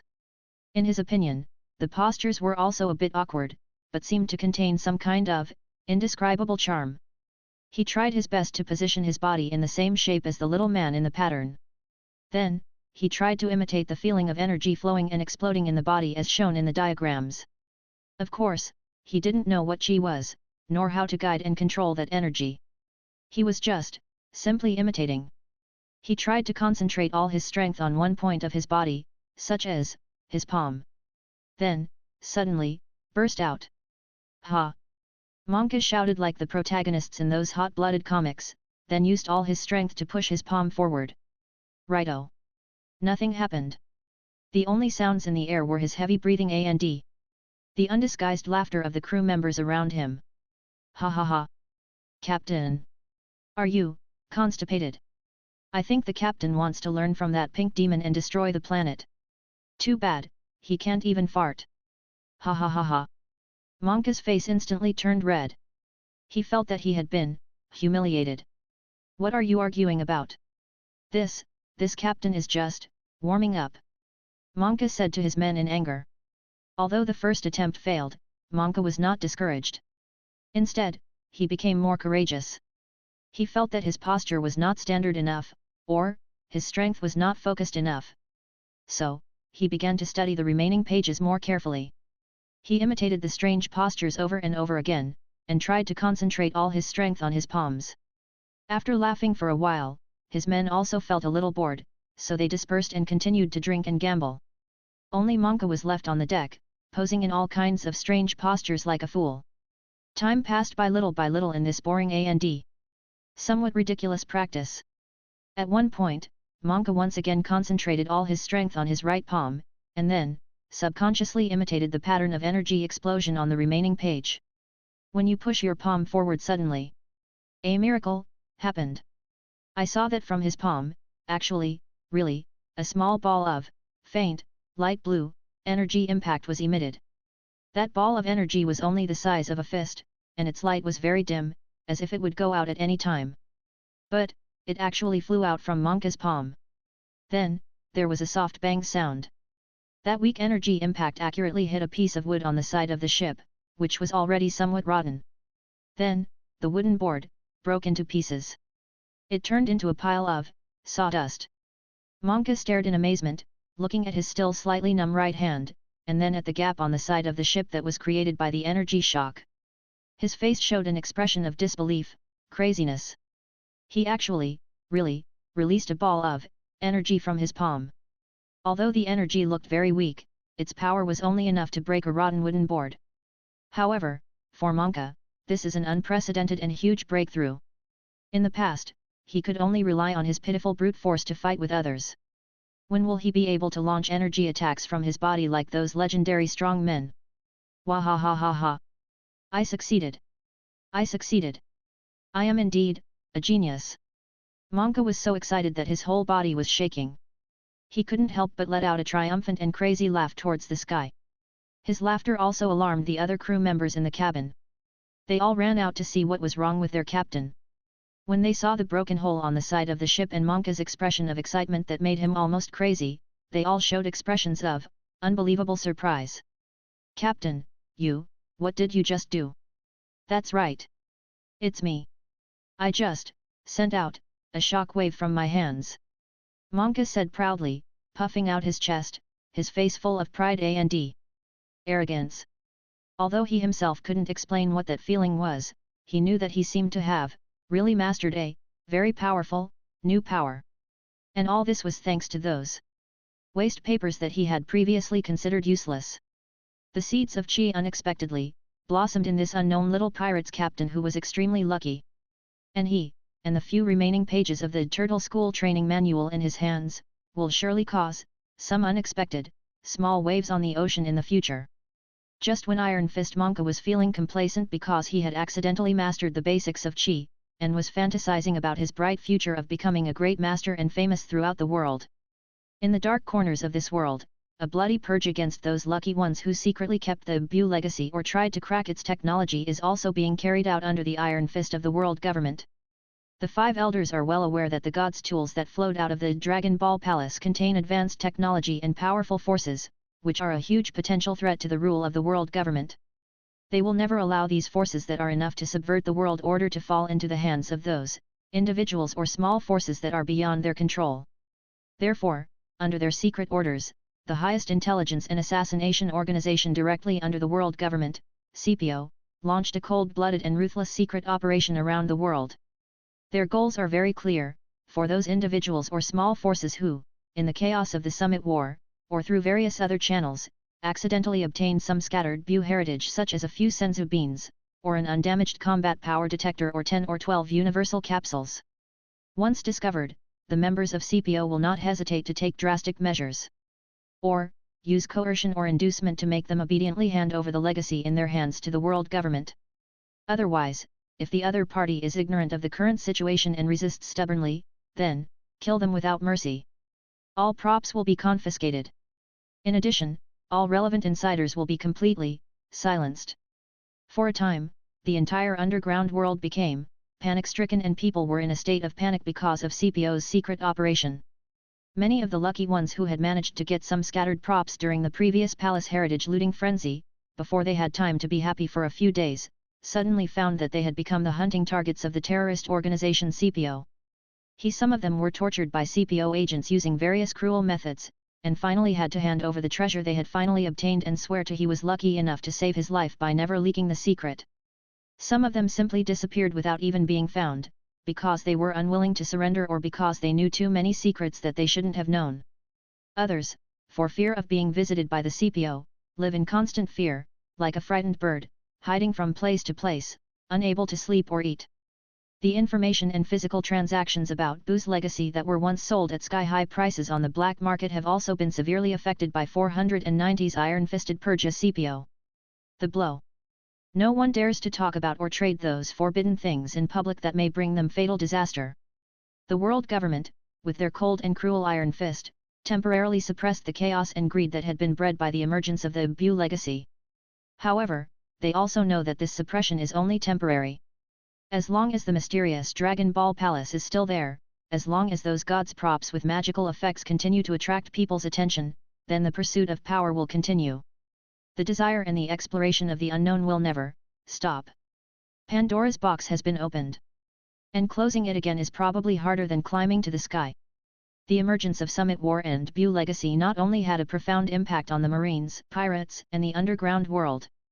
As for the 7 warlords of the sea system, which was once one of the 3 major forces in the first half of the Grand Line, along with the naval headquarters and the 4 emperors, the West also brought fatal the impact. This system, which had already become shaky due to various problems, has become even more, in name only and on the verge of collapse after experiencing this unprecedented major change. The tyrant Bartholomew Kuma, a former Revolutionary Army cadre, has now been completely transformed into a human weapon of the world government. In the Summit War, he is like a soulless puppet. Like a puppet, he carried out orders to kill. His future was full of uncertainty and tragedy, and it also cast an indelible shadow over the Shishibukai system. Moonlight Moria was seriously injured by Doflamingo in the Summit War, and his whereabouts are unknown. His zombie army, which once frightened countless pirates, the group had long since disappeared. Another important figure was missing from the Shishibukai. In order to practice his own righteousness, Jinbei, the Sea Knight, openly broke with the world government, gave up his identity as a Shishibukai, and chose to join Luffy after the war. With the remnants of the Whitebeard pirates, he evacuated. His move was undoubtedly another heavy blow to the Shishibukai system. Although Boa Hancock, the Queen of Pirates, still retains the title of Shishibukai, her mind is no longer on this identity. The only thing she cares about now is how to help Luffy, whom she loves, realize his dream, and how to make Luffy fall in love with her. As for the order of the world government, what in her opinion, any Shishabukai's obligations were far less important than a strand of Luffy's hair. Among the remaining Shishibukai, those who are still fulfilling their duties, or trying to use this identity to protect their own interests, can only be counted on one hand. Don Quixote Doflamingo, the heavenly yaksha who calls the shots in the dark world, is undoubtedly the most active and the most dangerous one among them. Chapter 64. On the surface, Doflamingo is still the model Shishibukai who obeys the world government, actively participates in the Summit War, and after the war, he took the initiative to hunt down the escaped prisoners. He even pretended to express to the world government that he was willing to assist Marine in investigating the mysterious Dragon Ball Palace and recover the Buu legacy that was scattered outside. However, secretly, he used his identity as Joker and his underground network all over the world to frantically collect all the real information about the palace and those magical props. He would never believe the lies about Devil's Lair and Devil's Temptation that the world government used to fool ordinary people. He had personally witnessed the magical effects of the magic beans, although only from a distance, and also learned from some reliable sources about the combat power detector and the heaven-defying function of the universal capsule. In his opinion, these things are not temptations of the devil at all, but gifts from God that can make him stronger and realize greater ambitions.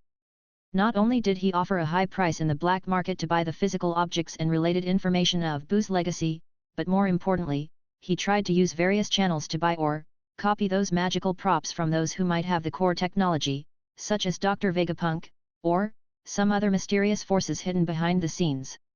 He knew that if he could master these technologies that were ahead of their time, his business in New World would be bigger. His family would become stronger. His ambition to subvert the world would also be more likely to be realized. Doflamingo, like a lion majesty hidden in the undercurrent, is patiently waiting for the perfect moment to swallow all his prey in one gulp. The shaking of the Shishibukai system and Doflamingo's double-dealing covert activities undoubtedly indicate that the power structure of this world is about to usher in a more drastic reshuffle. Just as forces around the world were fighting openly and secretly, and deceiving each other for the legacy that had already flowed out of the palace. The exploration of the Dragon Ball Palace that sank into the deep sea has not completely stopped. Although Marine's first official exploration operation suffered a heavy price due to encountering a powerful defense mechanism, large-scale entry was temporarily stopped. However, some other small forces and explorers who possessed special diving capabilities, or who were simply lucky, were able to successfully and sporadically sneak into some previously undiscovered and relatively peripheral areas of the palace in the subsequent chaos. They did not find any divine tools with magical effects like magic beans, detectors, or universal capsules in these secondary rooms. However, they did find some traces that could better prove the identity and living habits of the palace's former owner. For example, in a room that looked like a storage room, they found that it was filled with all kinds of strange-shaped food packaging bags that they had never seen before. The materials of those packaging bags were very special, and they were printed with some distorted cosmic words that they could not understand at all, as well as some delicious-looking, colorful food patterns. This means that the former owner of the palace, or in other words, an important guest, was probably a foodie with a huge appetite and unique taste. For example, in a room that looked like a bedroom, they found a huge round bed made of some unknown material that was as soft as clouds and had a faint fragrance. The comfort of the bed was beyond imagination, and people would not want to get up after lying on it. This shows that the master of the palace seems to have extremely high requirements for the quality of sleep. Even in a more secretive room full of childish fun and a little bit of weirdness, they found that it was filled with all kinds of beautifully crafted planet models. The planet models were of different sizes and colors, some looked vibrant, while others looked desolate and dead. They were cleverly hung in the air of the room or placed on some specially made display racks, as if they were collector's treasures. This made the explorers who discovered this room feel creepy. They couldn't help but think of the pink demon that appeared in the image on the black steel and could easily destroy the planet. Could it be that these planet models are all memorial items from the planets that the pink demon once destroyed? This thought made everyone shudder. Although these new discoveries did not bring them direct benefits, they also made them more interested in the mysterious palace and its former owner, the man called Oyuze. The pink demon's cognition deepened. They realized that the palace was not just a treasure house filled with advanced technology, but more likely a nest that was once inhabited by an extremely terrifying and extremely, lifelike being. This discovery also makes the legends about the palace even more confusing and even more fascinating. After the Marine Legacy Recovery Team first explored the palace, although the world government and naval headquarters have tried their best to block the relevant news and strictly control the Buu legacy brought back from the palace. However, there are no absolute secrets in this world. Especially, a magic weapon like a combat power detector, which can directly display the strength of others, its temptation is really too great. Some pirates, intelligence dealers, or other people with ulterior motives who were lucky enough to get 1 or 2 combat power detectors, even if they were damaged and barely usable, during the chaos of the Summit War or through various other secret channels immediately realized the huge value of this kind of thing. They did not regard it as a strategic material that needed to be strictly controlled like the Marine did, or as a subject of advanced scientific research like Dr. Vegapunk did. What they thought of was a more direct and more simple and crude use.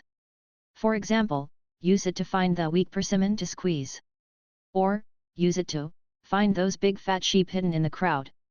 Thus, in dark corners all over the world, some lucky, or unlucky, people who possessed combat power detectors began to use this magical prop to conduct secret investigations in various places. Some of them wanted to use detectors to scan the opponent's strength before fighting with other pirates to see if they had a chance of winning. Some want to use detectors to find those hidden rich people in a prosperous port city who look ordinary but are actually wealthy, and then, Others were just out of curiosity, or wanted to show off the high-tech toys in their hands, so they wandered around and the 4 of them swept. However, what they did not expect was that this seemingly harmless exploration behavior inadvertently triggered some unexpected consequences. They discovered that in this world of crouching tigers, hidden dragons, there were actually many hidden strong men, who were unknown in the past, or even unknown, but whose combat power detectors showed values surprisingly high, hidden strong men. Some of these hidden masters may be ordinary fishermen or farmers on a remote island, but in fact, they possess terrifying strength comparable to that of a marine officer, or even a higher level. Some of them may be an old man who is drunk all day in a tavern, but in fact, he is a legendary pirate who once dominated the sea but retired for some reason. Some may even be a child who looks innocent and harmless, but who actually has incredible potential that has not yet been fully awakened. The unexpected exposure of these hidden strongmen immediately aroused new attention *0. Among those who had combat power detectors and within their sphere of influence. After discovering these hidden treasures, some guys with ulterior motives began to think crookedly. Some of them tried to recruit these hidden strongmen for their own use through coercion and inducement. Some simply wanted to kill people and steal the treasures, or offer them as letters of surrender to more powerful forces. As for those hidden strongmen who were accidentally exposed, when they found that their peaceful lives were suddenly disturbed by a group of uninvited guests, and even faced life-threatening situations, they would naturally not just sit there and wait for death. As a result, in many places around the world, due to this accidental discovery of the combat power detector, small-scale, but bloody and violent, conflicts and struggles broke out.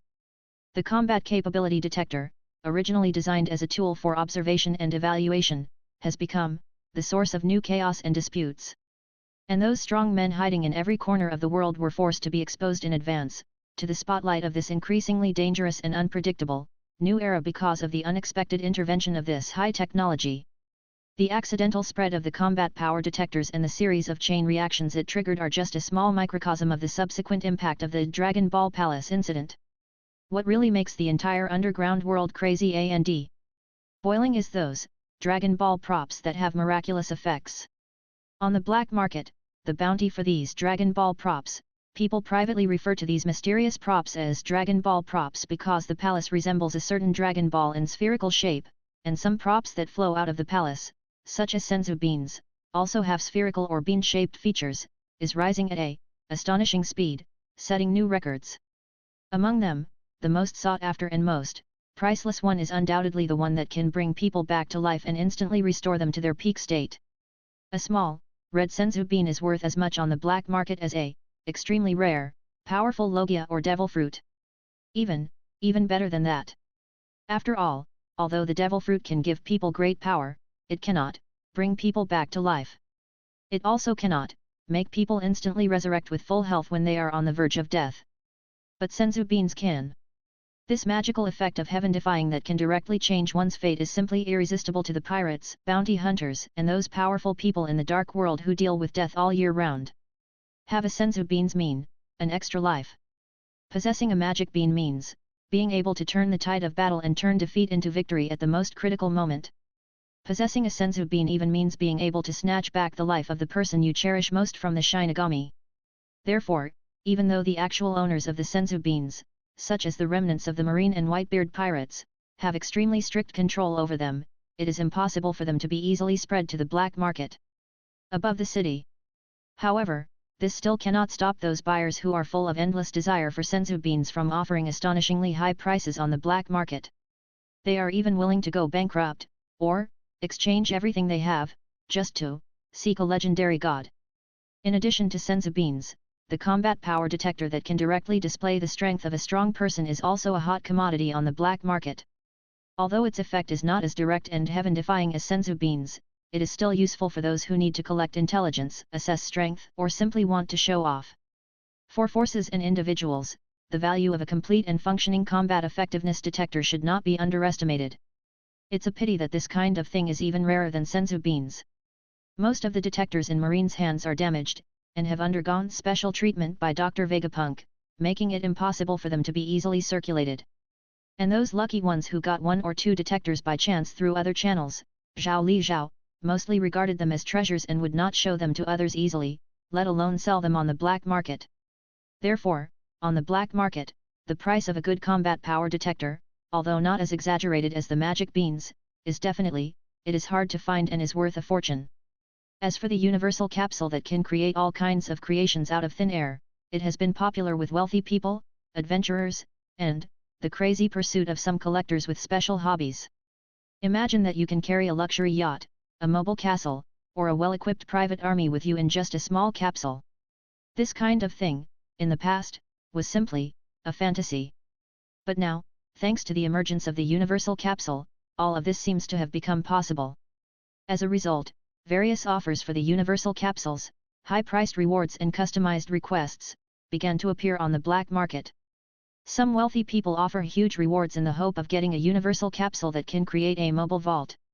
Some adventurers hope to get a universal capsule that can transform into an all-terrain off-road RV or a small deep-sea submarine.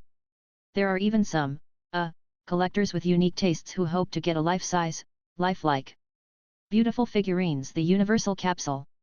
In short, because of the appearance of these Dragon Ball props, the entire underground world has fallen into 10 kinds of unprecedented, full of greed, desire, and a bit of absurdity, in the midst of a frenzy. 014806316 Philo 19246141 and those forces that really control these props, such as the Marine, Whitebeard pirates, Blackbeard pirates, etc., have become, everyone covets and is wary of. Object. A new secret war over Dragon Ball props has quietly begun in every corner of the world. Chapter 65. The intensity and bloodiness of this secret war is probably no less than that of the Summit War that just ended. In this world, there are always some people who are favored by fate, or in other words, are hit by the pie that falls from the sky. On a remote, almost isolated island in East Blue, there lived an ordinary old fisherman named Qasim. Father Qasim has lived on this island all his life, making a living by fishing. His life is simple and poor. His biggest wish every day is to catch more fish, exchange some money, buy some cheap rum for himself, or buy some delicious food for his sickly granddaughter at home. However, just a few days ago, a sudden accident completely changed the peaceful and poor life of Father Qasim. That day, as usual, Father Qasim was sorting out his worn-out fishing net at the beach. Suddenly, he found that 10 strange-shaped, metallic glittering small machines had been washed up by the waves on the beach not far away. That small machine was about half the size of an arm, and looked like a flattened can. There were some buttons and indicator lights on it that he couldn't understand at all, and some signs of damage that looked like they had been corroded or hit by something. Although Father Qasim was not well educated, he knew that this thing was definitely not something that should be found on their small island. He carefully picked up the broken little machine, held it in his hand, and looked at it over and over again. He found that there was a small, openable cover on the side of the machine. Inside the cover was an empty groove. On the other side of the machine, there is a small gift that looks like some kind of exit. Father Qasim studied this strange little machine for a long time but couldn't figure out what it was used for. He even tried pressing what looked like buttons on it, but the machine didn't respond at all. Tisk, what a piece of junk! Father Qasim curled his lips in disappointment, ready to throw this useless little machine back into the sea. However, just as he was about to throw the machine away, a ripe wild fruit that he had just picked from the tree accidentally fell out of his pocket. The wild fruit just happened to roll down and land next to the broken little crystal. Father Qasim looked at the wild fruit, then at the empty groove on the side of the machine, and suddenly, 097, an idea came to his mind. With the mentality of giving it a try, he stuffed the wild fruit into the groove of the machine. Then he randomly pressed the buttons on the machine again. Just as he pressed what looked like a start button, a miracle happened. The broken little machine suddenly made a slight buzzing sound, and the indicator lights on it also flashed a faint green light. Then, from the small exit on the other side of the machine, a square piece of candy with a faint fruity aroma fell out with a click sound. The candy was about the size of a thumb, and the color was exactly the same as the wild fruit he had just stuffed in. However, its texture had become unusually hard and crystal clear. This is... Father Qasim stared in amazement at the square candy in his hand that exuded an alluring fruity aroma, with an expression of disbelief, shock on his face. He actually used a wild fruit to make a piece of candy. He carefully put the square candy into his mouth. An indescribable, sweet and rich fruity aroma instantly filled his mouth. That taste was much more delicious than any candy he had ever eaten before. What surprised him even more was that when the candy melted in his mouth and turned into a warm current that flowed into his limbs, he actually felt that his body, which was a little tired from years of hard work, seemed to have regained a lot of strength in an instant. His spirit was also lifted. My! This is simply a miracle. Father Qasim was so excited that his whole body was shaking. His eyes, which were a little cloudy due to his old age, were now shining with an unprecedented light. He knew that he had found a treasure. He picked up a small energy candy-making machine that could transform ordinary fruits into magic candies that contained weak energy and could quickly restore physical strength. Although this machine, because of its damage, seems to be able to only produce this kind of ordinary sugar cubes with relatively weak energy, and the quantity produced each time is also very limited.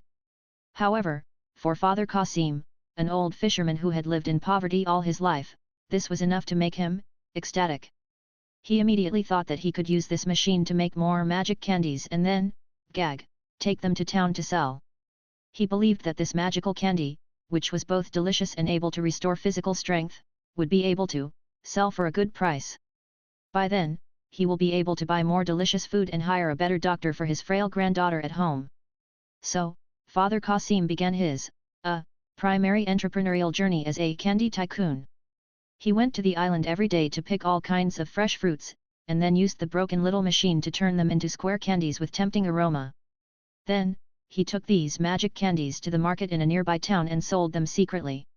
Sure enough, this magical candy that is both delicious and can quickly restore physical strength was immediately sought after by local residents and some passing business travelers, as soon as it was launched.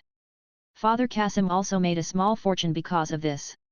His life was greatly improved because of this. However, the good times did not last long. As the saying goes, a man is innocent unless he possesses a treasure. Father Qasim's magic candy and the secret of his small energy candy maker that can make this candy soon became famous. Some well-informed pirates operating in nearby waters, as well as some marine branch officers who were full of curiosity and greed for unknown things, all noticed this little treasure that fell from the sky. Thus, a bloody battle for this small energy candy maker quietly began on this originally peaceful and remote island. The first to come were a few notorious gangs of small pirates that were rampant in the nearby waters. They would not spend money to buy Papa Qasim's magic candy like ordinary residents. What they wanted was a more direct and violent way, robbing. They rushed into Father Qasim's simple thatched hut with great momentum, and without saying a word, began to rummage through the drawers and cabinets, trying to find the legendary candy-making box. Although old and frail, Qasim knew that the little machine was the only hope for his and his granddaughter's future. He fought desperately to protect his baby. However, how could an unarmed old fisherman like him resist those vicious pirates? Soon, he was beaten all over and was dying. And the small energy candy-making machine that he regarded as a treasure was also snatched away by the pirates' leader, who seemed to be the strongest and most brutal. Just as the pirates' leader was preparing to leave with his trophy triumphantly. Bang! Bang! Bang! A burst of dense gunfire suddenly rang out from outside the thatched hut. Then, a group of marine soldiers wearing marine uniforms and holding standard muskets rushed in like a god descending from the sky, and the pirates who had not yet had time to react were surrounded. It turned out that the officials of the nearby marine branch had heard about the magic candy and sent people to investigate. As a result, they ran into the pirates who were committing the crime. A melee broke out again. Although those pirates were fierce, they were soon outnumbered and defeated by the well-equipped and well-trained marines. In the end, the pirates' leader who had just grabbed the candy maker was shot dead by a brave marine ensign. And the legendary, although only in a small area, small energy candy maker also fell into the hands of the marine. The mantis stalks the cicada, unaware of the aureole behind. This murder caused by a small candy finally ended in such a dramatic way. And after some twists and turns, the small energy candy maker will soon be sent to the Marine Science Force headquarters and handed over to Dr. Vegapunk for more in-depth research. The tiny bit of Buu technology secret it contains may soon be revealed. Just as the fate of ambitious people, scientists, and some unlucky fishermen around the world is changing because of the legacy flowing out of the Dragon Ball Palace. Far away in the daughter island Amazon Lily, after hearing all kinds of strange stories about the Buu legacy, especially the rumor about the machine that can turn things into candy, the Straw Hat Boy Luffy, who left all this behind, became extremely curious about the mysterious Gohan Buu himself. In his simple and direct brain circuit, he was able to leave so many delicious things, such as Senzu Beans, although he didn't eat them, but Ace and Whitebeard both said they were good, and also make so many fun toys, such as combat power detectors and universal capsules, although he just played with them and broke them, and even a super awesome machine that can turn anything into candy. That guy must be a very powerful, good person. Gohan Buu, sounds like it's delicious. He he he. Luffy muttered to himself while chewing on a giant banana, a specialty of Daughter Island, with an innocent smile on his face. He had no idea how terrifying and evil the being called Buu was in the image on the black stone tablet. In his mind, anyone who can provide delicious food and toys must be a good person. So, Luffy secretly added a new goal for his next New World adventure. That is, in addition to finding the legendary One Piece and becoming the king of pirates, you also need to find more clues about Gohan Buu and the great palace that sank to the bottom of the sea. He wanted to see with his own eyes what Gohan Buu, who left behind so many good things, looked like. He wanted to ask him if he had any more delicious beans. He also wanted to make friends with him. Then, together they could have the biggest party in the world. This, in his opinion, this extremely pure and beautiful wish has become another powerful motivation for him to set sail again. Although Nami and Usopp are still troubled by his unrealistic fantasy. Although Uncle Rayleigh was still warning him about the dangers of the New World and the importance of cultivation. However, Luffy's heart has already flown to the vast ocean full of unknowns and adventures again. He couldn't wait to find the good guy in his mind, Gohan Buu. The huge storm caused by the Dragon Ball Palace that swept the whole world also became more and more serious because of the addition of Luffy, the biggest uncertain factor. More unpredictable and filled with a hint of comedy. A new adventure is about to begin. At Naval Headquarters, the mysterious Dragon Ball Palace and its legacy filled the air with excitement and solemnity, and the team began to prepare for the next more in-depth exploration. The highly anticipated Heritage Recovery Team paid a heavy price in its first official exploration due to the powerful defense mechanism of the palace. And direct access to the interior of the palace was temporarily suspended. However, they did not become completely idle. Under the strict command of the new Marshal Akainu Sakazuki, this special force composed of Marine elites and CPO backbones is still in the area near Marineford that is full of unknowns. The unknown and dangerous sea area is conducting continuous search and salvage work in the area outside the palace. They hoped to find some valuable clues from the various wreckage and debris scattered on the seabed due to the appearance and sinking of the palace, or other Buu legacy hard work pays off. During a carpet sonar scan and deep-sea robot salvage operation on the seabed near the site of the palace sinking, the members of the Heritage Recovery Team had an idea. A new discovery, neither big nor small. They salvaged a piece of, what looked like a severely damaged part of some high-tech device, from the thick seabed mud. The part was about half the size of a tabletop, and was a dull silver grey in color. It was covered with a dozen or so solidified seabed sediments and some indistinguishable with charred burn marks.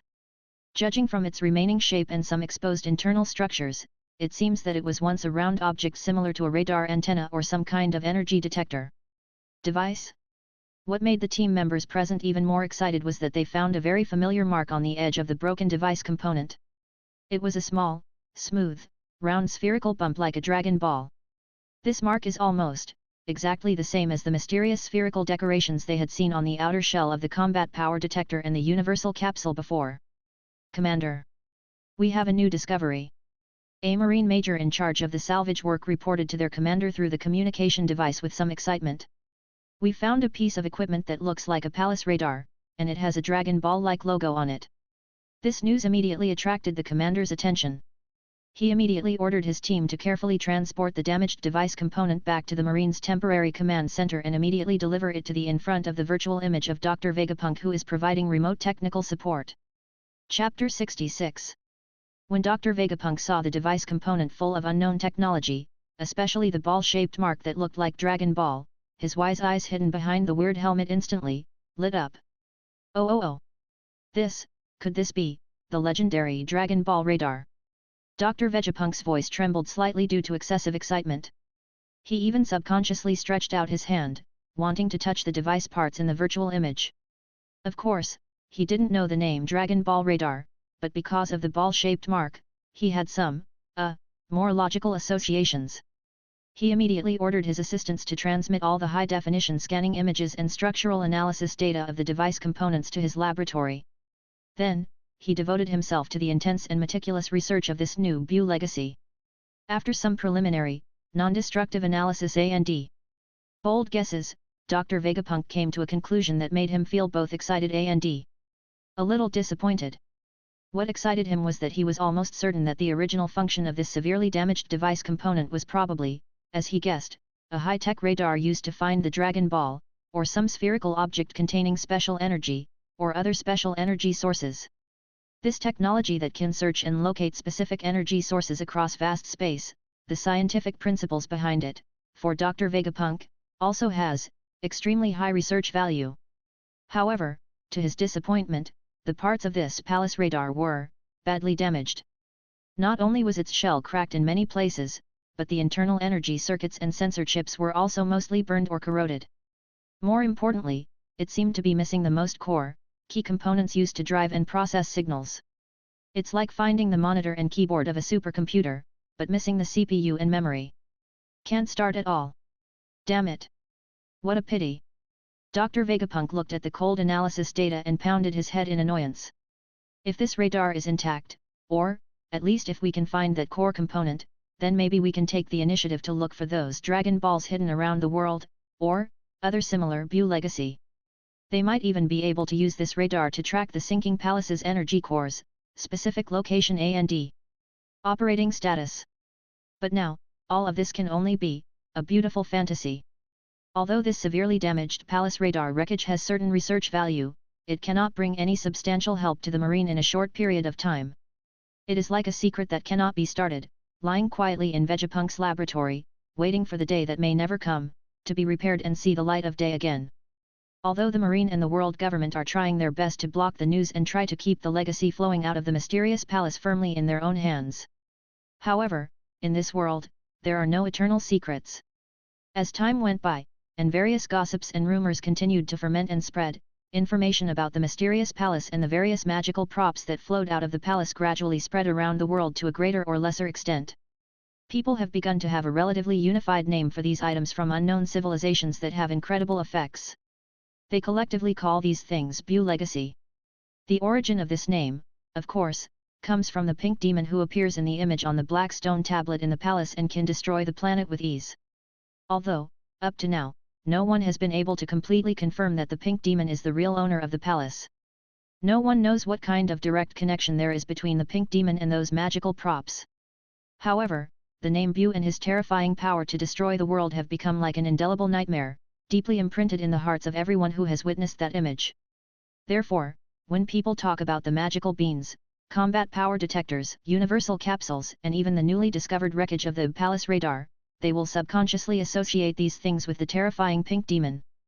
Buu legacy, this name full of contradictions and complex emotions came into being. This name contains people's deep fear and awe of the pink demon's terrifying power to destroy the planet. It also contains people's infinite desire and greed for the powerful functions of those magical props. The fear is because they are afraid that if the terrifying existence called Buu really comes to their world, then everything will vanish into thin air. The reason they are eager is that they hope that if they can obtain the magical items called Buu's legacy, then they may be able to have more powerful power. Or, a longer life, or, a better future. This complex mixture of fear and desire made the name Buu legacy spread rapidly throughout the pirates' world, becoming another legend after One Piece and Devil Fruit that was enough to drive countless people crazy and pursue at all costs. As the name Buu legacy spread widely, various, bizarre speculations began to circulate around the world about the true identity of the real owner of the mysterious palace, the man who appeared in the video and was called Gohan Buu. This was mostly fabricated by some curious people based on some hearsay clues and a wild imagination, whose authenticity has yet to be verified. Some people say that Gohan Buu is actually a powerful god-tier being who was sleeping in ancient times. That palace is his temple. And those Buu legacy are the miracles he bestowed upon the world after he woke up.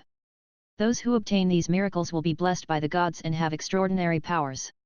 This statement is very popular in some areas with devout faith in gods, or in some religious organizations that are eager to get divine revelation.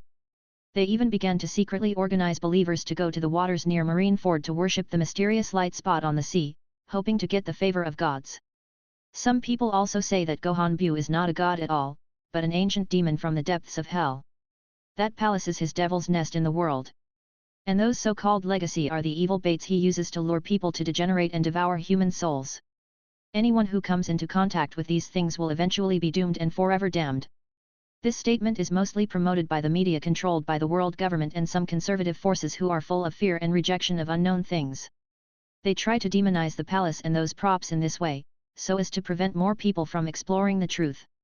There are also some scholars and dreamers who have come into contact with palace technology, such as Dr. Vegapunk, or some lucky ones who escaped from the palace and know a little bit about it, and have a certain understanding of the universe and unknown civilizations, and boldly speculate that Gohan Buu is probably not even a thing in their world. He may be an alien visitor from a distant galaxy with a highly developed civilization.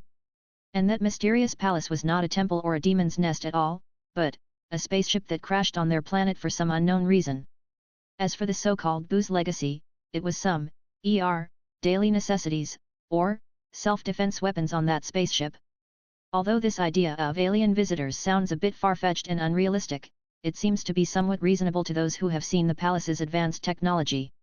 After all, the beans that can bring people back to life, the instruments that can detect combat effectiveness, the capsules that can compress space, and the terrifying power that can destroy planets at will, are far beyond the current technological level and cognitive scope of their world. If it wasn't from a more advanced alien civilization, how could it possibly possess such incredible technology and power? Therefore, the true identity of the palace owner Gohan Buu has become more confusing and more fascinating among the three mainstream speculations of gods, demons, and alien visitors. Every speculation has its own supporters and opponents. They argue with each other, refuse to give in to each other, and even fight each other.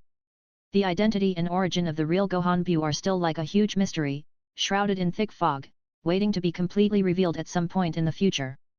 Just above the sea, the emergence of Buu's legacy caused a storm, and various forces were fighting openly and secretly for their own interests, and undercurrents were surging.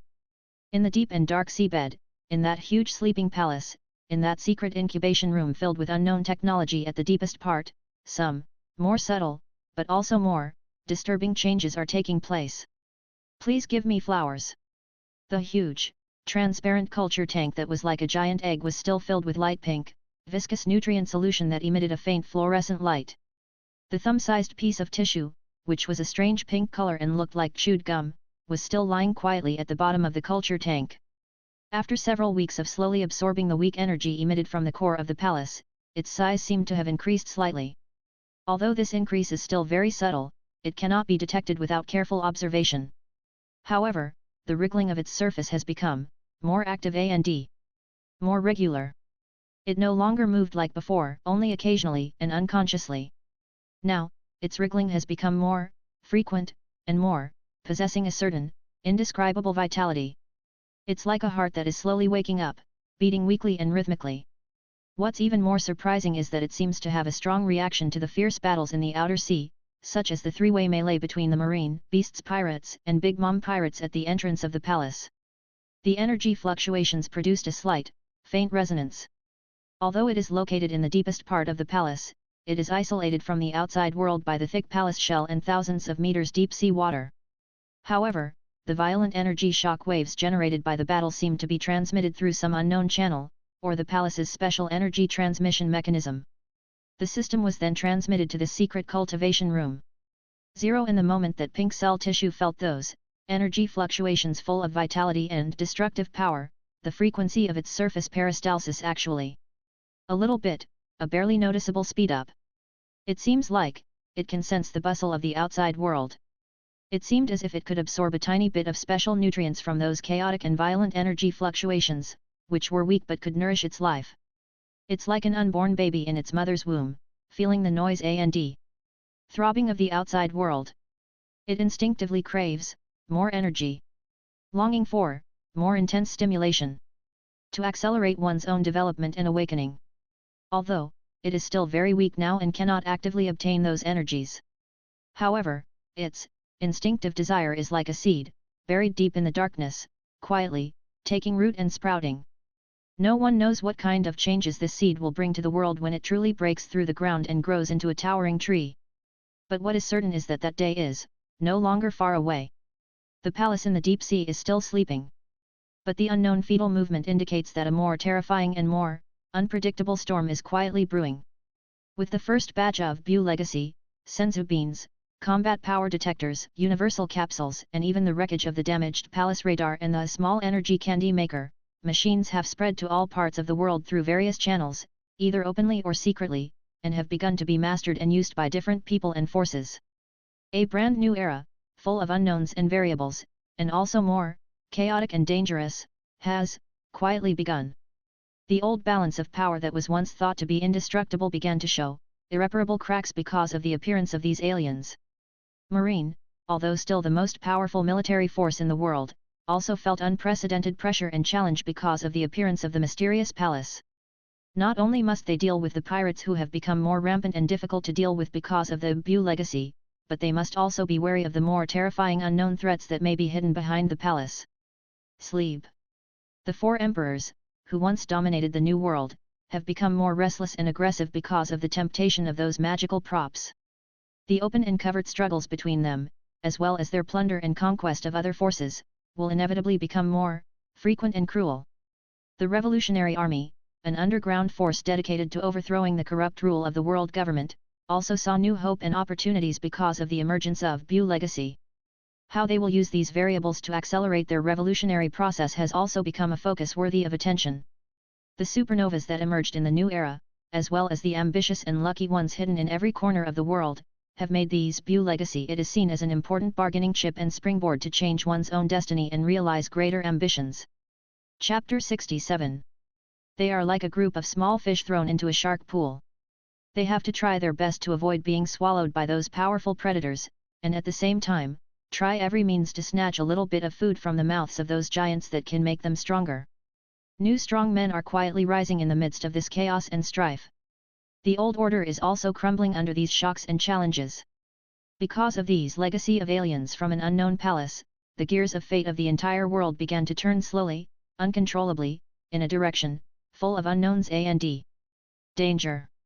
No one knows where this out-of-control gear will eventually take the world. A better future? Or a deeper darkness? Or total destruction, But what is certain is that this huge storm caused by the Dragon Ball Palace has just beginning. And this is just the first note of the prelude to a complete out-of-control situation that will soon sweep the entire world. The real madness is yet to come. The real challenge has just begun. East Blue, that area of sea that is much calmer and weaker than the Grand Line. Although there are often some small pirate groups here who rob and bully ordinary merchant ships and coastal villages, the strong ones who can really stir up big waves are rare. However, recently, a captain of a small pirates group who was previously unknown and even a little unemployed, suddenly became famous and became a hot topic on East Blue. This pirates group is the one that accidentally picked up a few torn pages of the Turtle School training manual outside Marineford before. Iron Scraps Pirates Group 96-7, and the captain who has become famous is naturally Monka, who calls himself Iron Fist. Ever since he accidentally sent out a small weak energy shock wave from his palm on the deck last time, breaking a rotten wooden board, Iron Fist Monka has developed an extremely strong interest in his few pieces of waste paper, magic secret manuals.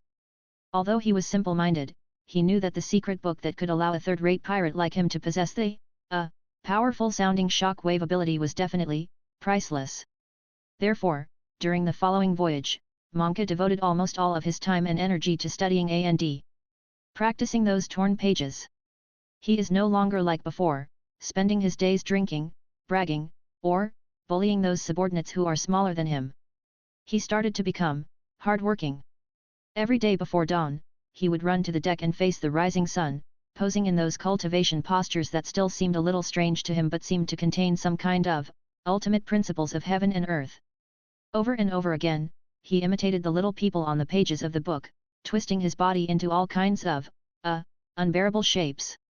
He tried hard to feel that wonderful feeling of concentrating all his strength on a certain point in his body and then suddenly exploding out. Of course, this process is full of hardship and pain.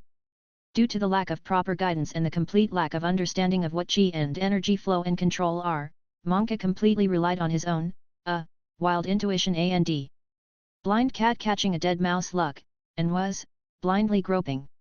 He often suffers from back pain and cramps due to incorrect posture. He would often make himself red in the face, dizzy, or even faint on the spot because of overexerting himself or, using the wrong method. His men, after seeing their captain acting like a madman every day, posing in all kinds of weird postures on the deck and making all kinds of strange noises, all thought their captain might be really crazy. They even began to discuss privately whether they should tie up the captain before he went completely crazy, and then divide up the pitiful property on the ship. Just run for your life. However, just when everyone thought that Iron Fist Monka, this unlucky guy, would train himself to death sooner or later, miracle, once again, has happened. After weeks of exploration and hard training filled with blood, tears, and jokes, Iron Fist Monka actually, really, gradually mastered some tricks. He found that if he could adjust his breathing to a very slow and deep rhythm, and as he inhaled, he imagined that he was breathing in a certain kind of all the unknown good things are absorbed into his body. Then, when he exhaled, he highly compressed and concentrated these good things along with the strength of his whole body, and suddenly ejected them from a certain acupuncture point in his palm. He himself couldn't explain it clearly. Then, he would be able to relatively stably release that weak, light blue energy shock wave from his palm. Although the power of this shock wave is still not great, at most it can break a relatively thick wooden board, or knock an unlucky seagull down from the sky. Moreover, every time he released this shock wave, it would consume a lot of his physical strength, making him feel exhausted and tired. However, for Iron Fist Monka, this is already a huge improvement. He is finally no longer the low-ranking pirates leader who only relies on brute force to fight. He is now also a quasi-master who can release shock waves. Ha ha ha. See that? This is the result of my hard practice. Monka looked at his right hand, which was still emitting a little smoke, and at the seagull on the distant sea whose feathers were flying and it was falling screaming after being hit by his shock wave. An unprecedented satisfaction and pride appeared on his face. After witnessing their captain actually being able to send out that kind of seemingly realistic shock wave from his hands, his subordinates were all stunned and astonished. All their previous ridicule and disdain for the captain, at this moment, turned into Deep and worship. Their captain actually, really, mastered magical skills. This is simply, a salted fish turning over a new leaf, a loser's counterattack. Therefore, in the eyes of the equally ignorant minions of the Iron Scraps pirates, their captain Iron Fist Monka instantly changed from a unreliable unlucky guy to a hidden, gifted, peerless master. And Iron Fist Monka himself, because he mastered this unique skill, became unprecedentedly confident and inflated. He began to feel that he had been too low-key before. How could a peerless warrior like him, who possessed the magical power of shockwave, stay in a small place like East Blue and bully some small merchant ships? He should go, challenge stronger enemies. He should go, become famous. He should make the whole world tremble for his reputation as Iron Fist Monka. So, on a sunny afternoon, Iron Fist Monka, leading his group of equally arrogant subordinates, went in high spirits to rob a slightly larger merchant ship. Result. Unfortunately, they encountered a marine branch warship that was on patrol. Moreover, the commander of that warship was a well-known marine captain in East Blue. According to past experience, when a small and insignificant group like the Iron Scraps pirates encounters a regular warship of the marine branch, especially when there is a captain in charge, they basically have no choice but to flee in fear or surrender. However, this time, Iron Fist Monka unexpectedly chose to fight head-on. Don't be afraid, little ones. I'm here. Monka straightened his not-so-strong chest and shouted to his trembling men. Today, I will let these marine scum see the power of my Iron Fist shockwave. Then, he really rushed towards the marine captain holding a sharp blade alone, with his bare hands. The marine captain sneered contemptuously when he saw that this ignorant little pirate dared to attack him. He was too lazy to even draw his sword, and just casually kicked Monka in the chest, ready to kick this overconfident guy away. However, just when his foot was about to kick Monka in the chest. Ha! Monka suddenly let out a deafening roar. At this moment, his eyes, which were originally somewhat cloudy, actually flashed a terrifying light. He concentrated all the insignificant chi he had cultivated over the past few days and all the strength in his body into his right fist. Then, he blasted the marine captain hard. Iron Fist. Shock wave. Although he didn't really send out a shock wave, he just concentrated all his strength on this punch. The marine captain didn't take Monka's punch seriously at all. In his opinion, this level of attack was not painful at all. However, the moment his foot actually touched Monka's fist, the expression on his face, however, suddenly. He only felt a strange force that he had never felt before, full of explosiveness and penetrating power, suddenly coming from the opponent's fist. Although that force was not particularly strong, it was unusually concentrated and tricky. It actually easily penetrated his armament haki defense that was honed to withstand ordinary sword attacks. Puff! Captain Marine felt a pain in his chest, as if he had been hit hard by an invisible hammer. A piercing pain instantly spread throughout his body. He didn't even have time to let out a scream, and he flew backwards like a kite with its string cut, hitting the deck of the warship hard, and then, his eyes went dark, and he fainted. One punch. Just one punch. Just knocked out a swordsman who had experienced many battles and whose strength reached the level of marine captain. Everyone who saw this scene, whether it was the minions of the Iron Pirates or the stunned marine soldiers on the warship, all, completely stunned. They couldn't believe their eyes. This little pirate's leader who looks a little fussy and reckless actually, possesses such terrifying strength. After seeing that his punch had caused such amazing effect, Iron Fist Monka himself was also stunned. He looked at his still trembling right hand in a daze, his heart filled with incredible surprise and ecstasy. He actually, really, defeated 10 marine captains. Moreover, it was killed instantly with one punch. Wahahaha! I succeeded. I really am the chosen one. After a brief moment of surprise, Monka immediately fell into an unprecedented, huge excitement and self-inflation. He felt that he had been too modest before. How could a peerless warrior like him, who possesses the divine power to protect his body, remain unknown? He should become famous. He should become a legend in East Blue. So, in the following battle, although there was no suspense, Iron Fist Monka, relying on his a sometimes effective shockwave.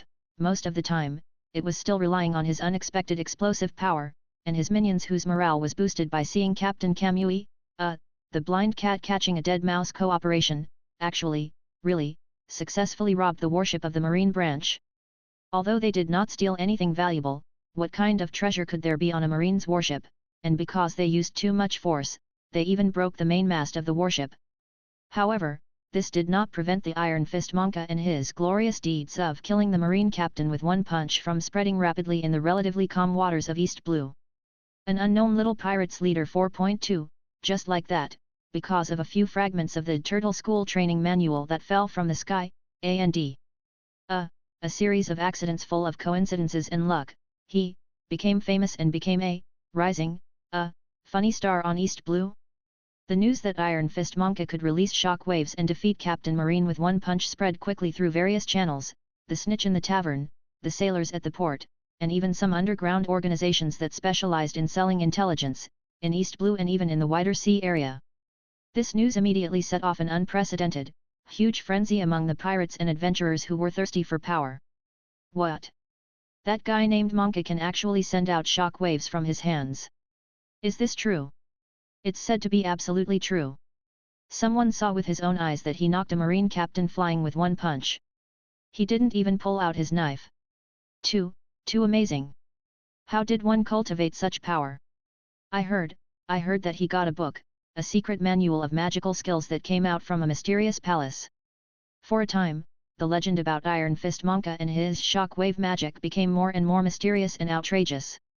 Some people say that Monka is actually a peerless master who has been hiding from the world and was just pretending to be a pig to eat the tiger.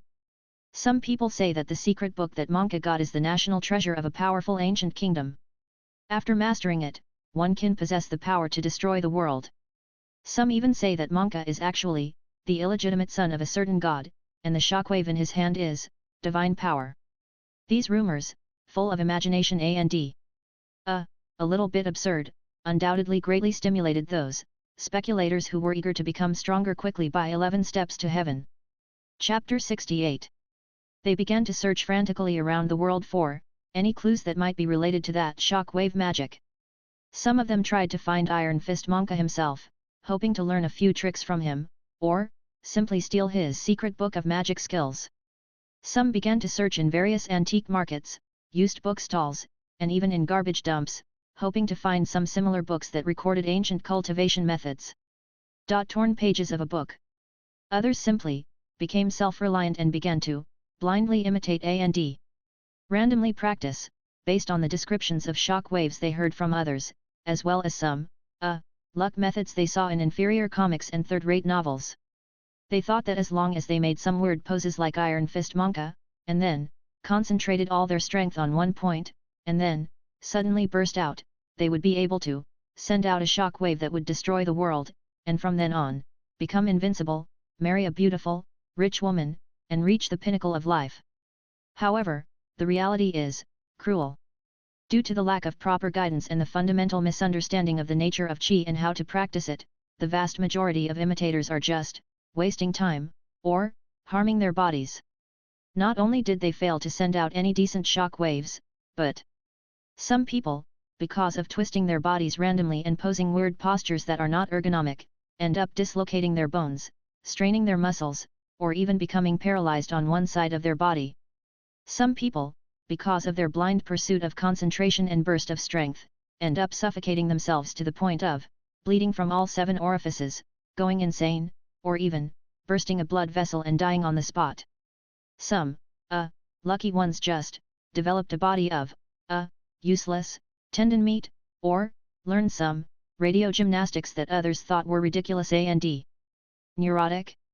A Qi cultivation craze that was triggered by the unexpected success of Iron Fist Monka and swept across the entire pirates' world, mainly those minor characters, began in an atmosphere full of blood, tears, pain and a hint of black humor. And those strong men who truly possess the Buu legacy and have a deeper understanding of and covetousness of the unknown power of Qi are watching all this in secret, waiting for the real opportunity that belongs to them. Marine hero, Iron Fist Garp, after hearing about the glorious deeds of East Blue's little pirates Monka, who has the same name as his grandson and also calls himself Iron Fist, and who can actually release energy shock waves from his hands and defeat Captain Marine with one punch, an expression that is both funny and somewhat thoughtful appeared on his wrinkled face. Haha. That kid named Monka is quite interesting. He's also called Iron Fist. He can actually send out shock waves? Could he be my illegitimate son? Haha. Garp stuffed senbei into his mouth while letting out his signature, hearty and uninhibited laughter. The marine generals around him couldn't help sweating on their foreheads after hearing his unrestrained jokes, secretly complaining in their hearts, "You old man, please stop causing trouble for the marine." However, apart from the joke, Garp's heart was also touched by this little episode. He recalled the horrifying scene he had seen on the black stone tablet in the mysterious palace in Marineford, where the pink demon could destroy the planet with just a wave of his finger. The pure and powerful energy emanating from that demon seemed to be fundamentally different from the haki that he had been practicing and relying on. Haki, although it can also greatly increase attack and defense power, and even predict the future, is more of a manifestation of will and spiritual power. And what the pink demon showed was more like a kind of pure energy that could be directly detonated and released. Something similar to chi? Garp doesn't have the ultimate pursuit of kendo like Zoro, nor is he as fanatical about exploring unknown technologies as Vegapunk. However, as a battle-hardened warrior who stands at the top of the world's military power, he also has his own unique understanding and intuition about the nature of power. He vaguely felt that the chi used by the pink demon and the shock wave accidentally mastered by the little pirate's Monka might hide some kind of more fundamental and more potential power system. So, during his daily Iron Fist exercises, which were like daily routines to stretch his muscles, Garp began to consciously try to condense and explode his extremely powerful armament haki in a completely new way. He no longer simply covered his fist with haki to increase its hardness and destructive power as he did before. He began to try to compress haki, highly. Compress it again. Compress it to a tiny point. Then, at the moment of punching, this highly compressed haki point is released violently like a volcanic eruption. This attempt is extremely advanced and also extremely dangerous. Even with Garp's strong physique and superb control of haki, he almost hurt himself internally during the first few attempts.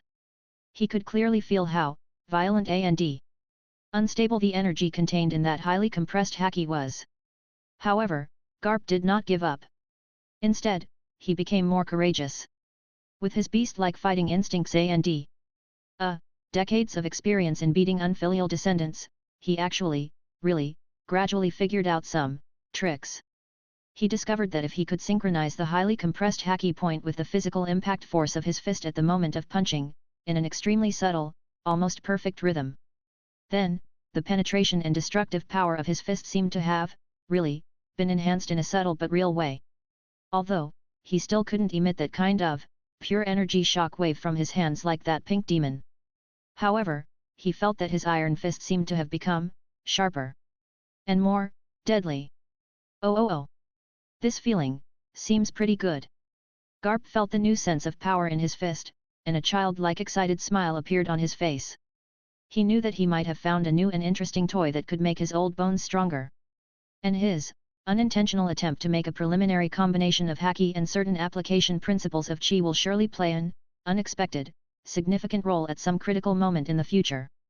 Just as Garp was exploring and strengthening his iron fist because of an unexpected inspiration. At the headquarters of the Marine Science Corps, the genius scientist Dr. Vegapunk is also conducting a sleepless, almost crazy research on the various samples and data about the Dragon Ball Palace he received from the Legacy Recovery Team. He showed great interest and enthusiasm towards those combat power detectors, the wreckage of the metal puppets, and even the broken palace radar parts. He discovered that the technology level contained in these Buu legacy from unknown civilizations far exceeded his previous imagination. Behind every prop and every device, there may be a brand new core technology that can subvert existing scientific theories. Especially after he initially analyzed some basic data and preliminary application principles about the mysterious energy zone called Chi from the combat power detectors and the wreckage of some palace equipment. In Dr. Vegapunk's eyes, there burst out an unprecedented, brilliant light, as if he had discovered a new world. He realized that this Chi was probably one of the important cornerstones of the powerful technological power of that unknown palace civilization. If he could completely crack the secret of this Chi and Use it to strengthen the Marines' weapons and soldiers. BB. An extremely bold and extremely crazy idea quickly began to take shape in Dr. Vegapunk's mind. He wants to create artificial Qigong soldiers. He wanted to use technology to allow those ordinary Marine soldiers who had not undergone arduous training to also be able to master powerful energy attack capabilities similar to Qigong waves.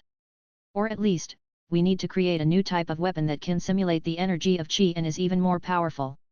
Once this thought came into his mind, it was like a spark that set the prairie on fire, burning fiercely in his heart and could never be extinguished. He immediately compiled his great idea, some preliminary theoretical analysis and experimental data into a detailed report, and then, through secret channels, it was presented directly to the 5 elders in Marie Joyce, Cindy. He knew that if this artificial Qigong soldier plan succeeded, it would bring a huge leap in the Marines' combat effectiveness. It will also bring, what a solid guarantee to the rule of the world government. After receiving Dr. Vegapunk's report, which was full of enthusiasm and ambition, the 5 elders felt somewhat shocked and a little skeptical at his bold ideas and slightly exaggerated descriptions. However, they also clearly know that Dr. Vegapunk is the only genius in the world who can turn this impossible into possible. Moreover, they also long to master an absolute force that could crush all resistance. So, after some, not particularly intense internal discussions, the 5 elders finally approved Dr. Vegapunk's artificial Qigong soldier plan, which sounded full of black technology. And, he also promised to provide him with all the resources and support he needed.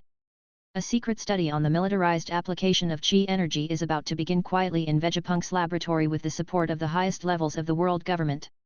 And this plan will surely bring unpredictable, huge impact to the world at some point in the future. Just as the Marine and the world government were trying their best to obtain the Buu legacy, undercurrents were surging. The sniper of the Blackbeard pirates, Unya Van Oka, also set sail on his dark and bloody ship. On the pirate's ship, he was fiddling with a new gadget that he had finally distributed from Captain Teach. It was a weirdly shaped thing that looked like some kind of high-power telescope, but it had some buttons and energy lines that he couldn't understand at all. Strange aiming. This scope is also one of the Buu legacy that came out of the mysterious Dragon Ball Palace.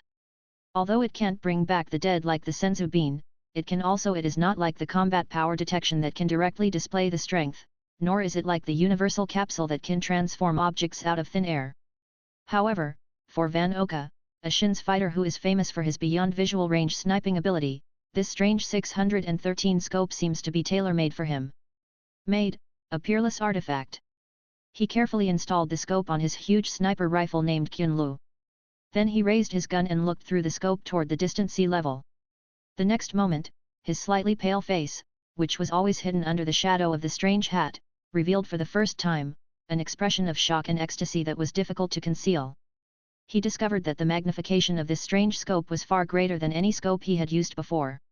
He could even clearly see the tiny lines on the feathers of a seagull that was hunting on the sea several miles away.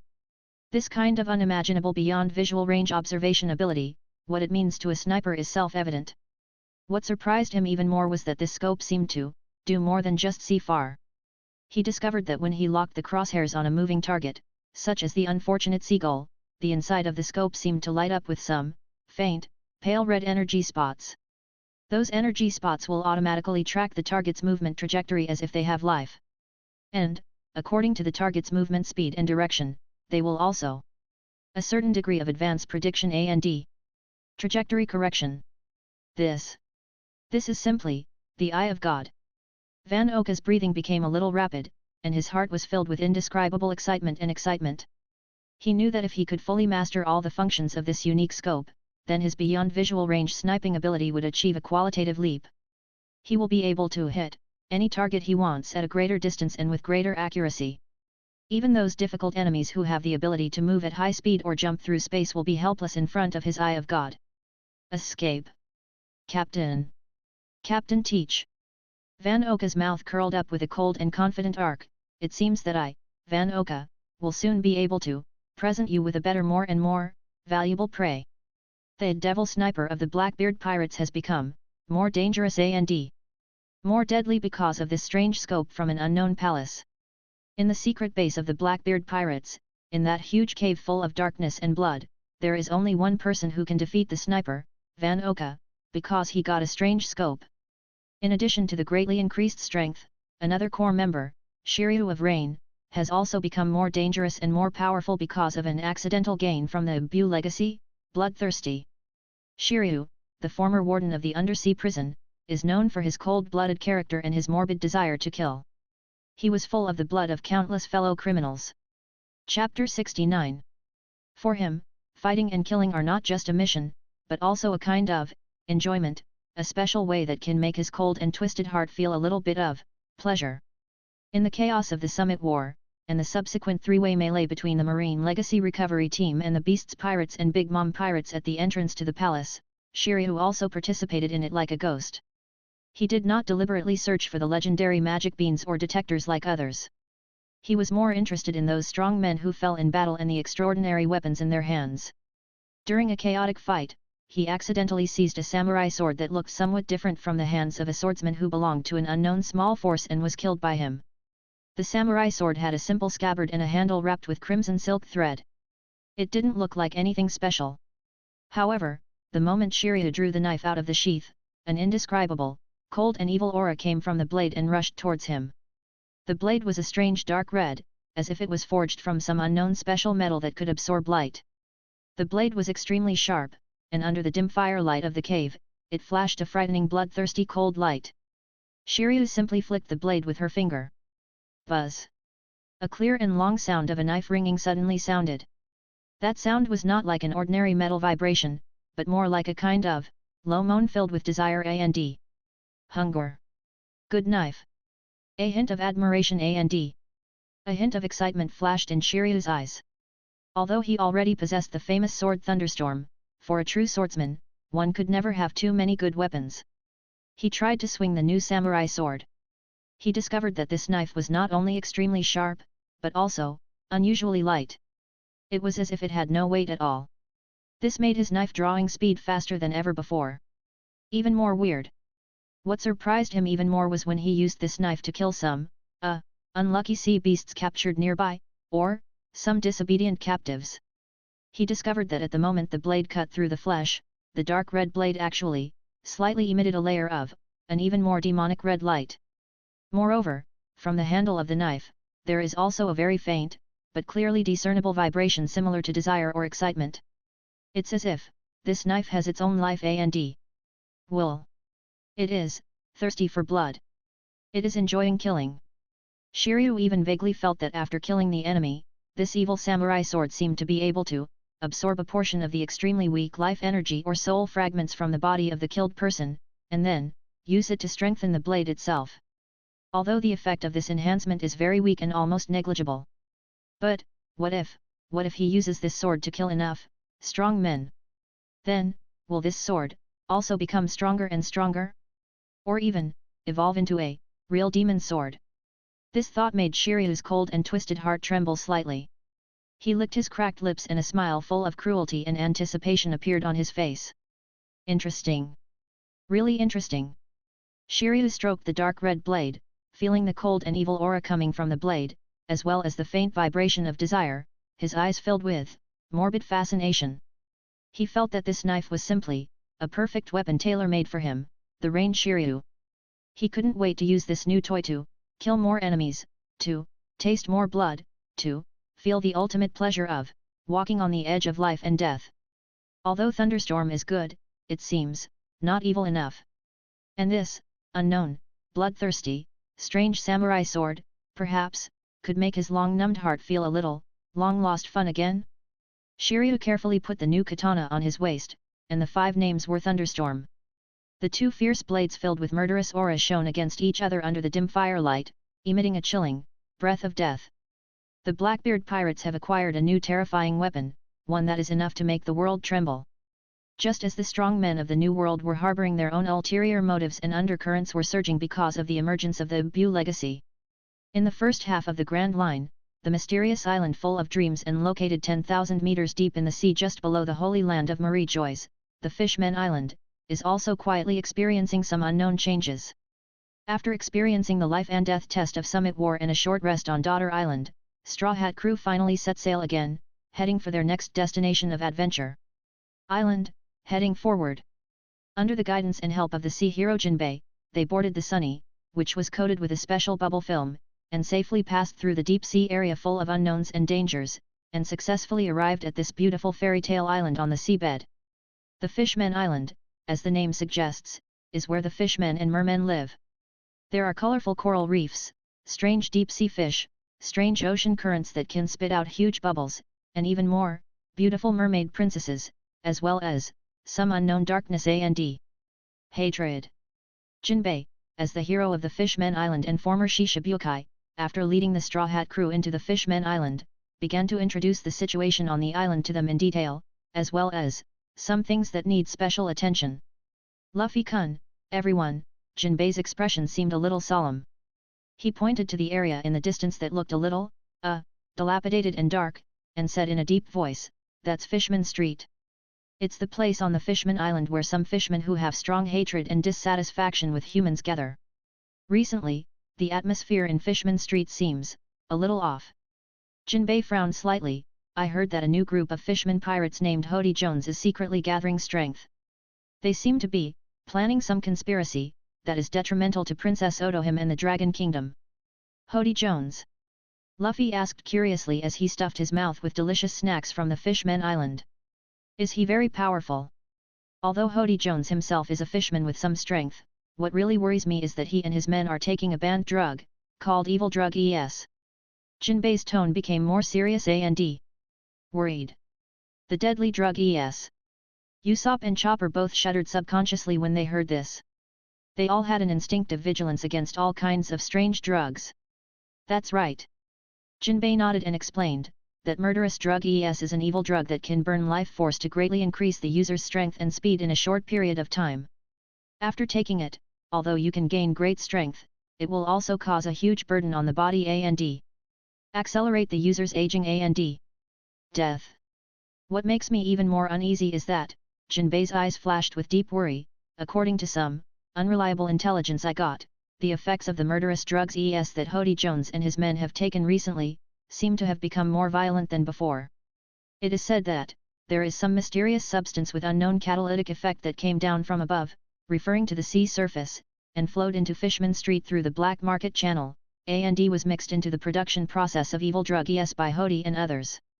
Jinbei didn't know that the so-called mysterious substances with unknown catalytic effects might be residues or fragments of the weak but extremely special Buu energy that accidentally leaked out from the Dragon Ball Palace. Although these Buu energies are extremely weak, their essence is far beyond the cognition of this world. When they are mixed with the murder drug ES unique to the Fishmen Island, an unpredictable and violent chemical reaction occurs. This led to the mutation of the evil drug ES. After the mutation, the effect of evil drug ES has become more violent and powerful than before.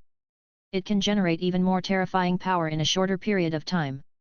It can make those fishmen with mediocre strength burst out with amazing fighting power, comparable to the berry pirates with a bounty of tens of millions. However, the side effects also became more serious, more deadly. The speed at which the vitality of people who take the mutated evil drug ES is consumed will be several times, or even dozens of times faster than before. They may be able to gain the power to destroy the world in a short period of time, but that comes at the cost of burning their entire life. This is undoubtedly a kind of power that is drinking poison to quench thirst, full of despair and madness. If Hody Jones and his men really got hold of this mutated evil medicine ES and used it to arm a large number of his men, Jinbei's face showed deep worry, then they will pose an incalculable threat to the Fishmen Island, the Dragon Palace Kingdom, and even to the peace of the entire world. After hearing what Jinbei said, the expressions on the faces of the Straw Hat crew members all became solemn. They knew that this trip to the Fishmen Island might not be as relaxing and enjoyable as they had imagined. A dark storm centered around racial hatred, the power of banned drugs, and unknown changes is quietly brewing beneath this beautiful underwater island. As expected, not long after the Straw Hat crew arrived at the Fishmen Island, the new Fishmen pirates led by Hody Jones brazenly launched a full-scale invasion of the Dragon Palace Kingdom. A fierce battle that will determine the future of the Fishmen Island has begun. Luffy, the Straw Hat boy who is always full of justice and bellicosity, will naturally not stand idly by and watch such bullying of the weak. Together with his companions, he joined the battle to defend the Fishmen Island and fight against the new Fishmen pirates without hesitation. And in this battle, Luffy also experienced for the first time, in a real sense, the terrifying power of the evil medicine after the mutation. Hody Jones, and his core codders, such as the shark fishman Baozang, the giant squid fishman Akaro Simwi, and the Dharma shark Mandosen, etc., after taking a large amount of the mutant murder drug their strength, speed, and brutality have reached an unbelievable height of terror. They are like a group of ancient vicious beasts that have lost their minds and only know how to destroy and kill. Even with Luffy's tough rubber body and his increasingly advanced haki skills, he still felt a wave of difficulty when facing these drugged lunatics. Pressure. Especially in the final showdown with the captain of the new Murloc pirates, Hody Jones himself. After taking dozens of mutated evil drug in succession, Hody Jones' body has swelled to a extremely terrifying degree. His muscles, as hard as steel. His teeth are as sharp as blades. His strength has reached a terrifying level, enough to tear steel apart and crack the earth. His eyes, which had turned red due to the effects of the drugs, were filled with deep hatred and crazy murderous intent towards humans. Straw Hat Boy Luffy! You damned human! How dare you hinder our fishmen's great revival! Hody Jones let out a beast-like roar. Roaring, he slammed his huge fist covered with hard scales towards Luffy with a devastating momentum. I will absolutely not let you succeed. Luffy did not flinch at all in the face of Reddy Jones's attack, which was full of anger and murderous intent. His eyes were also burning with anger. He couldn't tolerate Hody Jones's behavior of relying on hurting himself and his companions to gain false power. He could not tolerate Hody Jones's despicable behavior of imposing his racial hatred on innocent people. I don't care about your revival of the fishmen or your bullshit hatred. Luffy roared, and his small body also erupted with unprecedented powerful force. I only know that you made my friend cry and hurt my partner. I will never, ever let you go. Anger. Unparalleled rage. And when facing a powerful enemy, that kind of, never give up, move forward, the extreme state. At this moment, some kind of wonderful chemical reaction seemed to occur in Luffy's body. His increasingly improved armament haki, and the pink demon he saw in the image of the black stone tablet in the mysterious palace of Marineford gathering and exploding energy, although he himself didn't know what it was, and didn't understand the principle at all, he just, subconsciously thought that method looked very cool. Very powerful actually. In an unconscious state, they began to quietly merge together. He concentrated armament haki on his right fist, making it as black as ink and as hard as steel. At the same time, he subconsciously imitated the way the pink demon condensed his chi, and put all his strength and some kind of inexplicable will into it. All highly compressed and concentrated on that pitch-black fist. Then, he suddenly took a step forward. 18, his right arm, wrapped in black haki, spun at high speed and stretched backwards like a cannonball. Fire fist. Gun. A deafening roar. Luffy's black iron fist, which was a combination of armament haki and a hint of hazy chi, carried a strange power, unprecedented and never seen before. With great force, it slammed heavily into Hody Jones's huge, destructive, white fist. Chapter 70. Boom. A loud bang that shook the earth. Two fists filled with terrifying power collided fiercely in mid-air. An unimaginable shock wave, centered on the collision point, swept wildly in all directions. The surrounding seawater was shaken by this powerful shock wave, and violently churned, forming huge uzumaki. The hard coral reefs, in front of this shock wave, shattered like fragile cookies. Even the fishmen and humans who were fighting fiercely in the distance were shaken to the ground by this sudden and terrifying impact. And in this earth-shattering collision, for the first time, Hody Jones's face, which was full of confidence and brutality, revealed an expression of unbelievable, horrified. He could clearly feel that from the opponent's black fist, which did not look particularly strong, came a force that he had never felt before, an extremely strange and terrifying force. That power is not just the hardness and heaviness brought by armament haki. More importantly, it also contained a kind of strange penetrating power that seemed to be able to penetrate all defenses and directly act on the inside of his body, and an even more terrifying explosive second experience. Puff! Hody Jones only felt an irresistible force filled with a destructive aura, which instantly surged from his fist into his arm, and then, spread throughout his entire body. His bones, which had become extremely tough due to taking the evil drug actually, made a series of teeth-grinding crackling sounds at this moment. His proud strength that was strong enough to tear steel apart was actually, vulnerable to this even more bizarre and overbearing strange force. Wow! Hody Jones let out a shrill scream. His huge body, which was as big as a small mountain, was actually, knocked back by Luffy's seemingly ordinary punch. It smashed heavily onto a huge coral reef in the distance, splashing up gravel and blood foam all over the sky. This is impossible. Hody Jones struggled and climbed up from the rubble. His face was full of disbelief and deep fear. He couldn't understand what kind of power the Straw Hat Boy had just thrown. Why is it so powerful? So weird. And Luffy himself, after throwing that punch, also felt a sense of inexplicable fatigue and a hint of confusion.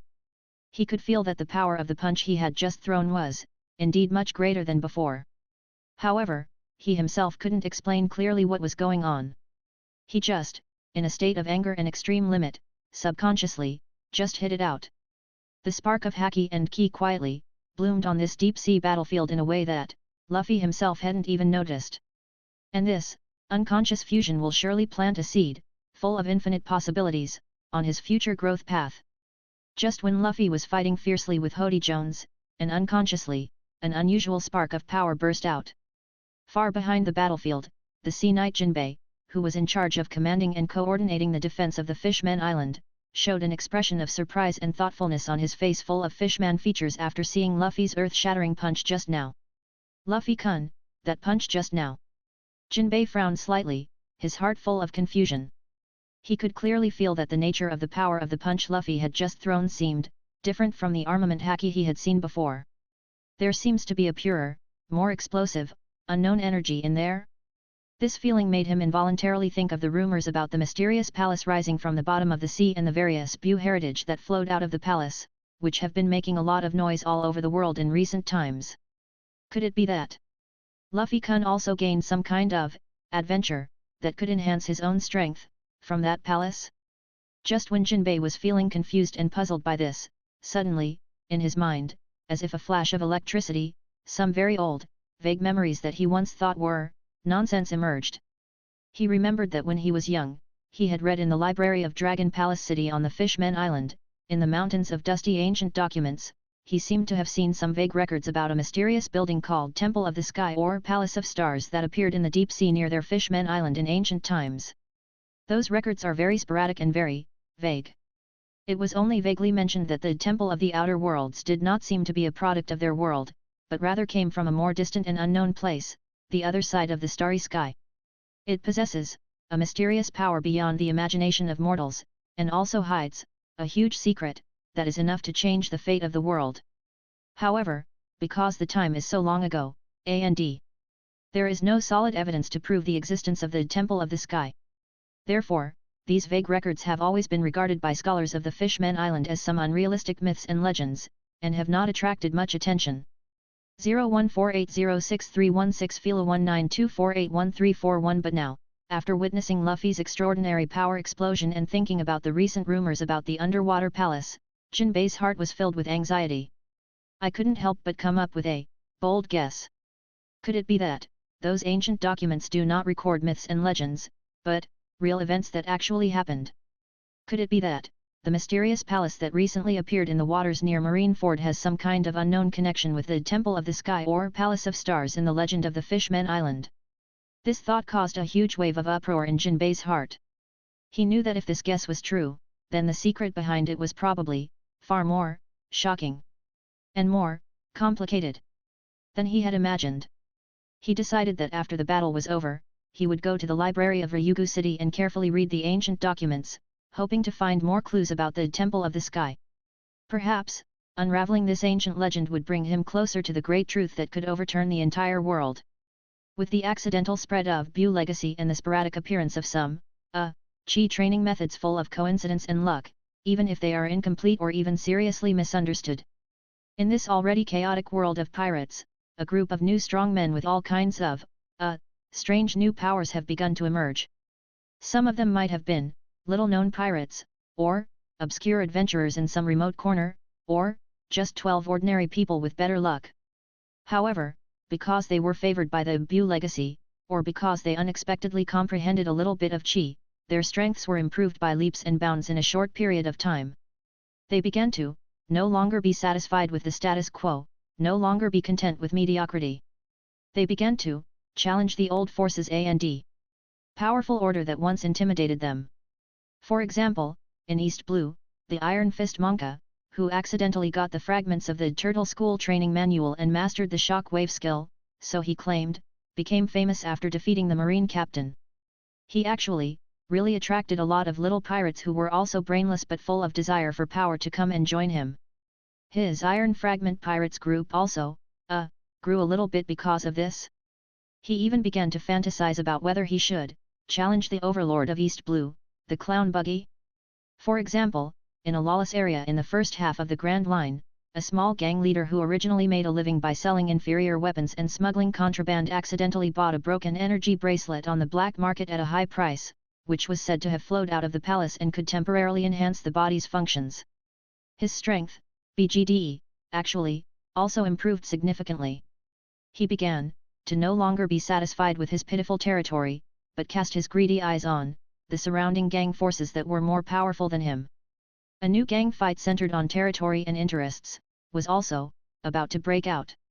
For example, in a certain sea area in New World, a pirate captain who originally made a living by robbing passing merchant ships and whose strength was mediocre, got a combat detector from a bounty hunter who was killed by him and participated in the melee outside the palace. The detector only had half a lens left, but it seemed to be barely usable. After that, his life also changed dramatically. He began to use the detector to, specifically look for those fat sheep who were weaker than him but had abundant wealth. His success rate of robbery was greatly improved as a result. His reputation, although it was a bad reputation, also began to spread gradually in the nearby sea areas. Examples of the emergence of such new powers are endless in dark corners around the world. They are like poisonous mushrooms that suddenly popped out from cracks in the rocks. Although, their individual strength may not be able to compete with those truly top-notch powerhouses.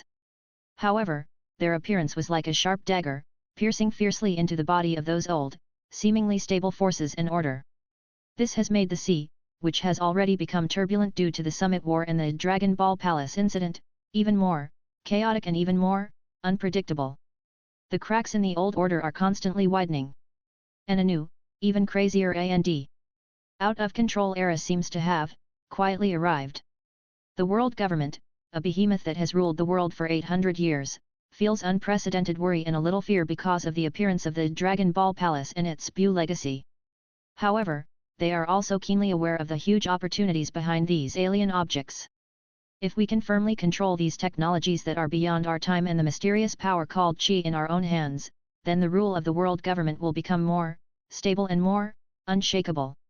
Therefore, under the secret instructions of the Five Elders, a comprehensive study, analysis, and military application of Buu's legacy was launched. The movement quietly unfolded in various core departments of the world government. As the sharpest fang and the most loyal hound in the hands of the world government, the CPO organization naturally plays a crucial role in this operation. Role: the headquarters of CPO is hidden in a heavily guarded secret base in the Holy Land of Marie Joyce, unknown to outsiders. Rob Lucci, once the strongest of CP9 and now the core of CPO, is working with several other equally powerful and ruthless former CP9 members. For example, Khalifa, Keku, and Jabra, assuming they were also reactivated by the world government for some reason and promoted to CPO, item, very special re-education and secret training. The content of their training was not the six-style physical training that they had already mastered, nor was it those cold-blooded assassination techniques. Rather, it is a completely new and mysterious realm that they have never encountered before, full of unknown and powerful forces. That is the basic perception and initial application of Qi. The instructor of this secret training is not a taijutsu master or a haki expert, but several of Dr. Vegapunk's favorite students who belong to the Marine Science Corps. Although these young scientists may not be very strong in combat, they have some information recovered from the Dragon Ball Palace, such as the gold, the energy core data of the puppets, or some working principles of the combat power detector, A&D. After Dr. Vegapunk conducted preliminary research and analysis on these data, he obtained some vague understanding A&D. Superficial application theories about the energy of Qi. They tried to combine these theories full of uncertainty and bold guesses, as well as some possible information collected from ancient documents or other unknown channels. Ancient cultivation methods related to Qi, although most of them have been proven to be useless garbage, have been scientifically improved and simplify. Then, these recreated Qi quick training methods were directly given to Rob Lucci and other people who had extraordinary physiques and strong wills. CPD elites with a long history. The purpose is very clear, that is, to hope that through this, somewhat forced method, these world governments' killing weapons can also. In a short period of time, you will initially master the mysterious power called Qi. Thus, you can perform some special missions in the future, targeting Buu's legacy or other unknown threats. When it is used, it can play a greater role. Of course, the effect of this kind of crash training can be imagined. Rob Lucci and others, although they all possess talents and endurance far beyond the ordinary, are faced with this completely unfamiliar, lacking systematic theory and correct. When I was taught the practice of Qi, I also felt confused and at a loss. They followed the various strange perception methods provided by those young scientists, trying to, listen to the breath of the universe? Or feel the flow of life energy? Or concentrate your mental strength on Danshin and imagine there is a fire burning there. These training methods, filled with metaphysics and middle school atmosphere, made these CPO elites who always believed in muscle and killing feel ridiculous. It's a bit laughable. However, military orders are as heavy as mountains. Since this is a secret order from the highest level of the world government, even these unruly dark justice executors must unconditionally obey it. Obey. Chapter 71.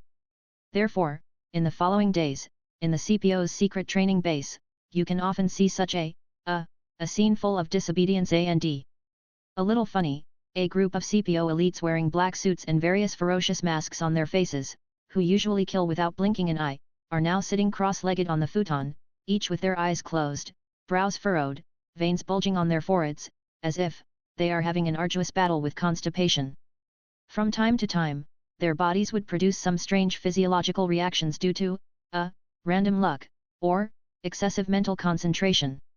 For example, Khalifa, the beautiful agent who was once famous for her sexy figure and the ability of the bubble fruit, now suffered from a sharp pain in her lower abdomen because of an incorrect Danshin Qi gathering posture, and almost became incontinent on the spot.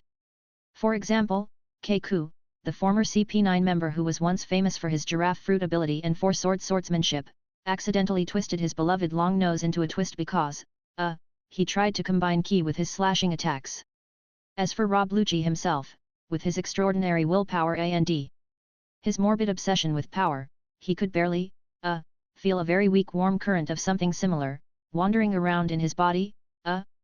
However, he still couldn't be as lucky as the little pirate's iron fist Monka and emit that kind of, even if the power was extremely weak, energy shock wave from his palm. Damn it! This soft, invisible and intangible thing. How can I use it? After a failed attempt, Rob Lucci punched the alloy wall beside him in annoyance, leaving a deep fist mark. He still prefers the pure violence of being able to tear the enemy's flesh and blood with fists and claws. However, although the progress in cultivating Qi is slow, it can even be said that there is no progress. However, in another aspect of re-education, Rob Lucci and others showed amazing talent and oral efficiency. That is proficient in all kinds of Buu relics recovered from the Dragon Ball Palace, or rather, the Marine Heritage Recovery Team finally got back how to use.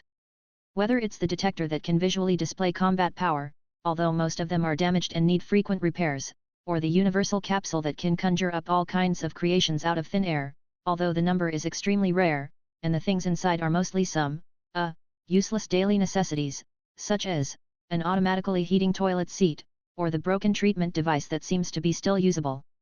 CPO elites such as Rob Lucci have mastered their basic operations and some more evil application techniques at an extremely fast speed.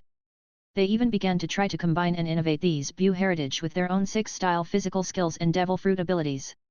For example, Califa tried to combine the universal capsule with her bubble fruit ability, hoping to create a bubble capsule bomb that can automatically track the enemy and release various surprises, such as pepper spray or super glue, after contacting the enemy. For example, Keiku tried to combine the combat power detector with his Tempest Kick, hoping to kick out Super Invincible Giraffe Tornado Thunderbolt Pursuit Deadly Serial Shadowless Kick that can automatically lock the enemy's weakness and also has the effects of armor breaking and stun. This name is made up by him, please don't take it seriously.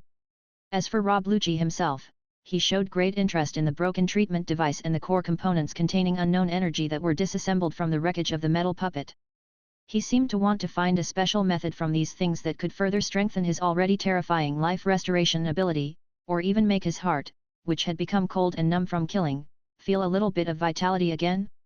In short, although the progress of CPO's re-education in the cultivation of Qi was worrying, it achieved remarkable achievements in the adaptation of props to Buu Legacy A&D. A magical innovation. And these CPO elites who have mastered some of the methods of using the Buu Legacy A&D have wild imaginations, will surely bring unimaginable surprises and huge psychological shadows to their enemies when they perform various special missions in the future. While the secret weapons of the world government were carrying out various mysterious training and prop development. In a dark corner of the new world, Don Quixote da Flamingo, the heavenly yaksha who calls the shots in the underground world, also succeeded in getting some of the coveted Buu legacy from a small nobleman who had fallen on hard times and whose eyesight was not very good through his huge and secret underground trading network and some unscrupulous coercion and inducement. Although the number of these legacies is not large, the quality can only be considered mediocre. However, for Doflamingo, a conspirator who is good at calculating and maximizing the value of limited resources, these things are enough to make him feel excited and satisfied. He got two main things. The first one is it looks like a children's toy, a flying capsule. This capsule is different from the one that Buggy God Tier accidentally got before, which can transform into a flying motorcycle. It is smaller and more simple. When Doflamingo, according to the method tortured out of the unlucky noble, threw the capsule to the ground, shouted transformation in a very embarrassing posture, this was made up by the noble himself. In fact, it only requires a light press of the button on the capsule. There was a soft bang sound, followed by a burst of white smoke filled with the smell of cheap plastic. A somewhat oddly shaped, looking like a giant, upside-down electric fan blade, with a child's tricycle seat tied underneath, a small single-person aircraft, suddenly appeared in front of him. This aircraft looks, really, unsightly. But when Doflamingo, with some disgust, sat on the child tricycle seat and randomly pressed a few buttons that looked like joysticks, the huge, upside-down fan blade actually, really, began to spin whoosh. And, it really, carried him, staggeringly, into the air. Although the flying speed was not fast, the altitude was not high, and the stability was extremely poor, as if it would fall apart at any time. But, after all, this is still flying. This made Doflamingo involuntarily raise the corner of his mouth under his iconic flamingo sunglasses into a wicked smile. He knew that the string fruit ability could allow him to move and swing in the air to a certain extent. However, that method was not free enough, nor was it enough. And this, although it looks frustrating, it is a genuine flying capsule that will undoubtedly give him some new and more unpredictable means in air combat and some secret infiltration or rapid raids. He even began to wonder whether he should add some special modifications to this children's aircraft using the string fruit's abilities. For example, tying hundreds of sharp threads to the blades of an electric fan to turn it into a spinning blood-dropping guillotine in the air. The second thing he got was a simple energy glove that looked like it was made of some black leather and unknown metal, and had a rough, a bit cheap feel. After putting this glove on my hand, I didn't feel anything special. However, when Doflamingo tried to use his little, insignificant haki, he was not good at haki, but relied more on the fruit ability and wisdom. When injected into the glove, he discovered that the palm of the glove actually would light up with a faint, but real, red energy light. Then, when he aimed his palm at a target, and aimed with his mind, or guessed, and then, clenched his fist. Call out! A small energy bullet, only as thick as a finger, with a power that could only, penetrate a piece of cardboard, was actually fired from the palm of his hand. Although, the power of this energy bomb is pitifully small, even less powerful than a random string shot out by him using the string fruit ability. But, after all, this is also a kind of long-range energy attack. Moreover, this attack method does not seem to consume too much of his physical strength and hacky. This made Doflamingo once again reveal a smile that was full of calculation and a hint of excitement. He knew that although this energy glove was not very powerful, in certain, specific situations, such as, launching a surprise attack, or when fighting with the enemy in close combat, it might have some unexpected miraculous effects. He even began to wonder whether he should give this energy glove some, special modifications to the string fruit's abilities. For example, when firing energy bullets, he could also attach some parasite strings that could restrain the enemy's movements.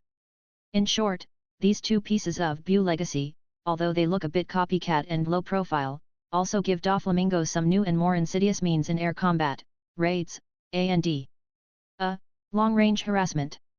He believed that with his wisdom and unscrupulous style of doing things, he would be able to realize the potential of these new toys to ultimate.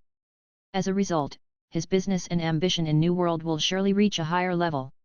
Just as the world government's CPO organization was conducting a bloody purge and brutal suppression of those small forces and individuals who secretly possessed the Buu legacy on a global scale. An undercurrent from the Revolutionary Army is taking advantage of this chaotic situation and quietly infiltrating into the heart of the world government. Monkey D. Dragon, the commander-in-chief of the Revolutionary Army, knows the true meaning of the Buu legacy that flowed out of the Dragon Ball Palace. The advanced technology contained in it has great strategic significance for their revolutionary cause of overthrowing the corrupt rule of the world government.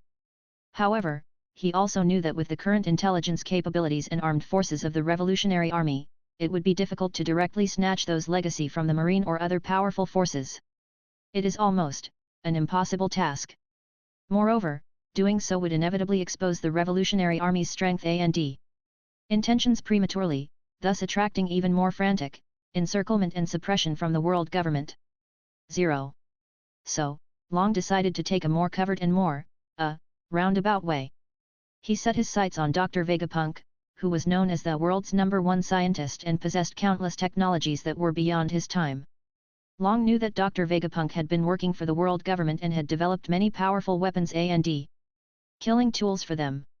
However, according to the secret intelligence of the Revolutionary Army, deep down in his heart, Dr. Vegapunk does not seem to be a mad scientist who is completely without conscience and ideals. He seems to have some dissatisfaction and doubts about the world government's dark rule and anti-human behavior. Moreover, more importantly, not all people in Dr. Vegapunk's large and complex scientific research team are loyal to the world government. There will always be some young scientists who are dissatisfied with the status quo for various reasons, or who sympathize with and admire the ideals of the Revolutionary Army. So, under Long's personal planning and the secret operation of some Revolutionary Army agents lurking within the world government, a rebellion operation against the staff around Dr. Vegapunk has quietly begun. After a hard and thrilling effort, the Revolutionary Army actually, successfully, turned a young man, who worked under Dr. Vegapunk and had access to some core scientific research materials, into a defection. Young scientist. The young scientist, although not a high-ranking official, was not Dr. Vegapunk's most important assistant. However, he was forced to leave for some, personal reasons. It was said that because his hometown had once suffered from the brutal oppression of a member country of the world government, and he had developed a deep suspicion and hatred of the justice of the world government, and the ideals of the Revolutionary Army resonated strongly. So, after the secret contact with the Revolutionary Army agents and some ideological education full of ideal halo and future promises, that young scientist resolutely chose to betray his boss and the corrupt old world. He risked his life and used his position to secretly transfer some of the Dragon Ball props, mainly combat power detectors and the energy weapons of those metal puppets, to the Dragon Ball.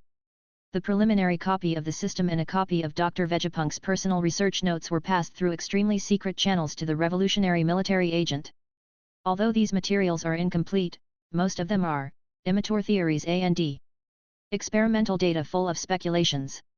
However, for the Revolutionary Army, which was relatively backward in technology and had always been eager to obtain more advanced weapons and equipment, these things were simply a timely help.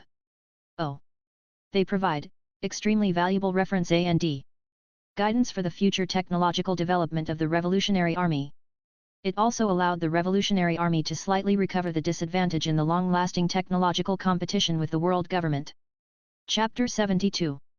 Of course, this kind of traitorous behavior will inevitably bring fatal disaster to the young scientist.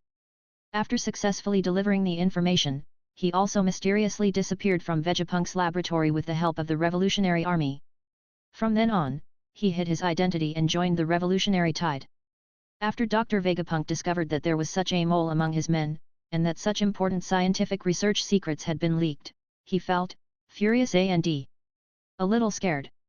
But he didn't make it public. Because he knew that if this matter was exposed, not only would he lose face in front of the 5 elders, but more importantly, it might affect his subsequent research funding and personal freedom. So, he could only swallow his anger and secretly strengthen the security measures in the laboratory. He also conducted a more in-depth ideological and moral education and loyalty test on all his scientific researchers. Although this infiltration operation by the Revolutionary Army was full of risks, it did achieve unexpected great success. And those hard-won imitation data of Buu technology will surely provide powerful technical support for the rise of the Revolutionary Army at some point in the future. Just when the Revolutionary Army was excited about obtaining the precious Buu technology information and began to conduct relevant research and copycat work in full swing, the Chief of Staff of the Revolutionary Army, Sabo, was highly expected by the Commander-in-Chief Monkey D. Dragon and was sent to the waters around Marineford to gather intelligence and wait for an opportunity. Also, encountered an adventure full of unexpected and surprises. Sabo led his secret little 120 team, composed of the elite members of the Revolutionary Army, carefully carried out lurking and reconnaissance missions in the chaotic and dangerous waters near Marineford. They did not, like the Marine or other pirates, directly attack the coordinate point left by the mysterious palace that was constantly flashing with lavender light.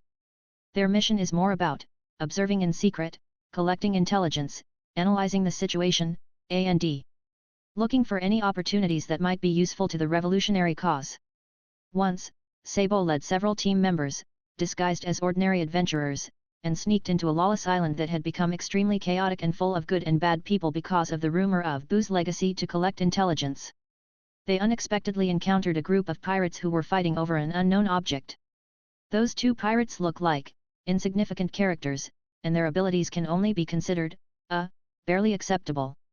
However, in order to fight for the unknown object that they held tightly in their arms and wrapped tightly in rags, they fought unusually fiercely and 195. Swords flashed, blood flew everywhere, all kinds of unsystematic physical techniques and crudely made weapons were flying around randomly in the narrow streets. Sabo originally didn't want to pay attention to this childish gang fight. However, he keenly noticed that the two groups of pirates, during the battle, seemed to display a kind of fanaticism and recklessness that was not quite consistent with their own strength. It was as if the unknown object they were fighting for was a priceless treasure that was worth their lives. This made Sabo involuntarily feel a little curiosity. So, he did not leave immediately, but took his team members to hide in the dark, quietly observing this passionate battle. The battle did not last long.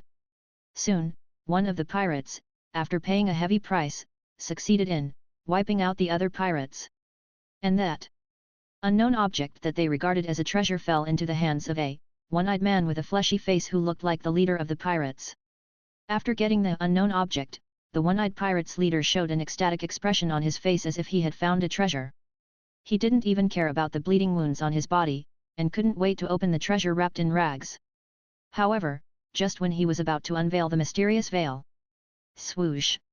A black shadow as fast as lightning suddenly fell from the sky. Then, a crisp bone-breaking sound was heard. The one-eyed pirate's leader, who had just been so complacent, didn't even have time to utter a scream before his eyeballs bulged out, foam came out of his mouth, and he fell limply to the ground, completely dead. The unknown object wrapped in rag in his hand also fell to the ground with a click. The person who took action was, of course, the Revolutionary Army's Chief of Staff, Sabo. His dragon claw fist covered with armament haki is no joke. After easily dealing with those, troublesome minions, Sabo slowly walked to the body of the one-eyed pirate's leader, bent down, and picked up the unknown object wrapped in rags that had fallen from his hands. He carefully peeled off the rag that was stained with bloodline. Then, a look of surprise and thoughtfulness appeared on his face. What was wrapped in the rag was not gold, silver, or jewelry, nor was it some magical Buu's legacy. Rather, it was a few pages of cultivation diagrams that looked like they were made of some special paper, were a little torn and stained with blood. On those diagrams, there were some, very similar in style to the Turtle Immortal Training Manual that Iron Fist Monka had obtained before, but the content was completely different, strange training postures and energy running circuit diagrams. On the front page of those atlases, there were a few large characters written in a font that was full of simplicity and a hint of evil, Introduction to Crane Senryu Fighting Techniques. Of course, this is also a fragment, mainly recording some, such as the basic flying principles of the air dance technique, and the preliminary luck method of the fingertip energy attack such as the Dong Dong Wave. Hexian Ryu, Fighting Skills. Sabo looked at the training diagrams in his hands that were full of unknown A hint of ominous aura, his brows slightly furrowed, his heart filled with confusion a hint of expectation. He knew that this thing must be, not simple. And his unexpected gain this time will surely bring an immeasurable huge surprise to the Revolutionary Army at some point in the future. After successfully seizing the mysterious fragments of Introduction to Crane Senryu Fighting Techniques from those, unlucky pirates, the Revolutionary Army Commander-in-Chief Monkey D. Dragon and Chief of Staff Sabo immediately conducted, extremely detailed in-depth research on them.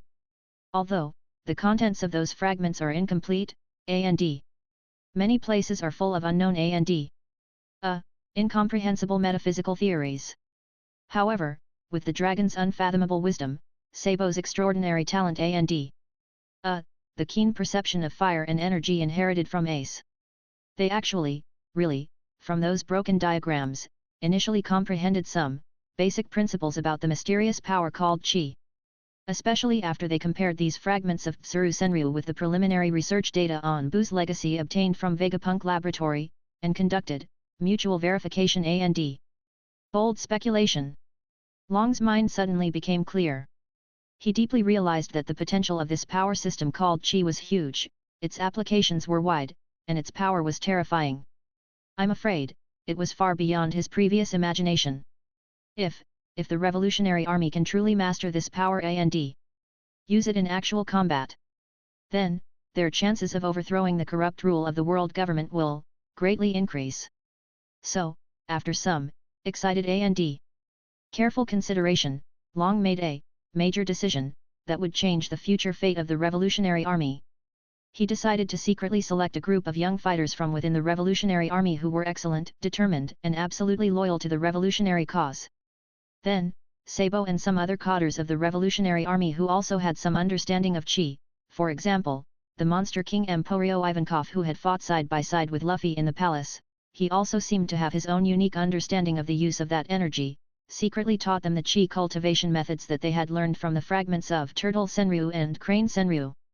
Long is trying to form a special force composed entirely of elite warriors who have mastered Chi. A Chi force that can fly, release energy shockwaves with bare hands, and create miracles. This unit will become the Revolutionary Army's trump card, powerful enough to fight against the powerful demon fruit power and human weapons of the world government. A surprise force, powerful enough to turn the tide of the war at the most critical moment. Although, this idea sounds a bit far-fetched and full of unknowns and risks. However, Long is full of confidence in this. Because he knew that once the flame of revolution was ignited, it would never go out. And Chi, a power full of infinite possibilities, will surely shine with the most dazzling light in the hands of the Revolutionary Army. A secret military training and troop formation plan centered on Chi is about to begin quietly within the Revolutionary Army. And this idea that is full of ideals and a little bit of madness, will surely bring unimaginable huge shock to the world at some point in the future. In the New Worlds in Nagashima, in the huge castle that looked as hideous as a demon's head, the deafening laughter of Kaido of the beasts and the painful and twisted howling of some gifters were echoing. Haha. Interesting. Really interesting. Kaido sat on his throne made of giant bones, holding a huge wine gourd in his hand. While pouring strong liquor into his mouth, he watched with interest what was going on below, an experiment full of blood and a hint of Frankenstein.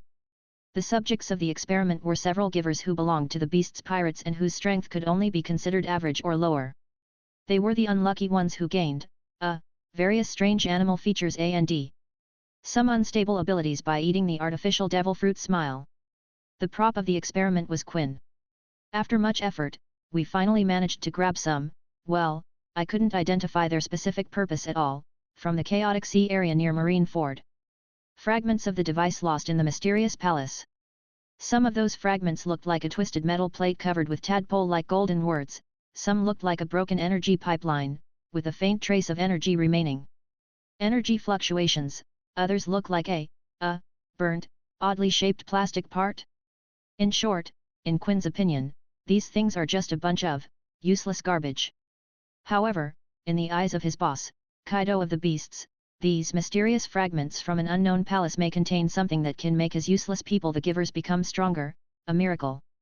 So, under Kaido's strong order, Quinn the Plague, one of the 3 plagues known for his pervert invention and pervert aesthetic, his equally unreliable scientific partner Geisa Courant, if Geisa had been forced to join the Beasts Pirates for some reason at this time, and became Quinn's research assistant, together, they started a Dragon Ball enhancement experiment full of unknowns and huge risks.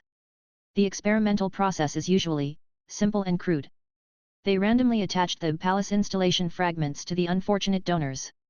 Some people tie it directly to their arms with wire. Some people stick it on their foreheads with tape.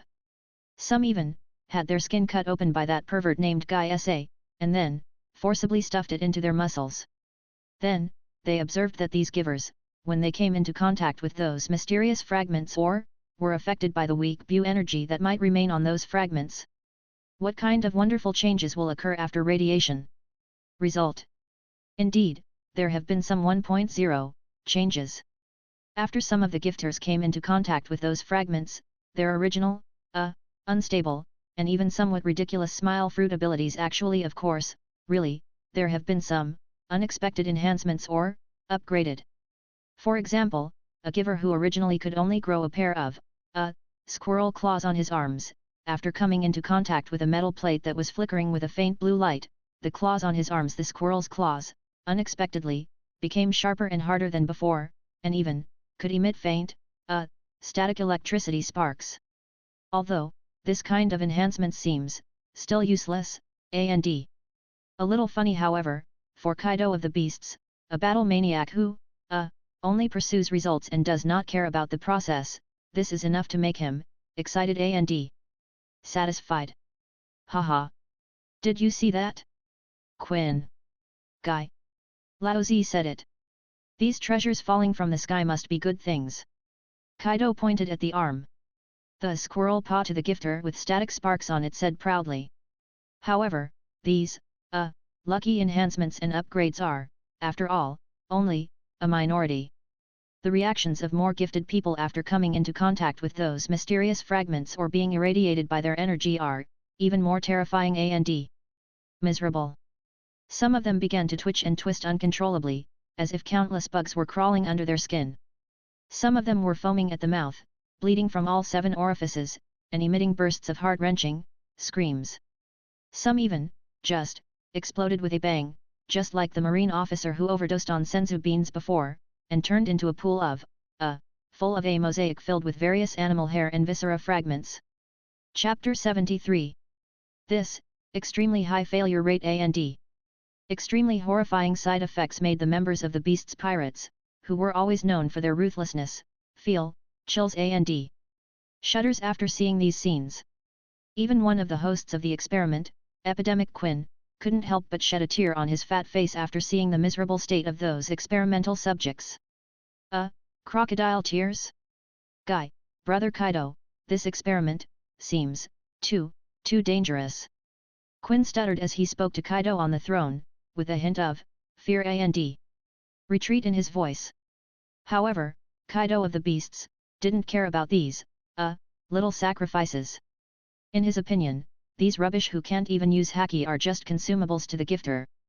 Being able to use their lives to explore a new method for him, that can make the beast army stronger, is simply a worthy death, and it is worth it.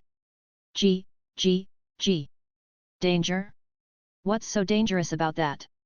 Kaido snorted disdainfully, and then smashed the wine gourd in his hand to the ground again. Quinn. Guys. You two are rubbish. Keep experimenting. Laozi wants to see more surprises. More enhancements. If you two can't make Laozi's beast army invincible, then, the next ones, to be used as experimental subjects will be you two. Ugh.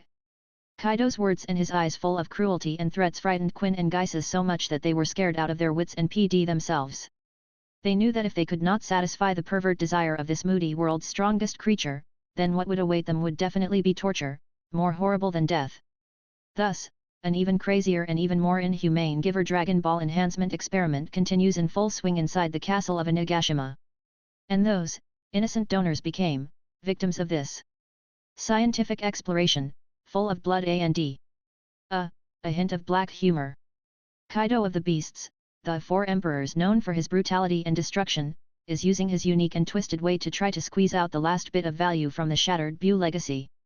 He longed for more powerful strength, a stronger army, and a final battle in which he could enjoy fighting, and death to his heart's content. Just when Kaido of the Beasts, on Onigashima, was conducting his bloody and creative giver enhancement experiment. Far away in Tato land, the Queen of Desserts Charlotte Linlin was also using her equally unique and appetizing way to interestingly difference those relatively complete Dragon Ball props that she had managed to snatch from the melee at the entrance of Marineford Palace. Big Mom, the Four Emperors who is famous for his greedy appetite and moody personality, is not very interested in those things in the Buu legacy that can directly improve combat power, such as Senzu Beans or combat power detectors. In her opinion, her own powerful soul fruit ability and her many powerful children are enough for her to run rampant in the new world. She is more interested in those novelties that can satisfy her endless appetite or bring her more fun. For example, the legendary universal capsule that can turn into all kinds of desserts and ingredients she wants. It's a pity that although her eldest son Perospero and General Smoothie also led a large number of troops and stirred up trouble in the waters near Marineford for a long time, in the end, they only managed to grab some, empty universal capsule shells, and a dozen strange-shaped parts that had no idea what they were used for. This made Big Mom feel very disappointed and angry. She even ate several tons of desserts to vent her dissatisfaction. However, apart from the universal capsule, the Big Mom pirates did not gain nothing. At least, they also managed to grab a broken combat power detector that seemed to be able to light up, although Big Mom didn't know what this thing was used for. He just thought that the small lens on it looked shiny and pretty, and several strange metal boxes that also fell out of the palace, which looked like some kind of remote control or game controller, full of unknown buttons.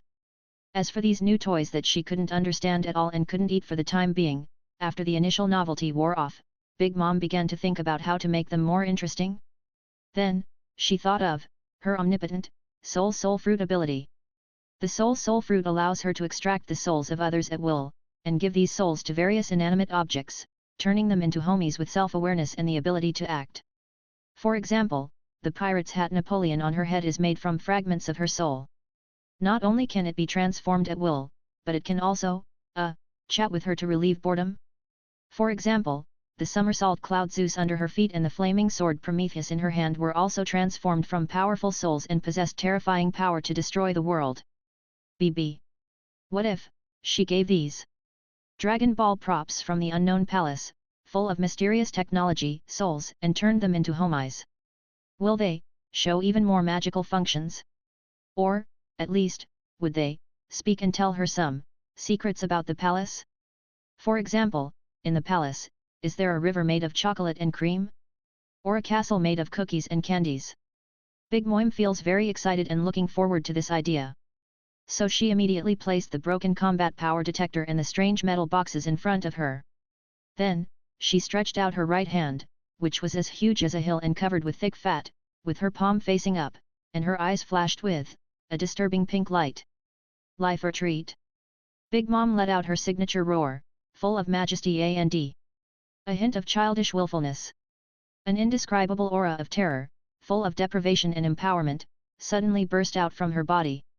She tried to use her soul fruit ability to extract some of the extra soul fragments from the, shivering, unlucky ingredients homies around her, such as a crying cake, or a screaming carrot. Then, forcefully inject these soul fragments into the damaged combat power detector and those strange metal boxes. She wanted to see what kind of wonderful changes these technological creations from outer space would undergo after they had souls. Righto. The result of the experiment was somewhat beyond her expectations. The broken combat power detector did produce some reactions after being injected with soul fragments. The indicator lights on it, which had been extinguished, suddenly began to flicker again. On the lens, some messy, meaningless golden numbers A and D. Symbols that looked like ghostly drawings began to appear uncontrollably. However, it did not come to life or speak as Big Mom expected. It's more like a broken radio that's been stimulated by electricity and has short-circuited a little. As for those strange metal boxes, after being injected with soul fragments, their reactions were even more, weird. They do not produce any light and shadow changes like detectors do. However, from their cold metal shells, there was a faint, even colder A&D disturbing aura emanating. It was as if something unclean was forced in. Big Mom was a little disappointed as he looked at the new toys in front of him. Well, they didn't seem to become more interesting. She even tried to ask loudly to the detector that was flashing randomly, "Hey!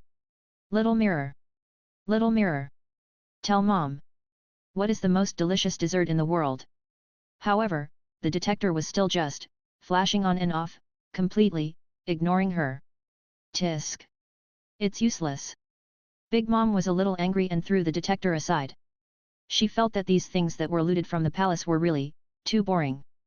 They were not as good as the homies that she created with her soul, who were obedient and delicious. However, she did not give up completely. She decided to hand over these, semi-finished homies to her children, who also possessed various strange devil fruit abilities, for further research and development.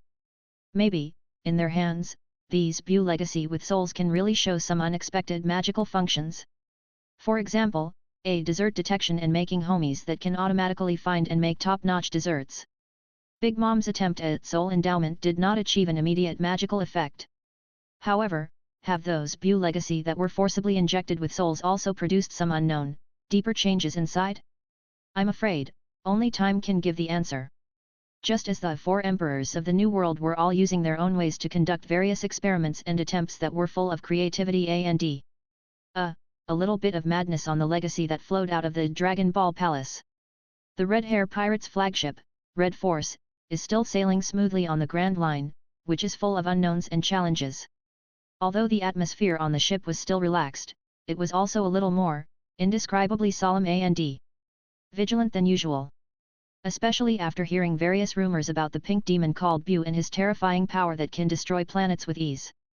Even red-haired Shanks, who is always carefree and fearless, feels a little bit of it from the bottom of his heart. B9, €1. However, the Red Hair Pirates are, after all, the most balanced team among the 4 emperors, and are also the most rational and calm. They did not become blind and crazy like Kaido or Big Mom because of the appearance of the Buu legacy. They prefer to, through careful observation, calm analysis, and careful investigation, to find out the real reason behind this huge change caused by the mysterious palace. Hidden, real secrets and potential crises. In this regard, the deputy captain of the Red Hair Pirates, the man who always holds a cigarette and has a wise and deep look in his eyes, Ben Beckman, is undoubtedly well-deserved core figure. After collecting a lot of information about Chi, this word was also obtained from some, equally unreliable sources, such as someone who claimed to have mastered the shockwave magic after hearing about the legend of the East Blue 517 Little Pirates and some bits of information about the Dragon Ball items. Ben Beckman locked himself in the captain's room and conducted several days and nights of careful observation, comparative analysis, and bold inference. Finally, he came to a preliminary conclusion about the mysterious energy chi and its similarities and differences with Haki. "Captain, everyone," Ben Beckman stood in front of a huge sea chart. On the chart, various colored markers marked the Dragon Ball Palace and Buu legacy. Various known information and unknown doubts related to it. There was a hint of fatigue on his face, but his eyes were unusually bright and focused. "Based on my observations and analysis over this period of time," Ben Beckman said slowly, his voice calm and steady, "I believe that the mysterious energy called Chi is related to the Haki we know do have something in common on some level. For example," he pointed to some descriptions of the use of Chi on the sea chart, such as the shockwave of Iron Fist Monka, or the energy burst of the pink demon in the palace image. Continued, "Whether it is Chi or Haki, it seems that it requires the user to have relatively strong willpower and mental concentration. Moreover, they can all, to a certain extent, release energy and cause physical damage to the outside world. This can be seen from the shock waves released by the East Blue pirates and the terrifying power of the pink demon that can destroy the planet." Certificate. Shanks and other crew members listened carefully to Ben Beckman's analysis, and from time to time, they would raise some of their own questions and opinions. But, Ben Beckman changed the subject, his eyes becoming more profound. "I also discovered that there seems to be a deeper connection between the energy of Chi and Haki. Adding essential differences.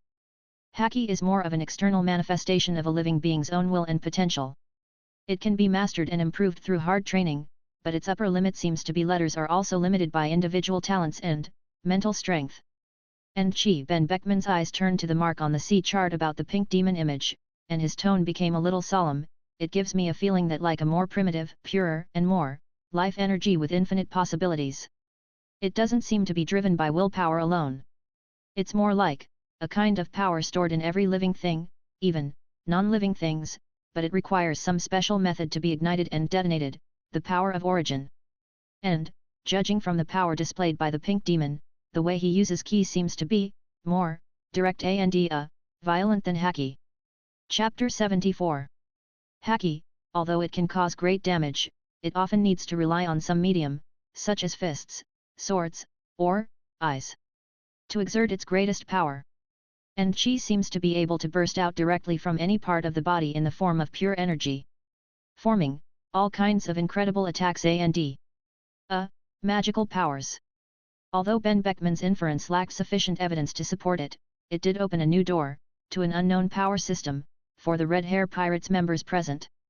They began to realize that in this world, perhaps, there really is a mysterious power that is completely different from the Haki they are familiar with, but equally powerful, and perhaps even has more potential.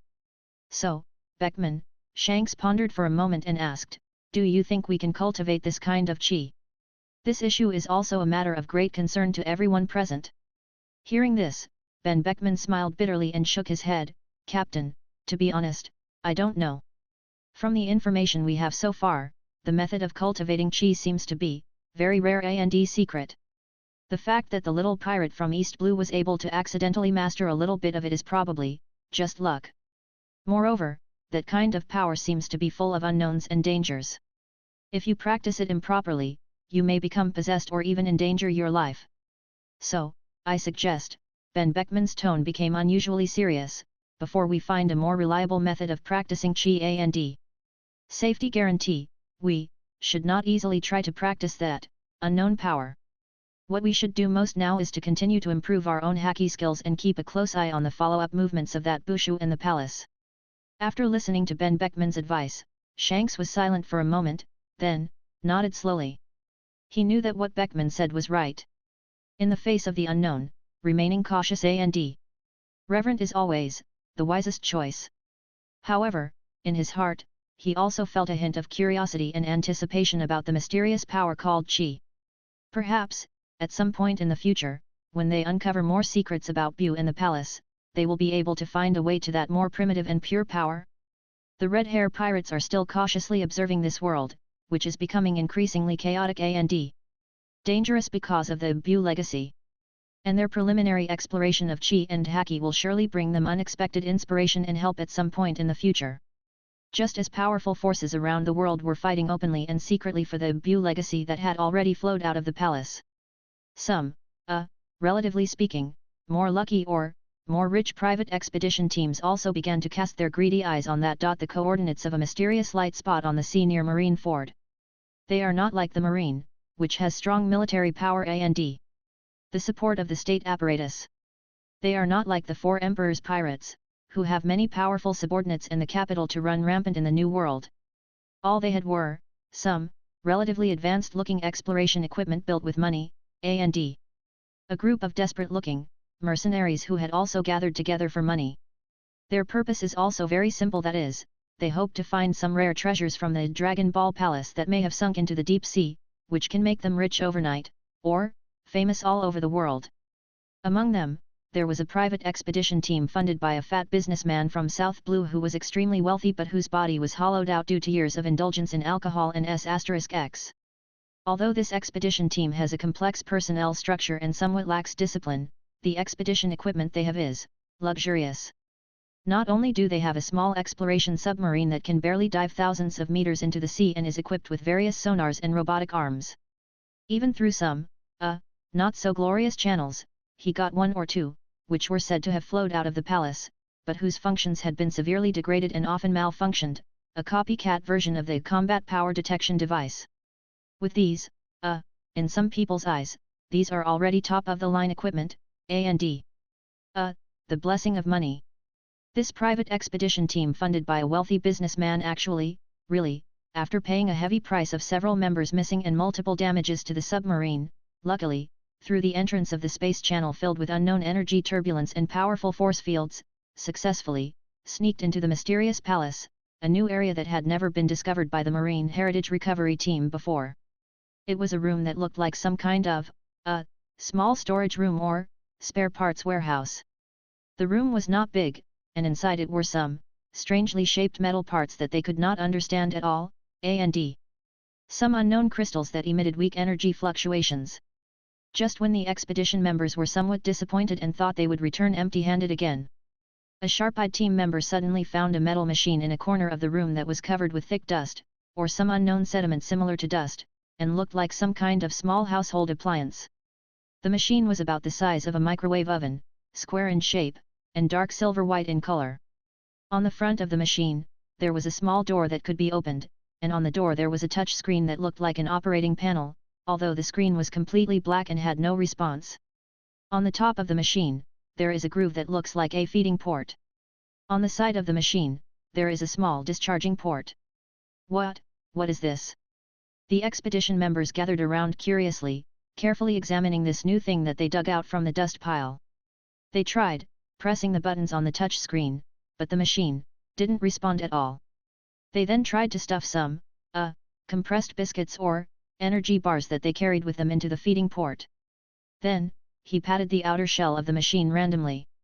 Just when they thought that this thing was just a useless piece of scrap metal, miracle happened again. Suddenly, the small machine, which had been unresponsive, made a slight buzzing sound. The small discharging port on the side of the machine also lit up with a faint green light. Then, there was a slight click sound. A piece of the same shape as the compressed biscuit they had just stuffed in, even the patterns and gaps on it were exactly the same. The replica biscuit actually fell out of the discharge port. The expedition members couldn't help but let out a cry of surprise. They couldn't believe their eyes. This seemingly inconspicuous little machine can actually replicate food. They quickly stuffed some fruits, bread, and even a small piece of dried meat into the feeding port. Result: without exception, that small machine can, after consuming some, unknown energy that they cannot understand for the time being, perhaps the energy supply system of the palace itself, perfectly copy the food. Although the number of copies each time is very limited, usually only 1 or 2 copies can be made, and the taste and nutritional value of the copied food seem to be a little worse than the original. But, after all, this is also copying. A small amount of food can be perfectly replicated into more copies. This technology is a blessing for those who often need to go on long expeditions in the wild, or those who live in food-scarce areas. We've made a fortune. We've made a fortune. After learning about this amazing discovery through remote communication, the fat businessman who funded the expedition was so excited that his fat was shaking. He knew that if he could bring this food replicator back to the human world and commercialize the technology in it, then, he will earn countless times more money than what he has now. He even began to fantasize that he could become the world's largest food supplier with this food replicator, and then, monopolize the world's food market, and eventually, become the uncrowned king of this planet. So, under the fat rich businessman's, huge reward and strict orders, after paying a heavy price of several members being cleaned out by some small defense mechanisms inside the palace due to operational errors, the private expedition team finally, safely brought the, relatively well-preserved small food replicator out of the palace. The discovery of this food replicator did not cause as much of a stir around the world as the Senzu Beans or the combat power detectors. After all, its efficacy does not sound so heaven-defying, and only a few people know of its existence. However, it has triggered a new round of covetousness and competition in some specific circles, for example, those aristocrats who are extremely wealthy but extremely afraid of death, or those poor countries that have been struggling to make ends meet. And this, seemingly inconspicuous food replicator has also become another mysterious existence in Buu's legacy, full of unknowns and a hint of foodie aura. While all kinds of explorers, ambitious people, and speculators, are fighting openly and secretly for the legacy flowing out of the Dragon Ball Palace. Some, more pious or, more desperate people adopted a, more primitive and more, ritualistic way to try to, communicate, with the master of the mysterious palace. Most of them are, patients with terminal illnesses or on the verge of death, or, desperate people who have encountered great misfortune in life and have nowhere to go, or, someone who is full of blind worship and unrealistic, for gods and unknown forces. A fanatical believer in international fantasy. After hearing all the magical legends about the Dragon Ball Palace, for example, it can bring people back to life, make any wish come true, etc., they decided to build a palace for themselves. The master, the pink demon called Gohan Buu that appeared in the video, is regarded as a savior. They traveled thousands of miles and endured many hardships to arrive at the unknown and dangerous sea area near Marineford. Then, they began to use all kinds of imaginative and slightly weird rituals to try to communicate with the god in their minds. Communicate and ask for his grace or power. Some of them built a simple altar near the purple lit sea coordinate point, and then, the few treasures they had saved from their frugal lives. Treasure, or some fat-looking livestock, such as goats or sea pigs, as a sacrifice, devoutly, to the one who may not even the lord of the palace that exists. They kowtowed and prayed, "Great God Gohan Buu, please save us poor mortals. We are willing to help you. We offer you everything we have, and beg you to grant us health, wealth, or, even just a little bit, the power to change our destiny." Some were even more, extreme and crazy. They actually threw living people into the cold and dark deep sea as sacrifices. They thought, only by using this, most bloody and cruel method, can one please the demon god who may be equally cruel and bloodthirsty. Some even held various ceremonies filled with primitive worship and a hint of, on the beach, or, on some makeshift boats. A cult-like, weird ritual. Some of them wear strange clothes, they have to have a lot of money, and dance meaningless dances. Some of them chanted ancient and obscure spells, trying to summon the divine power of the palace. Some even carved various, mysterious runes that were said to be able to communicate with gods, on their bodies with sharp blades. For a time, the sea area near Marineford, which had already become chaotic due to the influx of various forces, was filled with piety and despair because of these. The arrival of the sacrificers adds a bit of more weirdness and a hint of black humor to the atmosphere. However, no matter how they sacrificed, how they prayed, how they tortured themselves, the mysterious palace sleeping in the deep sea still shows no response. The pink demon called Gohan Buu that appeared in the video has never shown any miracle. All their attempts were like falling into the sea, without any response. It was as if the god they believed in and prayed to did not exist, or was simply too lazy to care about these insignificant and pitiful people. Mortal. These sacrificial behaviors, which are full of absurdity and tragedy, have also become a ridiculous, yet thought-provoking part of the Dragon Ball Palace incident. A small footnote. It also reflects from another perspective that in that era full of unknowns and despair, ordinary people's blind worship and unwillingness to worship supernatural powers. Unrealistic fantasy. And when faced with a fate that is beyond one's control, that feeling of powerlessness and sadness that goes deep into one's bones.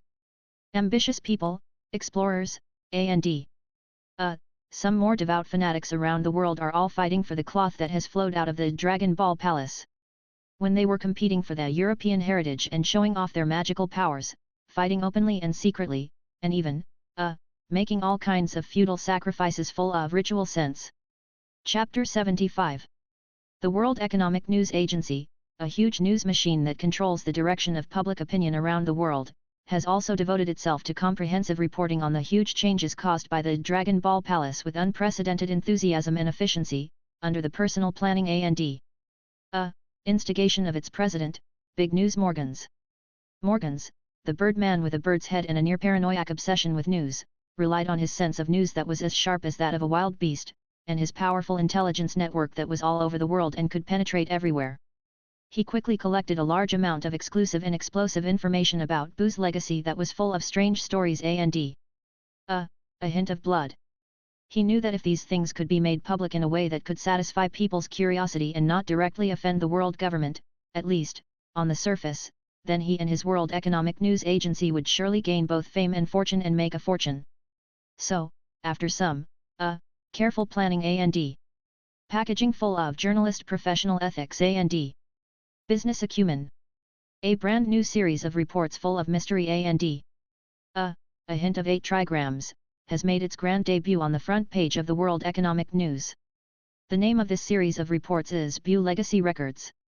As the name suggests, this series of reports specifically tells the stories of all kinds of bizarre and strange things that have occurred around the world due to the emergence of Buu's legacy, as well as the stories of the lucky and unlucky people whose destinies have been changed because of these God's tools. In the first report of Buu Legacy Chronicles, Morgans described in detail to readers all over the world with his, vivid and colorful writing style, of course, his editors who are also good at adding fuel to the fire and artistic processing. How did the red beans called magic beans create a medical miracle of resurrection on the ruins of the Summit War, allowing Fire Fist Ace and Whitebeard to be reborn? All of them escaped from the Shinigami's sickle. How can the single-lens instrument called Combat Power Detector directly display the strength value of the strong, so that those peerless masters hidden in the crowd can there is nothing to hide? And how can that small metal capsule called the Universal Capsule turn into all kinds of magical creations out of thin air, such as flying motorcycles, mobile homes, and even, a self-heating toilet seat? These, 150 descriptions full of imagination and a hint of exaggeration immediately caught the attention of all readers around the world, greatly satisfying their curiosity about unknown things and 8 trigrams psychology. Then, in subsequent serial reports, Morgans began to vividly tell the stories of ordinary people whose fate was changed because of the Buu legacy. For example, how did Iron Fist Monka, who accidentally picked up the remaining pages of the Kameryu training manual in East Blue and mastered the shockwave divine art, as he called it, and jumped from an unknown small pirates leader to a hot martial arts wizard in East Blue, although he himself might not know that what he practiced was actually just some, very basic chi skills. Another example is the story of how Kasim, an old fisherman who accidentally found a broken small energy candy maker on a remote island in East Blue, made a small fortune by selling the magic candy that could quickly restore physical strength, and also brought disaster upon himself. For example, some of the lucky ones and unlucky ones in the no man's land in the first half of the Grand Line suddenly gained some, strange superpowers, such as, being able to make nose hair grow infinitely, or being able to control cockroaches to dance, because they accidentally obtained some, mysterious parts that were lost from the palace and whose specific uses could not be identified. The tragic and happy lives of the lucky ones and the unlucky ones these reports filled with strange stories and a hint of black humor have undoubtedly made the Buu Legacy Chronicles series the most popular and best-selling column in the history of the World Economic News Agency. Every issue of the newspaper will be sold out as soon as it is released. Countless people are eagerly waiting for the publication of the next issue of Strange Stories, hoping to learn more about the latest developments and news about the gods' tools and lucky men, 8 trigrams. Of course, the Morgans were also very, smart and cunning when doing this reporting. He did not directly touch upon those sensitive topics that might anger the world government, such as the true identity of the pink demon who could destroy the planet, or the huge secret hidden behind the mysterious East Palace that might threaten the rule of the world government. He, focuses more on those, more light-hearted or, more strange and bloody, folk anecdotes and changes in personal destiny. He used, superb journalistic skills, to cleverly walk on the edge of, truth and lies, and between, suicide and saving one's life, in a way that satisfied people's curiosity and, to a certain extent, catered to the demonization propaganda of the world government. For example, he would also inadvertently mention in his reports some negative examples who had suffered misfortune due to the abuse of the Buu legacy. It can be said that Morgans and his Buu legacy chronicles have, to a certain extent, become the only, although not completely reliable, window for ordinary people to understand those gods' tools and related events. It also allowed the legends about Buu's legacy, which were originally only circulated among a few powerful people and forces, to spread rapidly to every corner of the entire pirates' world in a more understandable and more, entertaining way. And this huge storm caused by the Dragon Ball Palace has become, even more, lively and full of unknowns. Just as the World Economic News Agency's Buu's Legacy Chronicles has set off a reading frenzy around the world, full of curiosity and 8 trigrams. Naval Headquarters, a huge military organization responsible for maintaining world peace and justice, has fallen into an unprecedented dilemma and deep anxiety because of the emergence of these Buu legacy and the sporadic rise of some new strong men who have mastered the cultivation methods of Qi. Especially in New World, that chaotic sea ruled by the 4 emperors, full of lawlessness and the survival of the fittest. Marine's dominance in the New World seems a little powerless and stretched due to the powerful forces of the 4 emperors and certain strategic considerations of the world government. And now, because of the accidental spread of the Buu legacy and the fact that some, originally unknown pirates or adventurers, by chance, have mastered some of the gods' tools or the basic use of Qi, Marine's control over the New World has been challenged and weakened unprecedentedly. Some pirates that were originally suppressed by the Marines accidentally bought 1 or 2 energy gems on the black market that were said to have flowed out of the palace and could temporarily enhance their combat effectiveness. In fact, they might just be some palace fragments containing weak Buu energy, or obtain some Qi cultivation secrets that were seriously misunderstood and modified from some unknown channels. Their strength actually, really, in a short period of time, received some, false improvements. Then, they began to become more rampant and more lawless. They began to openly challenge the authority of the Marine, attacked the Marine branch base, robbed the world government's transport ships, and even dared to take the initiative to provoke those pirates who were more powerful than them. When the Marines are suppressing these, emerging pirates, they often pay a heavier price than ever before because of their endless stream of unknown and bizarre methods. For example, in a Marine branch, they were hunting down a pirate's leader who was said to have obtained a flying capsule. That pirate's leader actually, really, when he was being chased by the Marine warship and had no way to escape, he took out a small capsule from his pocket with a bang, threw it onto the deck, and then, in a puff of white smoke filled with the smell of cheap plastic, he turned into it looked like it was made of scrap metal and several huge beer barrels, and it was rickety homemade aircraft. Then, he really drove that flying machine that could fall apart at any time, staggering away under the stunned gaze of the Marines. For example, in another Marine branch, there was an encounter with a new pirates gang that was said to have mastered some kind of shockwave skill. In fact, maybe they just learned how to spray snot farther and more powerfully. The leader of the pirates gang actually, really, at the critical moment of the battle, he let out a roar full of, momentum and bad breath at the Marine commander. Then, from his nostrils, a stream of, yellow-green, sticky and unknown bacteria spurted out. Biochemical shockwave too. Although, the power of that shockwave was not that great, at most it could, knock out a few unlucky seagulls. However, the spiritual pollution and psychological shadow it brings are, immeasurable. So much so that, after the battle-hardened Marine commander had nightmares about snot and unknown mucus for several days in a row. Battles like these, full of surprises and accidents, occur one after another in every corner of the new world. This makes the Marines feel a headache and a bit helpless when facing those new enemies who may have mastered the Buu legacy or chi. They found that their previous, effective combat experience and tactical coordination, when faced with these new forces that did not play by the rules, seemed to be insufficient. Marines' control over the new world has therefore been unprecedentedly weakened and challenged. Marshal Akainu was furious about this and ordered that these emerging forces that dared to challenge the Marines' majesty must be eliminated at all costs. However, he also knew clearly that unless Marine could get more and more powerful Buu legacy from the mysterious palace as soon as possible, use it effectively to strengthen your own armament and soldiers. Otherwise, the difficulties faced by them, the Marine, in this new era that is becoming increasingly chaotic and out of control due to the Buu legacy, will only become more and more serious. Just when Marine was overwhelmed by the chaotic situation in New World. After the adventure on the Fishman Island and solving the little trouble of Hottie Jones, the Straw Hat crew finally, officially set foot on the This Is a New World full of unknowns and dangers. New World, this legendary sea area located in the second half of the Grand Line, is the destination of countless pirates' dreams and also, the grave of countless powerful people.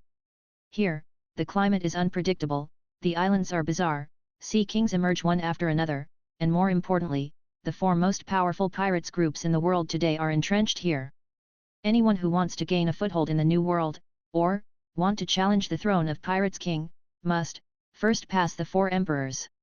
The Straw Hat crew, after 2 years of hard training, has made great progress in their strength. However, compared with those truly top-notch experts in the new world, they still seem a little immature and weak. However, this did not prevent them from being filled with endless curiosity and enthusiasm for adventure in this new sea area.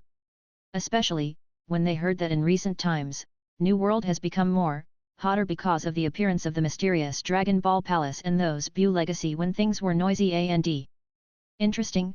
Luffy, the adventurous maniac, was so excited that he danced with joy, wishing he could go and explore the world right away.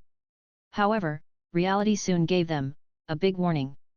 After they entered the new world, on the first few islands they landed on, they began to encounter some new enemies that were completely different from the previous ones.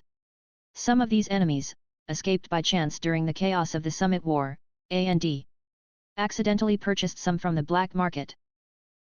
It is said that Buu legacy pirates or bounty hunters. In their hands, they may be holding a super crude version of a combat power detector that can only display 3 levels of high, medium, and low, and it often fails due to the signal. The signal is not good and fails. Or, they might have 1 or 2, which can only produce some, useless one-time attack capsules, such as one that can spray out a large amount of magic, a scaremongering made of white foam, or a scare capsule that makes a loud noise. Some enemies are even more, well, weird. They are said to have learned some, full of loopholes and side effects, from a swindler who claims to be a Qigong master. Quick learning Qigong secrets. Then, they really took it seriously, and in the battle, they made all kinds of, weird poses full of martial arts style and middle school atmosphere, trying to send out a devastating shockwave from the palm of your hand. Although, what they end up making might just be a loud fart, or a small burst of weak static electricity. However, these enemies who had mastered the new power, no matter how shallow and ridiculous it was, did indeed bring some trouble to Luffy and his companions. Yee. If you're enjoying the story so far and want to hear the next parts, don't forget to like the video. It really helps the channel grow. And if you'd like me to continue the series, drop a comment below letting me know. Your feedback and support keep these audiobooks going strong. Thanks for listening, and I'll see you in the next one.